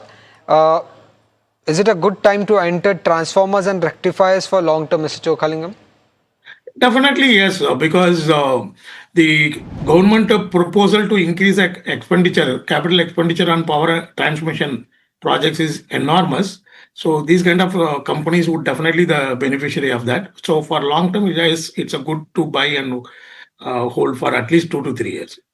Okay. Ashwin from Chennai has bought 271 shares of M&M Finance at a price of 375. Any short-term target on this, Jatin? Is overall in an uptrend. From a short-term perspective, 412, which is the previous swing high, is a good resistance area. So that should be kept as a target area. If he is holding long, he should continue to hold with a trailing stop loss at 364. Okay. Sunita from Hyderabad has got allotments for SBI AMC in the IPO. Should she hold or sell? Mr. Chokhalingam, any view on this? I think one should hold for long term. Perennially, the AMC business is going to be a growth story, and SBI fund has done reasonably very well. I think it's a very good stock to hold for medium to long term. One can, in fact, consider buying it if stock corrects 5-10%. The next query is from Sunil from Vadodara and is for you, Mr. Chokhalingam. He wants to know your top pick for medium to long term perspective. Medium to long term perspective, yes. One is Nesco, and second is FDC Limited, and then Bharati Hexacom, and fourth one CDSL. Among these 4 stocks, Nesco and FDC, we have invested in line with the compliance process. Okay. Tushar from Jaipur is holding 800 shares of DAM Capital bought at a price of 172, currently sitting on a loss of 7%. Should he hold, average or exit? Jatin, any view? The trend is negative. My suggestion would be to exit. Okay. The next is a caller query coming in from Kochi. Vinod, you can go ahead and ask a query. Good afternoon, sir. I hold 500 quantity of Cipla, which I used to do channel trading. So, but now my average is 1451, and I've been holding for some months now. Is it good to hold or exit and reinvest elsewhere? Would you suggest, sir? Hold for long term? Mine was a medium term. I do this channel trading. Okay. Jatin, any view on Cipla? Yeah, so Cipla is trading very close to its 200-day moving average, which is placed at 1348. So I suggest to continue to hold as of now for a medium-term target of 1500 to 1550 on the upside. Sriram from Pune is holding 400 shares of Wonderla Holidays bought at a price of 700 rupees per share. Any outlook on this for the next 6 to 12 months, Jatin? Yeah, see, overall the stock is trading in a downtrend. My suggestion would be to exit because we are expecting levels of 420, 400 on the downside. Vijay from Chennai wants to know the short-term target on Hindalco here, Jatin. Jatin on Hindalco. Yes, for Hindalco, we are expecting a pullback towards the 200-day moving average, which is placed at 996 on the upside. So 4-5% of up move is likely from a short-term perspective. The next query is from Lakshmi. She is holding shares of HDFC, but given the bearish view that we are seeing currently, should she exit or continue to hold? Mr. Chokhalingam, any view on this? It has done pathetically on the stock market, but any analyst giving sell call at this price would be very risky, to be frank. Though it has failed miserably in the past, because valuations are appealing. It started improving the credit growth also. So I would not dare to give sell call. I would rather take a courage to say that you buy at this price for medium to long term. Okay, the next query is from Preeti from Raipur. Wants to know the short-term view on Sharda Chem. She's currently sitting on a loss for the next 12. She's sitting on a loss of 12.5% and can continue to hold this counter for the next 3 to 4 months. Jatin, any view? Of 12.5% and can continue to hold this counter for the next 3 to 4 months. Jatin, any view? No, sorry, I can't get the code actually. Sharda Cropchem. Yeah, see, the stock is in a downtrend and we are expecting it would be the suggestion. Anil Nair from Abu Dhabi is holding 990 shares of Shipping Corporation of India, bought at a price of 348. He's holding it for the last 2 years. Should he continue to hold or sell? Mr. Chokhalingam, any view on Shipping Corp? Oh, one can hold it. I don't think in the short term one can make a big money, but then, in the recent rally in the metal prices, the replacement cost of replacement value of all the shipping companies have gone up substantially. So NAV is quite high these days for many shipping companies. So one can hold it. The next caller query is coming in from Hyderabad. Kiran, you can go ahead and ask your query. Good afternoon to all the panelists. This is Kiran Kumar. I bought J&K Bank shares of 1337 numbers. Okay. Okay. With a price of 183.65. Okay. The thing is, almost I lost 13,000. Like, what will be in a short term? Maybe another a week. It can be recovered, or what should I do? Let's suggest for this. Jatin, any view on J&K Bank? Do you think the stock could recover in the next 1 week or so? Yes, definitely, because it is trading currently exactly at its 20-day moving average, which is 171. So my suggestion would be to hold for 1 week. The trailing stop loss should be kept at 166. On the upside, we are expecting levels of 201 to 205. Okay, the next query is from Dilip from Kolkata. He is holding 100 shares of LG Electronic, bought at a price of 1,542. Should he hold for long term or exit? Mr. Chokhalingam, any view? I would dare to give sell call and buy ITC. That gives me more confidence than LG Electronics in terms of future growth and valuation comfort. Okay, the next caller query is coming in from Karnataka. Prasad, you can go ahead and ask your query. Yes. Good afternoon. Good afternoon. Yeah, I do have holding Vedanta oil and gas shares of 12,000 rupees shares with a 41 rupees of average. So what should I know? Okay, and you can hold for long term? Yeah, I'm not thinking for long term. I am thinking for short term, very short time. Okay, Jatin, any view on Vedanta oil and gas? See, in case of Vedanta oil and gas, the trend is still not confirmed. It is in a downtrend, and the near-term outlook is fall towards 30 rupees on the downside. So you can continue to hold, but below 30, there would be a free fall. Okay, the next query is from Lavanya from Iluru. She wants to enter Rubicon Research. Should she do that, Mr. Chokhalingam? Sorry, I haven't studied this stock. Not able to give. Jatin, any view on charts? And for Rubicon Research is positive. The support is placed at 1340 on the downside.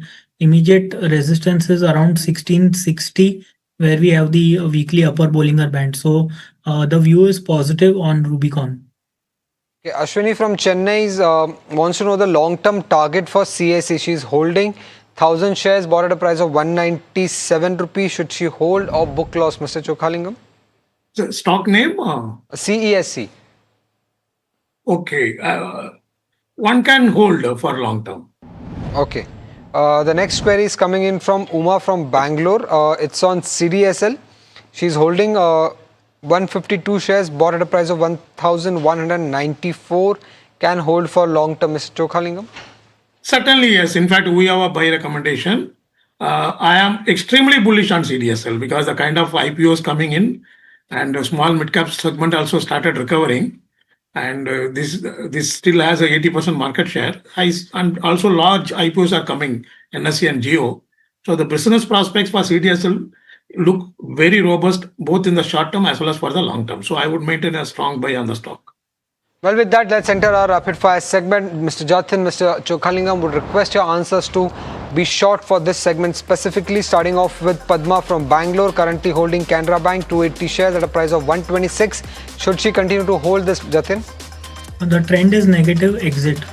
Pravin from Chennai wants to know whether it's the right time to accumulate Hitachi Energy. Mr. Chokhalingam, any view? No, valuation comfort is not there. Jake from Kochi wants to know whether it's a good time to enter India Mart from long-term perspective. Mr. Chokhalingam? Sorry, I have not studied it. Okay. Dipti from Chennai wants the view on Vari Energy. Should she enter this, Mr. Chokhalingam? At best, one can hold. I expect a lot of competition in the solar industry. The next viewer has a few shares of SG Mart. Should he sell or hold? Jatin, any view here? Stock name, please. SG Mart. Continue to hold. Overall trend is positive. 700 target. Stop loss 640.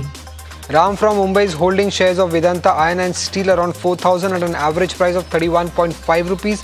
What's the short-term outlook on this, Jatin? I can't get the code, sorry. Okay, Mr. Chokhalingam, any view?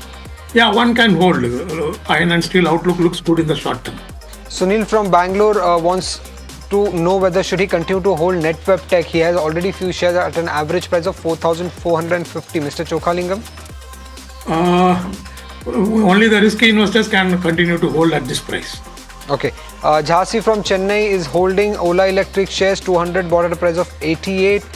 Can it recover in future, Mr. Chokhalingam? I doubt. Recovering to that level, maybe 10-15% very much possible tactically. Bharat from Andhra Pradesh wants to know whether it's the right time to enter Gandhara. The stock is up 20%. Mr. Chokhalingam, any view? I'm sorry, I have not studied it. Jatin, any view on this?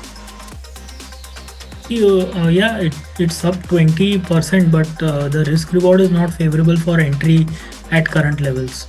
Okay, Christopher from Chandigarh is holding 1,530 shares of Fujiyama Limited, bought at a price of 329. Can he hold this counter for the next 5 years, Mr. Chokhalingam? Sorry, I have to study it. I haven't studied it. Okay, any view on this, Jatin? Sorry, the stock name? Fujiyama Power.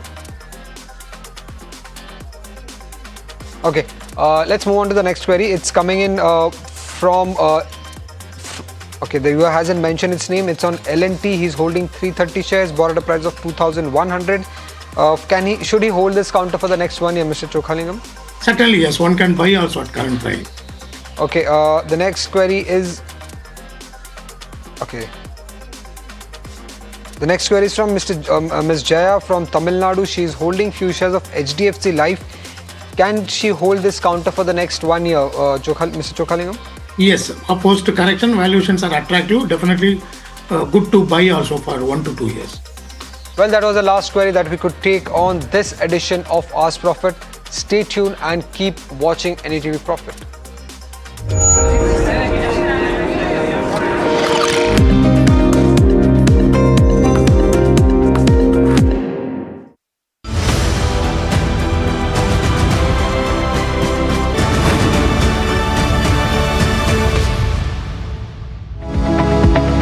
Superstar Stocks of the Day, presented by Tata Azura. हर रास्ते का superstar.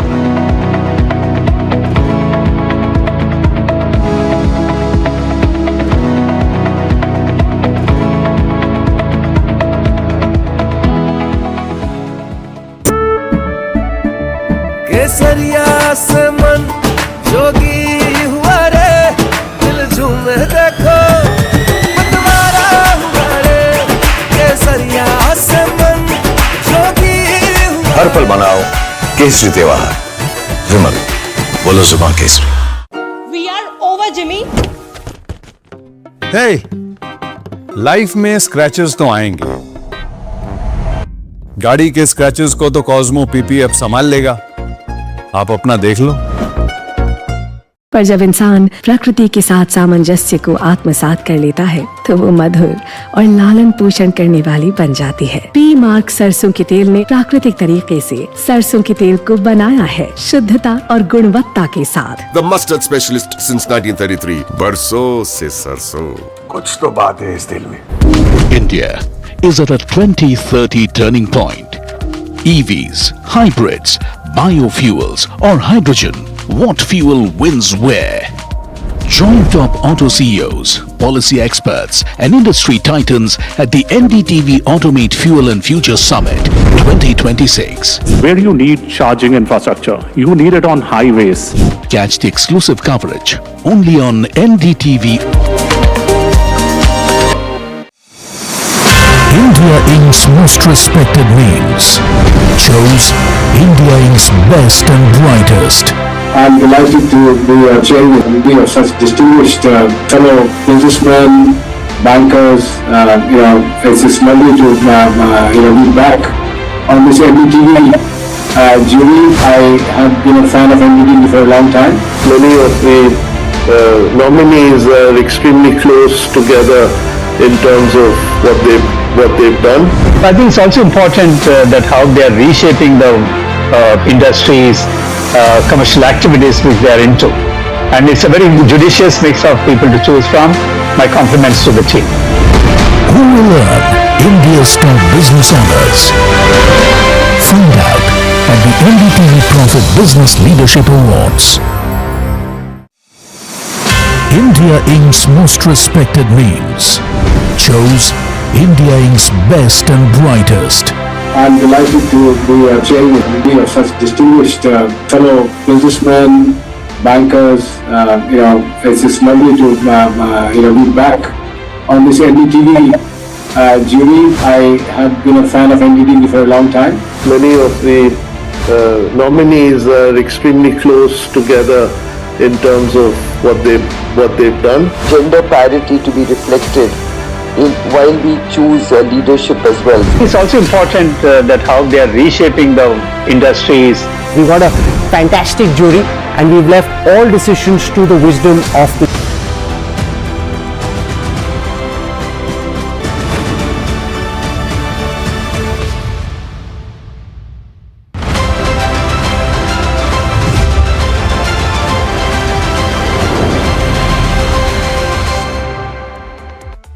Hi, thanks so much for joining in. You're watching India Market Close. My name is Alex Matthew. We're coming to you live from the NDTV Profit Suzlon studio.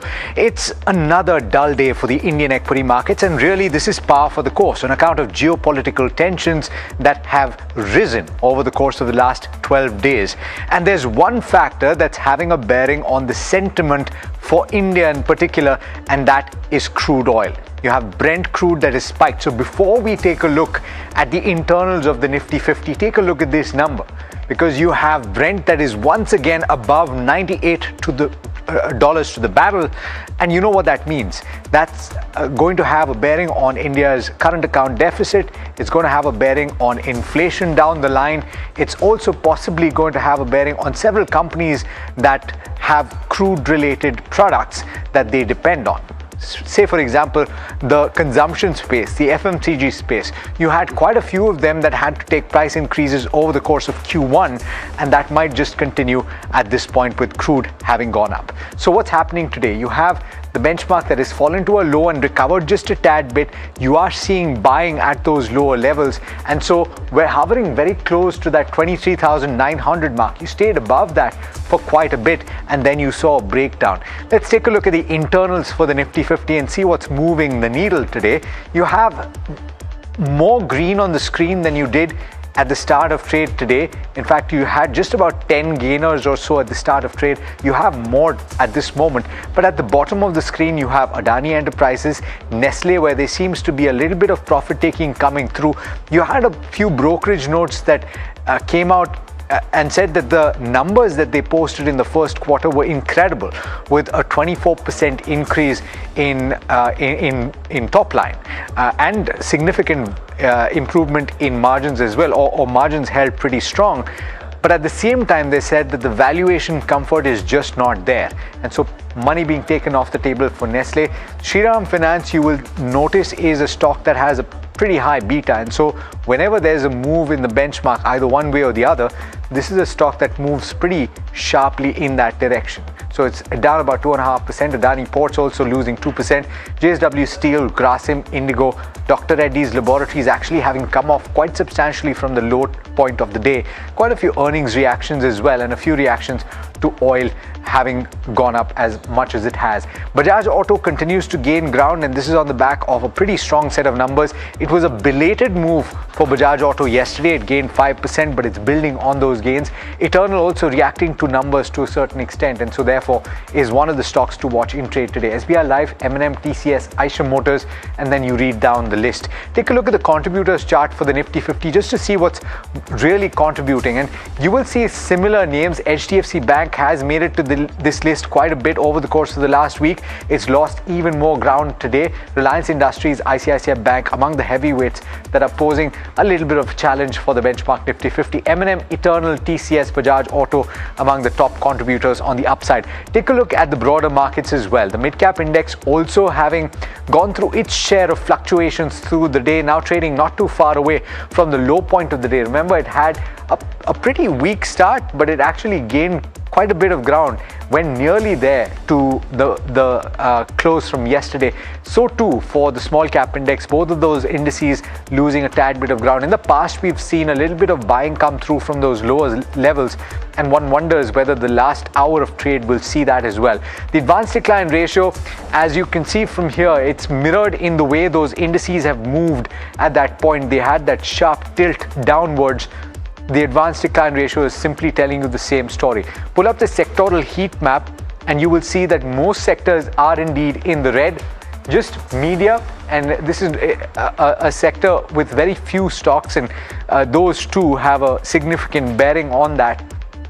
Auto is doing okay, with Bajaj Auto and Eicher also doing reasonably well.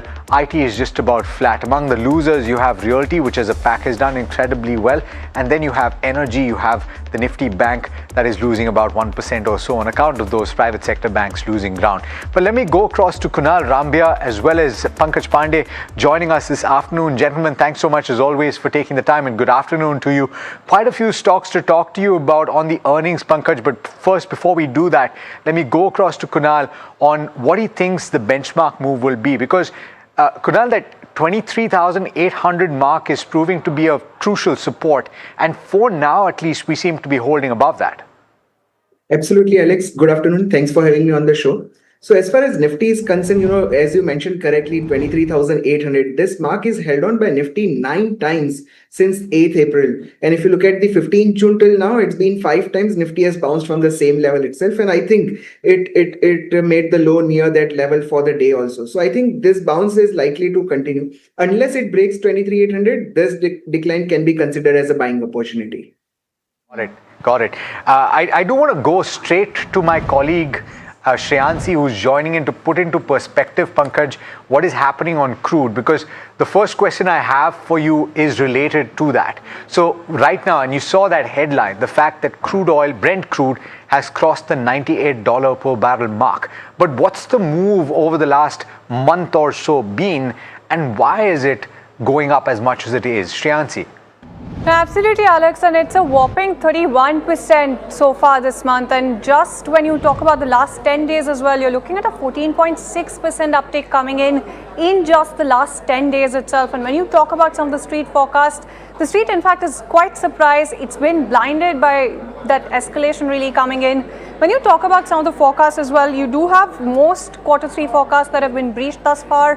When you talk about JP Morgan's $86, or if you talk about Morgan Stanley's $90 per barrel target as well, that's been very, very breached. And just in the last trading session as well, you did have a $5 surge coming in. So that should tell you everything that you need to know about how quick this sort of surge is. When you talk about Goldman lastly, their upside case is somewhere close to $120. So they're the ones that are still holding on. But do remember that this is their bull case. It's not their base case. It's not the case that they're going with.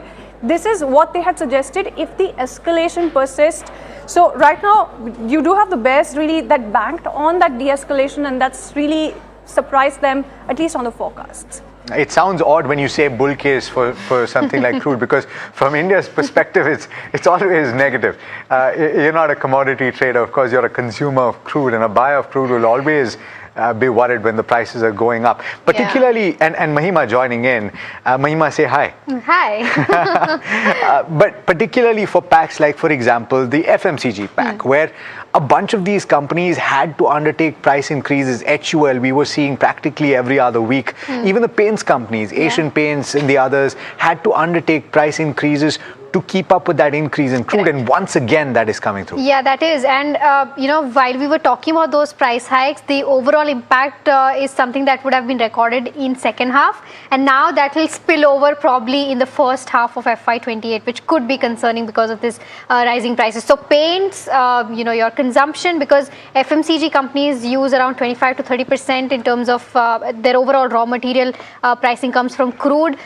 For paints, it's as high as 50 to 55% %. For tires also, it is pretty high, between that 40 to 50% So all of these, sectors get impacted because of rising crude prices. Pankaj, a very good afternoon to you. First of all, I'll come to you on the back of this. Sudden spike in the last 3-4 days we've seen, and this will have an overhang on a lot of crude based companies, and that will impact their margins and overall profitability. What do you make of this?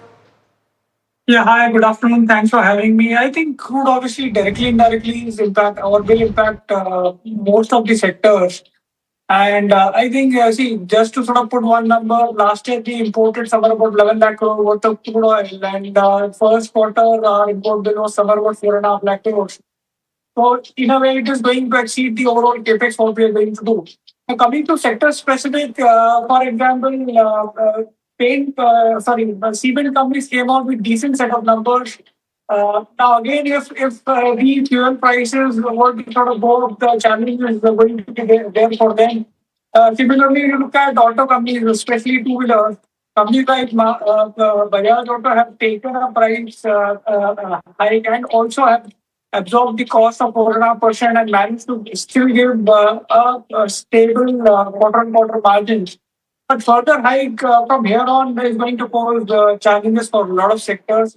You already mentioned some of the sectors, but I think what it is going to probably do is that it is going to sort of derail any kind of a upward bias till the time it does not come down. Pankaj, then the question arises, if you are investing for the longer term and you're invested in some of these companies, what do you do? Because from the March lows, you've actually still seen companies and stocks that have gained quite considerably. They may have come off the top. But should you then take some money off the table at this stage? I know that it's not something that you would normally suggest for a long-term fundamental investor, but these are opportunities when you may want to create a little bit of cash in your portfolio for opportunities to deploy down the line. So, Alex, very difficult question, because at least we would want to believe that crude is not going to remain higher for a longer period of time. Hopefully, this war is not going to probably extend for much longer. So, I think it is very difficult to time a lot of things with respect. We would want to believe that crude is not going to remain higher for a longer period of time. Hopefully, this war is not going to probably extend for much longer. So, I think it is very difficult to time a lot of things with respect to the crude oil price movement. That this is not the time sort of take money out of the table, because when we look at numbers, except for crude, most of the macro variables are fine. Consumption is absolutely fine. Even the FPI inflow, at least in the first half of July, we are clearly seeing a change in bias, at least from the FPI perspective also. So the only missing link or only damper is the high crude oil prices, which we would want to believe that is not going to sustain. Yes, it is unnerving at this point in time, given the fact that crude has been sort of inching up. But we would want to believe that it's not even good for the economies like, say, US, where the 10-year yield has crossed somewhere about 4.68. and heading into election. So somewhere down the line, we would want to believe that crude or this entire scenario would settle down faster. Timing is very difficult to tell. Okay, got it. Kunal, quickly, your picks. Will these be on the buy side, the sell side? What is it that you're seeing on the charts, and which are the stocks that you would be picking for trade? Mahima, again, as we saw the markets actually bouncing from those 23,800 levels. So I think I'll go ahead with the large caps. The first is Reliance Industries. At this level, I think after the massive correction, the counter is available at dirt cheap rate with the stop loss of around 1255. One can go long on it. The targets can be 1350 to 1375. This is the view for the next 15 to 18 days. And the second is look at Bajaj Finance. I think this counter has also done remarkably well, correcting from the high. So now this side, I'm going on the short side with the stop of 1065. This is a very short-term bet which I am suggesting with the stop of 1065. One can short Bajaj Finance and the targets can be 975 to 980. So one is positional, one is a short-term. All right. Okay. So those are the picks, of course, that Kunal has on his radar. But let's move on to our stock of the day, and the stock that we've chosen today is NTPC Green, because that's the one stock that's standing out tall in such weak markets, right? On the back of its strong Q1 earnings, and we have Varsha joining by to give us as to what's worked this quarter. Varsha, over to you. Well, a fantastic set of numbers, and operational capacity has led to this strong set of numbers, which rose to 10.7 gigawatt versus 6.8 gigawatt last year. Also, if you see, the generation actually followed, the generation growth followed commissioning of new projects, and hence this is also on a positive side. The acquisition of Ayana, if you see, provided a major boost to scale for NTPC Green, and large order book and strong pipeline, if you see, remains a key highlight and also provide future growth visibility for the company. Talking about the four numbers, fantastic set of numbers. Revenue were up almost 62%. There was a strong uptick in EBITDA also, which was up almost 64%. EBITDA margin, if you see, was at around 89% versus 88.7% last year, and net profit also rose at a higher pace of around 38%. Talking about the capacity expansion, let's pull that also. The operational capacity reached almost 10,671 megawatt, and they've also added 595 megawatt in Q1 FY27, which the capacity is almost 1.6 times higher than last year. Onto the Ayana acquisition, which will add over 3.3 gigawatt of operational capacity, and which also adds 1.25 gigawatt of contracted capacity, and also strengthen company's presence across multiple states. Lastly, onto the order book, the contracted and awarded capacity stand at around 16.3 gigawatt, and if you see, pipeline projects are at 3.4 gigawatt, and total portfolio now exceeds almost 30 gigawatt. So overall, a strong set of numbers considering the operational capacity and of course the generation growth which has followed this capacity, and hence you're seeing a very good set of numbers when it comes to revenue and profitability for this company. All right, Varsha, thank you so much for getting us those details on NTPC Green. Pankaj, I'll quickly come to you. You heard what Varsha said, and this is one of the stocks that's really, has relative strength versus the market, right? What do you make of the earnings, and do you think this will be a top pick in the space? Actually, when you sort of look at from the IPO price, the stock has taken a good amount of beating, and at lower levels, a bit of a bounce is what we're seeing. So that is not going to change our buy. See, in entire power as a space, I think transmission is something which we like the most. I don't think generation is an issue whether you look at across segments. In fact, a lot of these thermal power plants are sort of operating at critical levels. So I think on the transmission side, power grid is our topic, and besides that, I think CG power is what we like.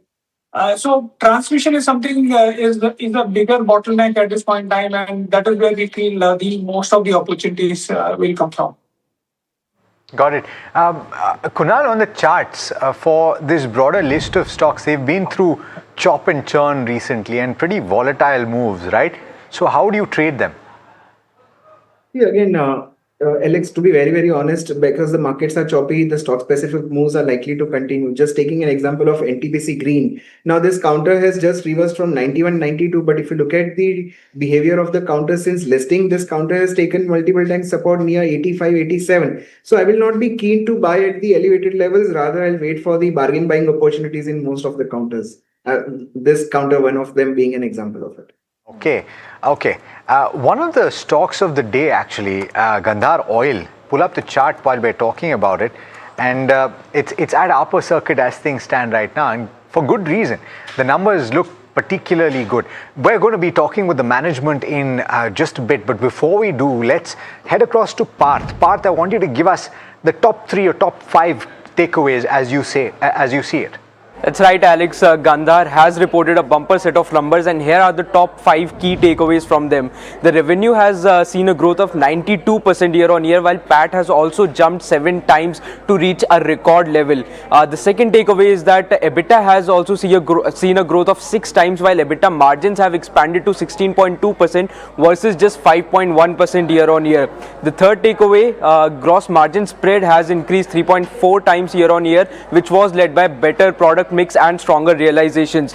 PHPO remains the key growth engine for the company, growing at 18% year on year to reach 68,000 kiloliters of volume. And the last takeaway being that Gandhar still holds a 26.5% market share in India's white oil market and 9.6% market share globally, while they are continuing their expansion across Africa, Asia Pacific and South America as well. So these are the top takeaways which has led to the upper circuit in Gandhar Oil today.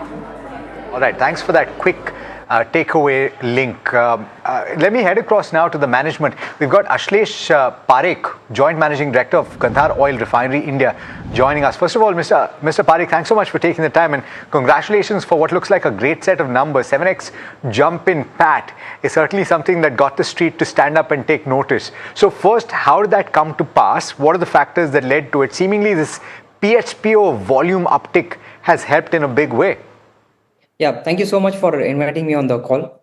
Yes, we had reported a very strong set of numbers yesterday. The company had reported an overall increase in profitability, not only in the profitability but also on the revenue front. I mean, the main key driver is still our personal care, healthcare performance oil business, which has grown more than 50%, in this quarter. We anticipate, this stream to continue even for the next 1 or 2 odd quarters. Plus, we have a good set of customers, in this matrix. We have various multinational FMCG customers and pharmaceutical customers where we are offering our products and services to. Okay, Mr. Parekh, hi, Mahima also joining this side. You've seen a sharp uptick in terms of your gross margin spread. Now, I understand that a lot of this is also because of, the commodity tailwinds that the quarter has witnessed. But just want to get a sense that, and this is translated to the EBITDA margins as well. So, how much of this is on account of the tailwinds that have come in from commodity prices versus how much of that has been structural, considering the product mix? And going forward, what is the guided range of margins that you expect by the end of FY27? Even if you can give us some perspective by the end of FY28 as well. Yeah, I mean, rightly said, obviously, because of the Middle East crisis and, the Hormuz closure, we had, if we planned efficient, planning of our key raw material, which is base oil. Because of our efficient planning of raw material, we could, ensure uninterrupted supplies of our finished product to our customers. Having said that, obviously these margins are uptake because of the increase in the crude oil and our finished product pricing across this quarter. But the realistic margin, obviously, we anticipate to be in the range of at least 12,000 to 13,000 rupees per kiloliter. 12,000 to 13,000. And just for perspective, in the quarter gone by, where did it stand at? 28. In the quarter gone by, it was roughly around 18,000. 8,000. It was last quarter. It was 8,000 rupees per kil. Sorry. So okay. So can you repeat those numbers for me? I just want to be absolutely clear, Mr. Parekh. Yeah. What you're saying is, what is the base case scenario for the margin that you're getting? So the last quarter we did 8,500 rupees per kiloliter. Yeah. We anticipate, the margin, to improvise to at least 11,500 to 12,000 rupees per kiloliter for the quarters going forward. This was an exceptional quarter because of, the tailwinds we had in this specific businesses. Going forward, we anticipate the margins to be in the range of 12,000 rupees per kiloliter. Okay, got it. The other aspect, Mr. Parekh, is with regards to capacity expansion, because your Taloja plant is already at a very high utilizations. Do you have any capex plans in FY27? If yes, what is the plan going forward? What is the amount that is going to be deployed, and what is the funding requirement for that? I mean, if you can give us some sense on that. Yeah. So across the three facilities, our plants are around 97% utilized today, working on a 2-shift basis. We anticipate, for the increased requirement, we can work on 3rd shift. But having said that, we have, land at both our facilities for further expansion. We are still drawing, the amount of capex that will be required for the this upcoming year, which will be presented to the board for approval, and we'll have more clarity, in the quarter to come. But on a ballpark number, we will be planning a capacity expansion roughly in the range of 30 to 40 crores. Okay, capacity, that's this financial year, is it? Yeah. Okay. Just want to understand, now you've talked about PHPO volumes going up, and obviously those tailwinds, as you've pointed out, with regard to the pricing and the fact that you had inventories, right? So that's going to ease out, one would assume, over the course of the remainder of the financial year. But having said that, what is the kind of margin contribution that the PHPO segment has vis-a-vis the other segments that you play in? See, if you look at the margin metrics, we have the three categories, which is the PHPO, which is personal care, healthcare oil. We have the PIO, which is the process and the insulating oil segment, and then we have the lubricant segment. The PHPO, obviously, the margin contribution is 15 to 18% higher compared to the other categories. Okay, Mr. Parekh, in terms of your global expansion, because you've highlighted expansion into countries like Africa, Asia Pacific, even South America for that matter.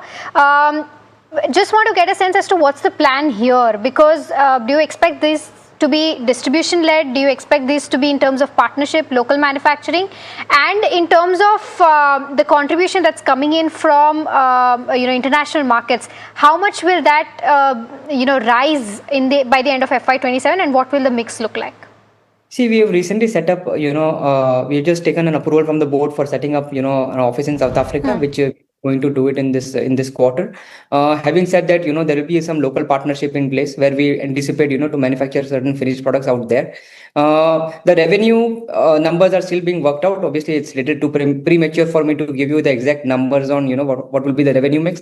But having said that, the board is quite optimistic and we are quite positive in terms of the outlook there. And we anticipate, the revenues will start kicking in, from within the next 2 to 2.5 years. I'm just looking at a snapshot, Mr. Parekh, over the course of the last 3 financial years, right? In FY26, you saw growth of 9% at the top line. In FY25, it was actually a downtick of about 5.3% and just about flat in the financial year ending March 2024. So based on what you're seeing on the ground right now and your plans for FY27, where do you anticipate that you will end full year top line at? And what is the plan for the next couple of financial years? See, we anticipate to, close this year at least to 4,500 odd crores. Having said that, if you look at the product mix we have, revenue is a component of the volume, but normally we derive our performance based on the volume growth. Even historically, we have achieved, almost a double-digit volume growth across the years. So we anticipate, maintaining that run rate and increasing our volume growth, which will in turn add in the revenue growth. Good. So therefore, and I see that your operating profit has jumped very significantly. So one would assume that FY26 as well, you undertook certain changes in the way that you sold your products. Is that going to accelerate further? And so if you're saying 4,500 crore of top line in FY27, what is the kind of EBITDA that you will generate? It's too early for me to give you an EBITDA level, but obviously we anticipate, to continue this performance in the quarters to come. So this is the level we anticipate to have the EBITDA. Blue sky scenario, Mr. Parekh, not FY27, but FY29, right? 3 years down. 3 years down. What is the blue sky aspirational scenario based on all of the things that you're putting in place right now? Where would you like to see EBITDA? So FY29, we anticipate, the EBITDA to be at least at least around 500 crores or level from where we are today. Mr. Parekh, always a pleasure, or rather, this is the first time I'm speaking. I'm hoping that we will speak soon enough. Thanks so much for taking the time. Thank you so much. All right. Well, that was the management of Gandhar Oil and arguably the stock of the day, right? Yeah. I mean, I'm just taking a look at the numbers. Yeah. I mean, operating profit in FY26 was Jumped. around 234 crores. If he's saying 500 crores by 29, that means he'll be doubling, at least in terms of EBITDA, by the end of FY29. Yeah, well, there you go. It's a steep target, but I did ask him, blue sky scenario, right? So this is based on everything going absolutely per plan, and you know how often that happens. So take this with a pinch of salt and watch this company. I certainly will. Let's head across to Somit Sarkar now to find out what he's finding out. Watch this company. I certainly will. Let's head across to Somit Sarkar now to find out what he's finding out from his checks of the dealing rooms, and I'm quite curious about that. Somit? The first stock on the list is JSW Cement. Now there are sell flows on the HNI desk. Dealers expect a block deal very soon in this counter. For Vishal Mega Mart as well, there are sell flows on the PMS desk, and for Vishal Mega Mart as well, there are sell flows on the PMS desk, and post the Q1 numbers, dealers are now expecting the block deal to come in very soon from the promoter side. So keep an eye out for Vishal Mega Mart as well. When it comes to Crompton Consumer, there are buy flows at lower levels on the institutional desk. Dealers indicate that fundamentally the stock is quite good, and hence this buy flows coming in at the lower levels for Crompton Consumer. And multiple stocks based on results, Bosch, Medanta and Piramal Pharma, there are buy flows on the large HNI and PMS desk. Dealers are expecting a strong Q1 numbers from all the three names, and on the flip side there is Force Motor. There are some sell flows coming in, and dealers are expecting a weak Q1 numbers to come in from Force Motors as well. Okay, so very interesting set of companies. Keep an eye on these stocks. They tend to react over the course of the next few days. I want to go back to you, Pankaj. If you heard that conversation that I had with Gandhar Oil, and it's possible that you don't have coverage on the stock, understandably so, right? It's relatively smaller. But what did you make of what the company was saying and the management was saying? His EBITDA for FY26 stands at 234 crore rupees. Over the next 3 years, he's planning to double it through efforts that he's undertaking to improve the mix of products that he sells. So difficult for me to comment, Alex, because see, in commodity we don't know whether the margin expansion is because of cyclical reasons or structural reasons, and that is where the challenge lies. And that is how the multiple re-rating or down-rating sort of happens. I won't be able to comment here. Fair enough. Let me ask you then, in the same space, based on companies that you're tracking, whether there is insight that you can provide to say that if I'm looking at a company like this and anticipating that it will grow, it will double its EBITDA over the next 3 years, based on companies that you track, Pankaj, what are the metrics that I should look at and study? And maybe you can give us examples for how you see some of these stocks and companies behaving. So, Alex, I think for any commodity kind of a business, gross margin is absolutely important, because if company is able to maintain the gross margin, then that clearly tells you that they have a bit of a pricing power. Otherwise, if you see a expansion in gross margins when the cycle is good, and when the cycle is bad, the gross margin sort of contracts, then whatever company sort of uses adjective in terms of that they provide some specialist product and all of it, does not make sense. So I think that is the most important thing when you are sort of looking at these some of these companies.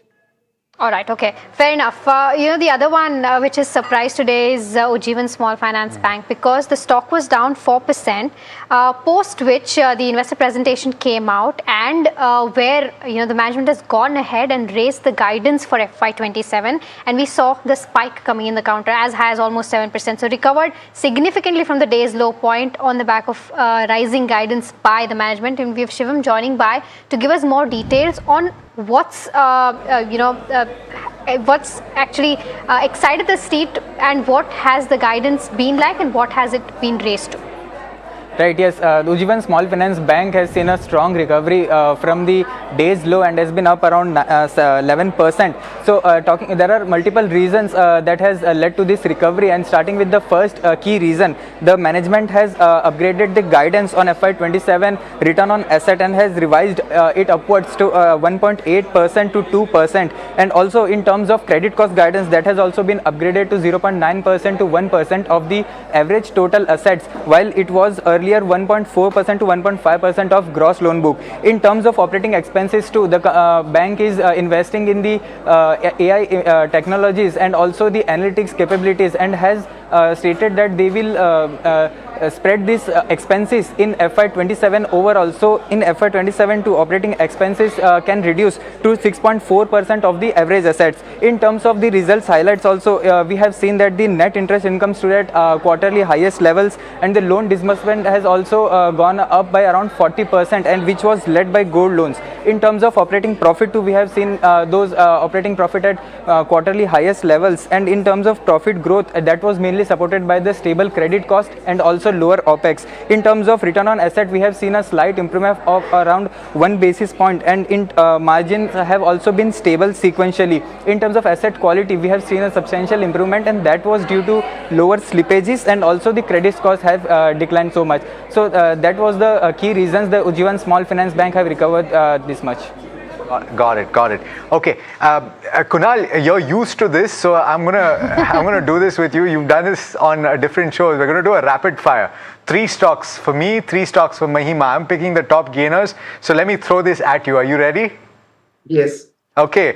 NTPC Green. We've already talked about this. Would you buy, sell, or hold at this moment? I'll hold. Okay. Yes. CI Automotive is the other one, which is down almost 11% in trade today. Do you think it's found its bottom? No, I think the bottom can be near 400, 395 to 400 to watch out as a support. I'm going to cheat and add a pair. Graphite and HEG generally move in tandem. So both of them, out of them, would you pick both or one? I'll pick Graphite. Looks positive to me with the stop loss of 640. Okay. PSP Projects is the other one, which is down 6% Buy on dips should be the strategy, or no? No, I'll avoid this counter for now. Hero MotoCorp up 3.7% and looking good. Would you buy into it right now, Kunal? Absolutely. Very strong counter with the stop loss of yesterday's low. One can definitely go long. Okay, Triveni Engineering is the last one, which is down by about 5%, but Balrampur is the other one, which has shown relative strength. Which one of these would you like, Kunal? Out of 2, I'll go with Balrampur. All right, okay. So that brings us to the end of this rapid fire. I love to say that because I keep doing that on Ask Profit. But with that, viewers, time to slip into a very, very short break. But we'll get you top by today, sir. Although vice versa, maybe. No, and we should say thank you so much to Pankaj and Kunal for joining in and for helping us through that. It's been an absolute pleasure. I enjoyed our conversation. Thanks so much. All right, and now before we slip into the break, just want to remind you something that we've been telling you about all week. At the end of the week, on Sunday, we have something very special lined up. In fact, it's so special that it's the first time it's taking place in 13 years. This is the return of the NDTV Business Leadership Awards 2026. And this is, of course, a trophy that is going to go to the who's who of corporate India. It is, and that trophy, by the way, is a beautiful trophy. It is the very definition of ambition in motion. It was conceived by internationally acclaimed designer Mukul Goyal, and that trophy embodies growth, transformation, and aspiration, capturing the endless and relentless pursuit of excellence that defines great leadership. You can actually find out what that trophy looks like on our social media platforms, and of course you can tune in live on Sunday. I'll be there, and so will Mahima, and a lot of other people will be there as well, so stay tuned for that. In the meanwhile, we're slipping in a very quick break. On the other side, we'll come back with markets and a lot more. Stay tuned.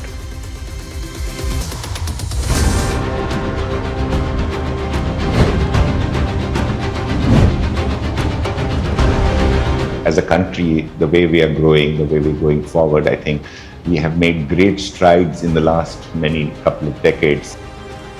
Thanks to a lot of these business leaders who have achieved a lot of in their own domains, we as a country and their contributions have to be recognized. The challenge in any such process always remains is how do you distill down these varieties of thoughts into a simple idea. So the way we evolved it was we took the basic concept of infinity as a concept of excellence, continuity, a future. The feeling of the trophy of being extremely dynamic, yet it has a poetic form. It's moving in space, and the texture on the surface creates more depth to the, more feeling to the sculpture. thing is, we created an infinity, the symbol of infinity, yet not fully complete infinity. So, the idea of excellence is that it's continuous. Infinity is a mathematical concept which is going towards the extreme level of achievement. And I think what is very important and what I hope always happens is that the trophy outlives its time and becomes an icon into itself.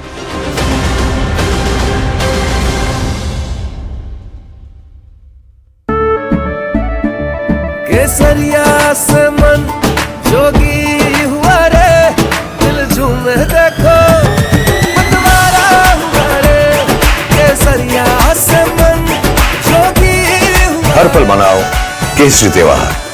विमल, बोलो जुबान केसरी। We are over, Jimmy. Hey, life में scratches तो आएंगे। गाड़ी के scratches को तो कॉस्मो पीपीएफ संभाल लेगा। आप अपना देख लो। याद है ना मैंने क्या सिखाया था? सिल्वर के लिए स्टर्लिंग मार्क, गोल्ड के लिए हॉलमार्क और मस्टर्ड ऑयल के लिए सिर्फ पी मार्क। इस बार तो माँ से भी बेहतर बना। P-Mark, the mustard specialist since 1933. बरसों से सरसों। कुछ तो बात है इस दिल में। India is at a 2030 turning point. EVs, hybrids, biofuels or hydrogen, what fuel wins where? Join top auto CEOs, policy experts and industry titans at the NDTV Automate Fuel and Future Summit 2026. Where you need charging infrastructure, you need it on highways. Catch the exclusive coverage only on NDTV.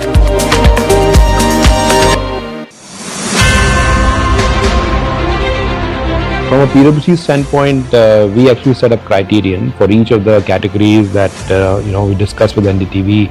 A criterion was set up. Different KPIs were adopted for different categories.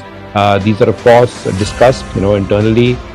We challenged ourselves, etc., and we made sure that the data sources were all very robust, so that the trust could be built in. So I think that's what defined, and of course, we eventually went through the jury process, and I'm glad the KPIs, if I may call it so, for the winners were ratified by the jury. In some ways, that's a ratification of the choice that we made.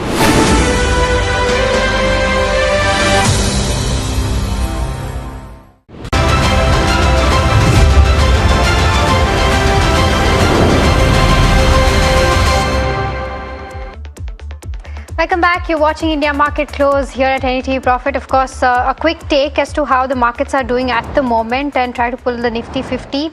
We're trading below the crucial levels of course, 23,900 levels also now. So below the 23,900 levels. It will be important to see as to how the day ends today, because we're down by about 0.6%. The bank Nifty also down by about 1%, and the broader end of spectrum continues to underperform the benchmarks. Both the mid cap 150 and the small cap 250 is down by about 1%. And now on this side of the show, we're now joined by Nagaraj Shetty, who joins us from HDFC Security, and Maresh Joshi, Head of Research of MarketSmith India, joins us now. Welcome to both of you gentlemen, and a very good afternoon to you. Seeing the markets, I know it's not a good afternoon, but I'll quickly come to you, Nagaraj, first, in terms of what you make of the indices now. Considering that we've breached the crucial levels, now it's important to understand as to where the next support and resistance lies. Hi Mahima, good afternoon. Yes, market has been showing selling pressure from the higher levels due to geopolitical tension, depreciation of INR against rupee, and rising international crude oil prices. I'm expecting some more consolidation, some more dip in the Nifty, down to around 23,650 to 700 levels. Is going to be a strong support for the market, for the Nifty especially, and a sizable upside bounce I'm expecting from the lower levels. Okay, Nagaraj, what about individual stocks? What do you like right now? I have two stocks from a long side. One is from automobiles side, Bajaj Auto. Chartically, this stock has been in a sharp up. Okay, Nagaraj, what about individual stocks? What do you like right now? I have two stocks from a long side. One is from automobiles and currently moved above the previous swing highs. The overall chart pattern is looking positive. currently trading around 11275. One can look to buy at this point of time. 11,800 is going to be the immediate target, and one can place a stop loss at 11,000. Second one is from a mid-cap specialty chemical front, the Apigral Limited. Apigral has been in a consolidation phase, recently witnessed a sharp upside bounce back from the lower levels, seems to have formed an important bottom reversal somewhere around 960, 970 levels. Currently showing consolidation. I'm expecting a further upside continuation pattern in this. The volume and RSI patterns are looking positive indication. Currently trading around 1145, one can look to buy at this point of time. The immediate target would be around 1210. One can place a stop loss at 1110. 1110. Okay, that's Epigral and Bajaj Auto. In fact, quite a couple of these automotive companies are actually reacting to numbers from Bajaj Auto, certainly, and Hero MotoCorp is up and about as well. I do want to go across to Pankaj Srivastav, who's Senior Vice President, Commodity Markets at Oil at Ristad Energy. Pankaj, thanks so much for taking the time. Just to give us perspective on what you see happening with the crude oil prices right now. First of all, at $98 to the barrel, how much is on account of the risk premium coming through, and how much is because there are genuine worries about supplies getting disrupted?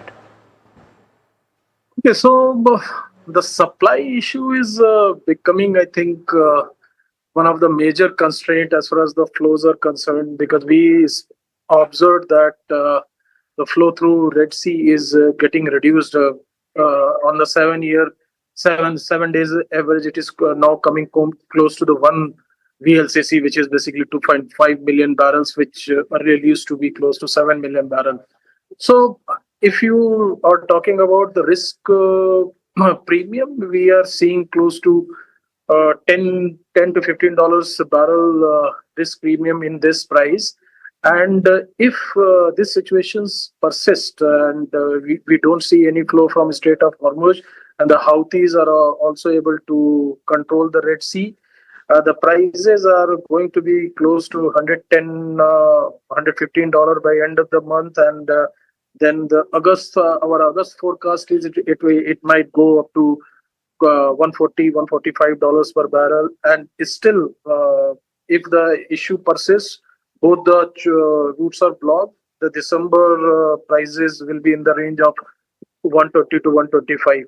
So that is the scenario when both the choke points are basically flow routes are choked, and we will see close to almost 15 million barrels of the stoppage of the crude oil flow.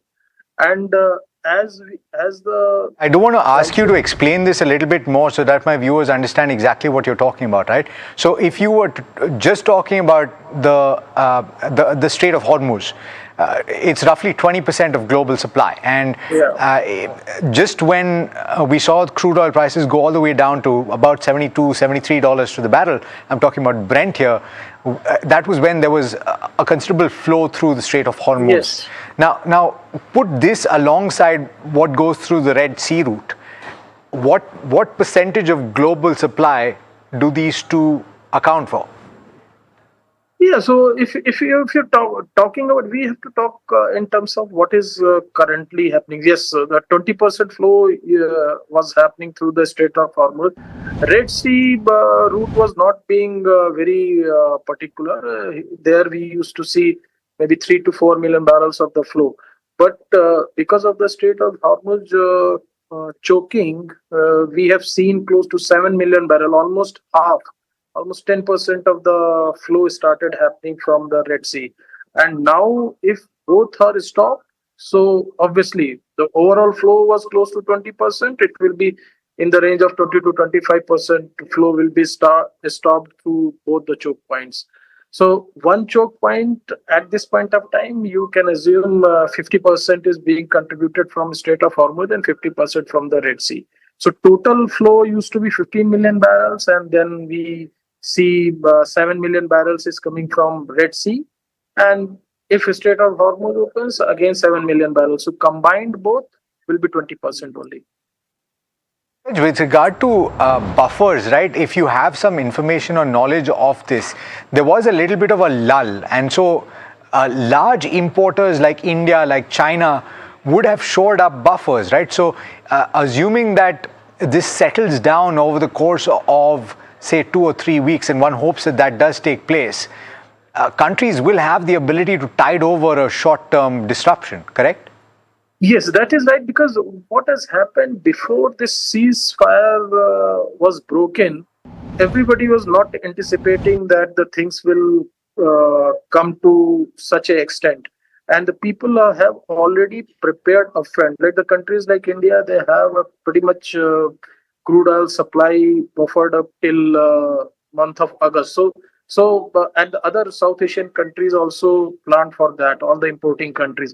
China, we should not worry about, because China has already close to 1.2 billion barrels of the storage, and they have reduced their imports. Typically, they used to import 12 million barrels of the oil, but they reduced it to 7 million barrels. And there are a couple of reasons for that. One thing is that they have a significant inventory. They are basically withdrawing from the inventory, and then the China has seen a significant demand destruction also. So they got it. And because of that, the requirement of the crude was not there. Yeah. So China saved us, continued to save us, at least countries like India right now. And the Russian crude is also on the block. Certainly. So it's a dynamic situation, but thanks so much for joining and for explaining how this is going to pan out in all probability over the next few weeks and months. Thanks so much for taking the time. Thank you. I want to go across to Mayuresh Joshi. Mayuresh, thanks so much for waiting by patiently, but I thought there was an important conversation to have in the context of crude oil prices going to $98 to the barrel. And it's also pertinent and timely because you had oil marketing companies report their numbers, and GRM certainly look good, but they do have certain other issues. Obviously, those net losses are quite significant. So how do you look at both upstream and downstream companies in the context of crude oil prices going to 98, and the fact that what Pankaj was just pointing out, the fact that there are buffers, at least for now, because countries like India have shored up when there was a lull? Afternoon, Alex. No, absolutely, I think, and because of the volatility that you've probably seen in crude prices, I think it's very difficult to make a structural call, either on upstream or downstream companies. Obviously, oil has now spiked, which might benefit upstream companies, but this has to be a far more consistent trend. And therefore, I think if this persists for a longer periodicity of time as we end the quarter, the benefit can percolate for upstream companies if crude prices stay elevated. Conversely, on the downside, I think if crude prices correct, obviously, I think oil marketing companies will see the benefit with a lag effect. You've obviously seen that in the numbers that have probably come through in terms of inventory losses that have probably got reported for most OMCs as was expected. But largely, I think because of the volatility in the price fluctuations and the sensitivity to earnings for both upstream and downstream, I think it is very difficult to take a call structurally. So I think we've stayed away from oil companies for these very basic reasons. Right, that makes complete sense, Mayuresh. But the other stock that remains in focus is SRF.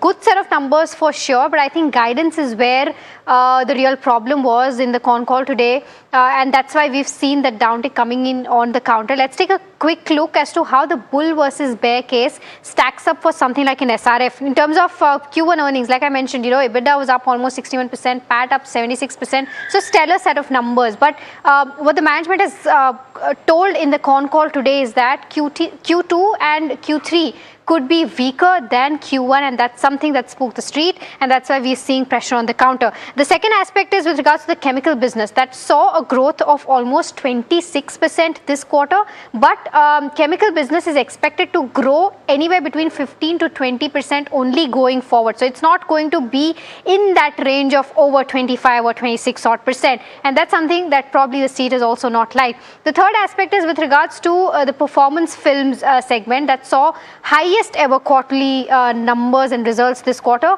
but going forward growth, of course, this growth was aided by temporary disruptions and panic buying. So going forward we'll have to see whether this growth is sustainable or not.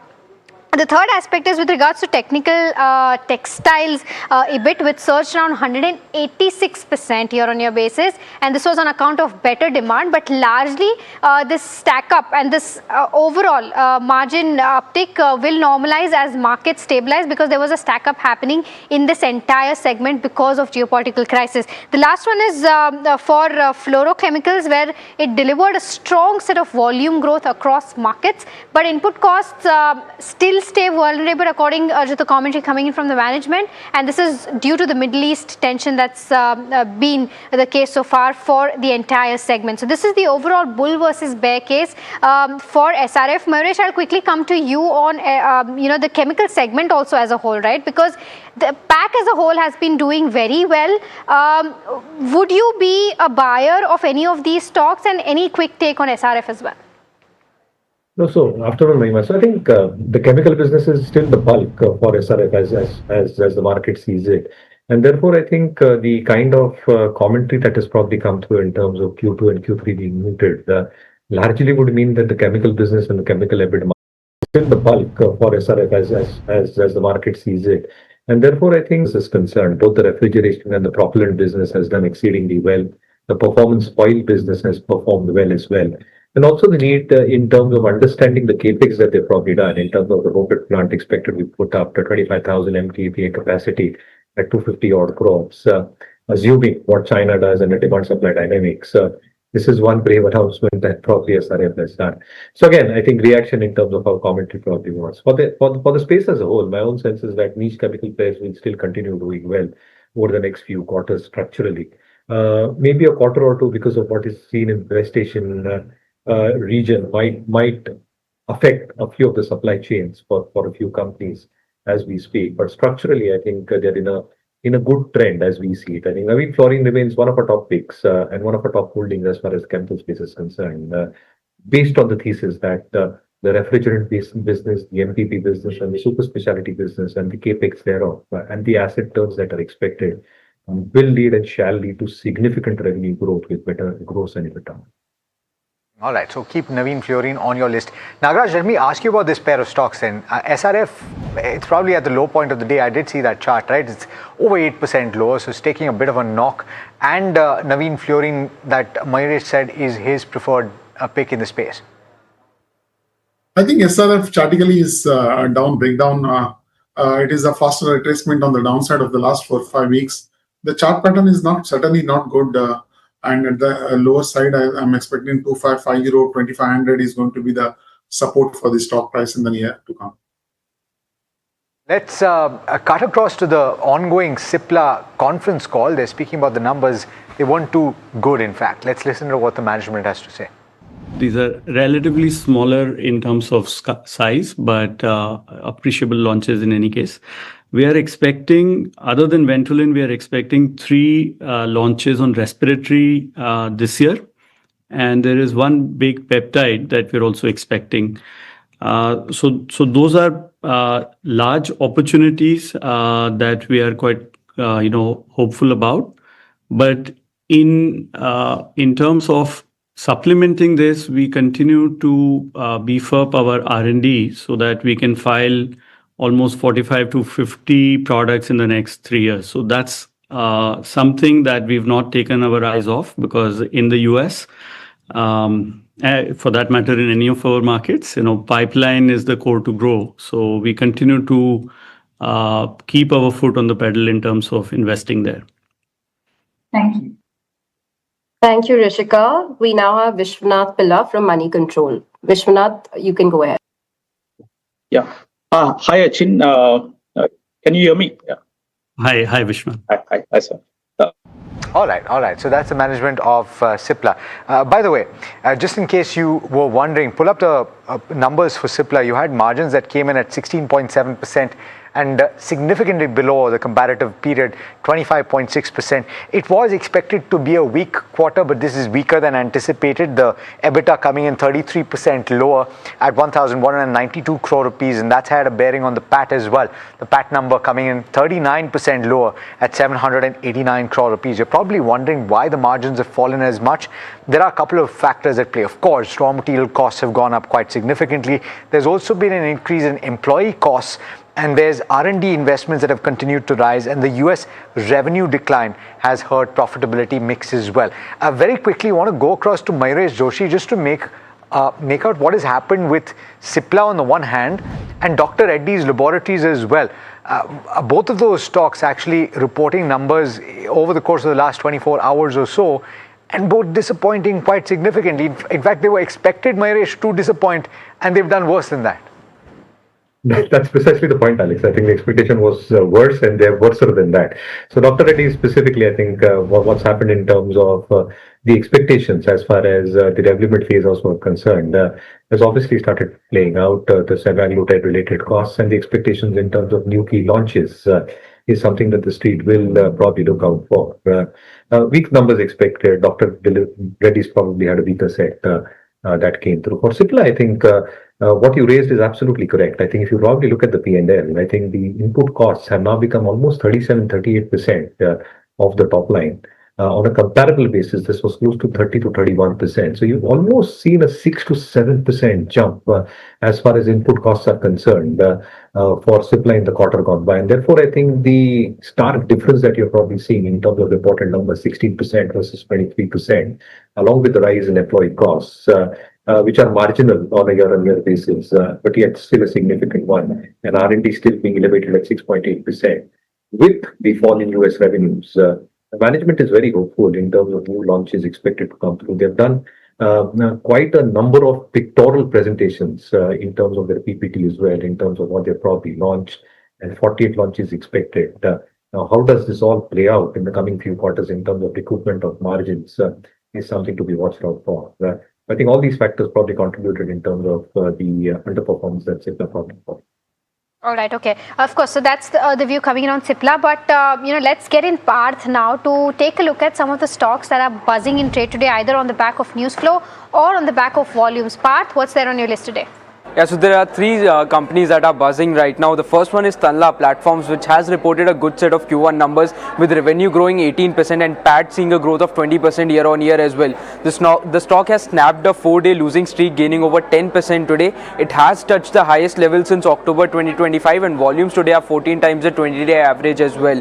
The next one is Root Mobile, which has gained over 5% today, touching the highest level since February 2026. Volumes today are 17 times the 20-day average, and this is the biggest intraday gain for the stock since June 2024. So almost 2 years since we have seen this kind of a move in Root Mobiles. And lastly, CIE Automotive, which has reported inline Q1 numbers. Revenue saw a growth of 10%, PAT saw a growth of 16%. But the negative news was the CEO resignation. The CEO of the iron casting division has resigned, and this is why the stock has lost over 10% today. It is on a 3-day losing streak, and this is the lowest level the stock has seen since February 2026. And volumes today are 12 times the 20-day average as well. So these are the three stocks that are buzzing right now on the back of news flow and volumes. All right. Thanks so much, Parth, for that. Let me go across to Nagaraj for a check on these stocks. These are all volume buzzers. Tanla Platforms, Root Mobile, and CIE Automotive. Nagaraj, can you hear me? Yes, I can hear you. Yes, Alex. Tanla is the one which has broken out of the range recently, looking positive at this point of time. It has moved up indeed from the lower levels, and the overall chart structure is looking positive. High tops and bottoms on the charts, and I'm expecting Tanla is likely to move further in the near term. Okay, Nagaraj, the auto pack as a whole has been very resilient despite of the way markets have moved today, right? So it's showing that relative strength in the counter, and even if you look at the charts, it's forming that higher highs progression, right?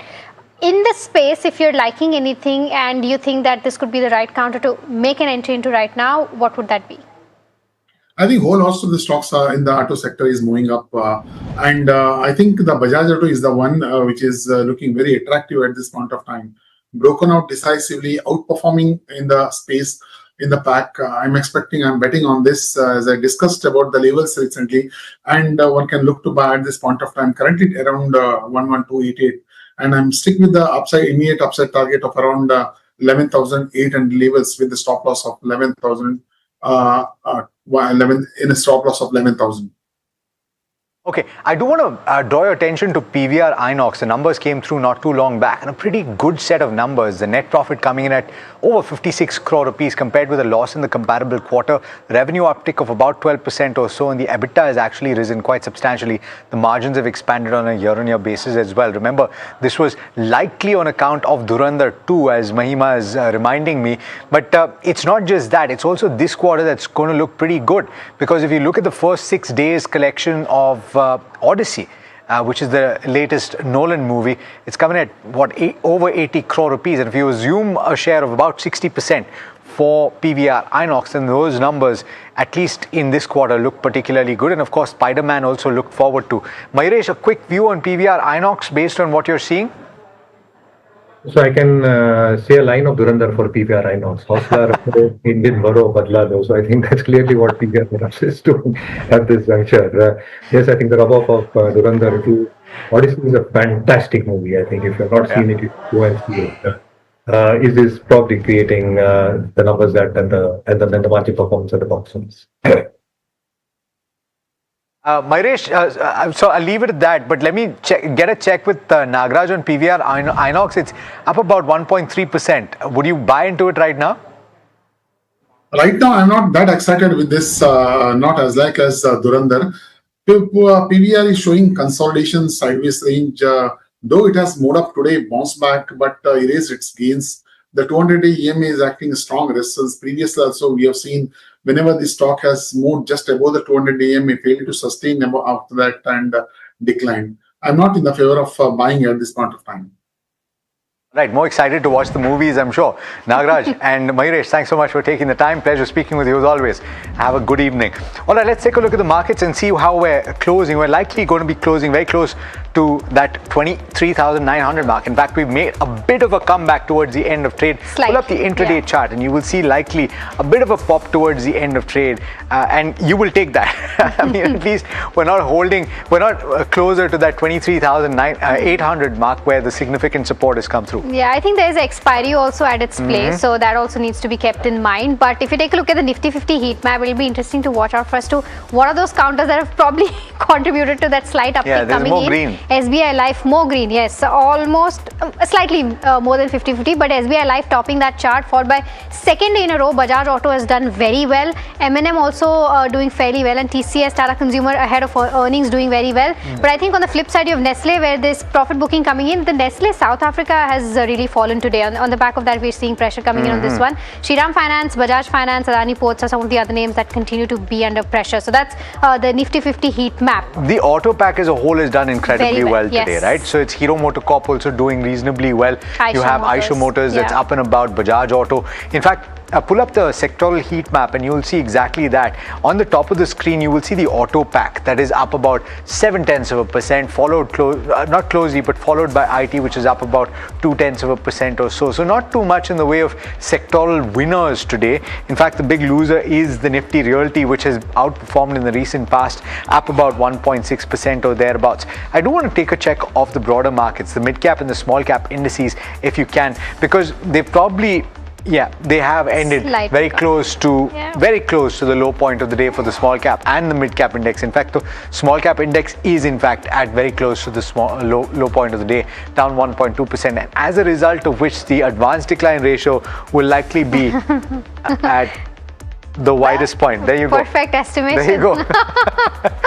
Not here or there, perfect estimation. I think the BSE 500 will be an interesting one to watch out for, because yet another day where it is going to be very news specific that we've seen, because Tanla platform on the back of strong earnings coming in, closing almost 10% higher, followed by something like a Chemplast, Root Mobile, Graphite, India and HEG both doing fairly well from that basket. But on the flip side, you have SRF now down almost 8.6%, where management of course did not give a very good guidance. IndusInd down 6% as well. well. You also have Westlife, HFCL. I don't know how that stock moves, but CI Automotive is the other one which has taken quite a knock in trade today. All right, and the story ultimately, even at the close of trade today, is in fact Brent crude. Keep one eye on that number because we're heading towards the $100 per barrel mark, and if the supply constraints continue in the Red Sea, you will likely see that number go even higher, which means pressure for the Indian equity markets, certainly. But that brings us to the end of this edition of India Market Close. From Mahima and myself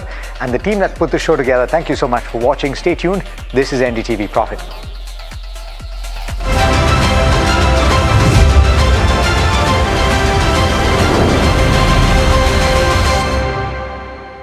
Co-powered by CoinSwitch.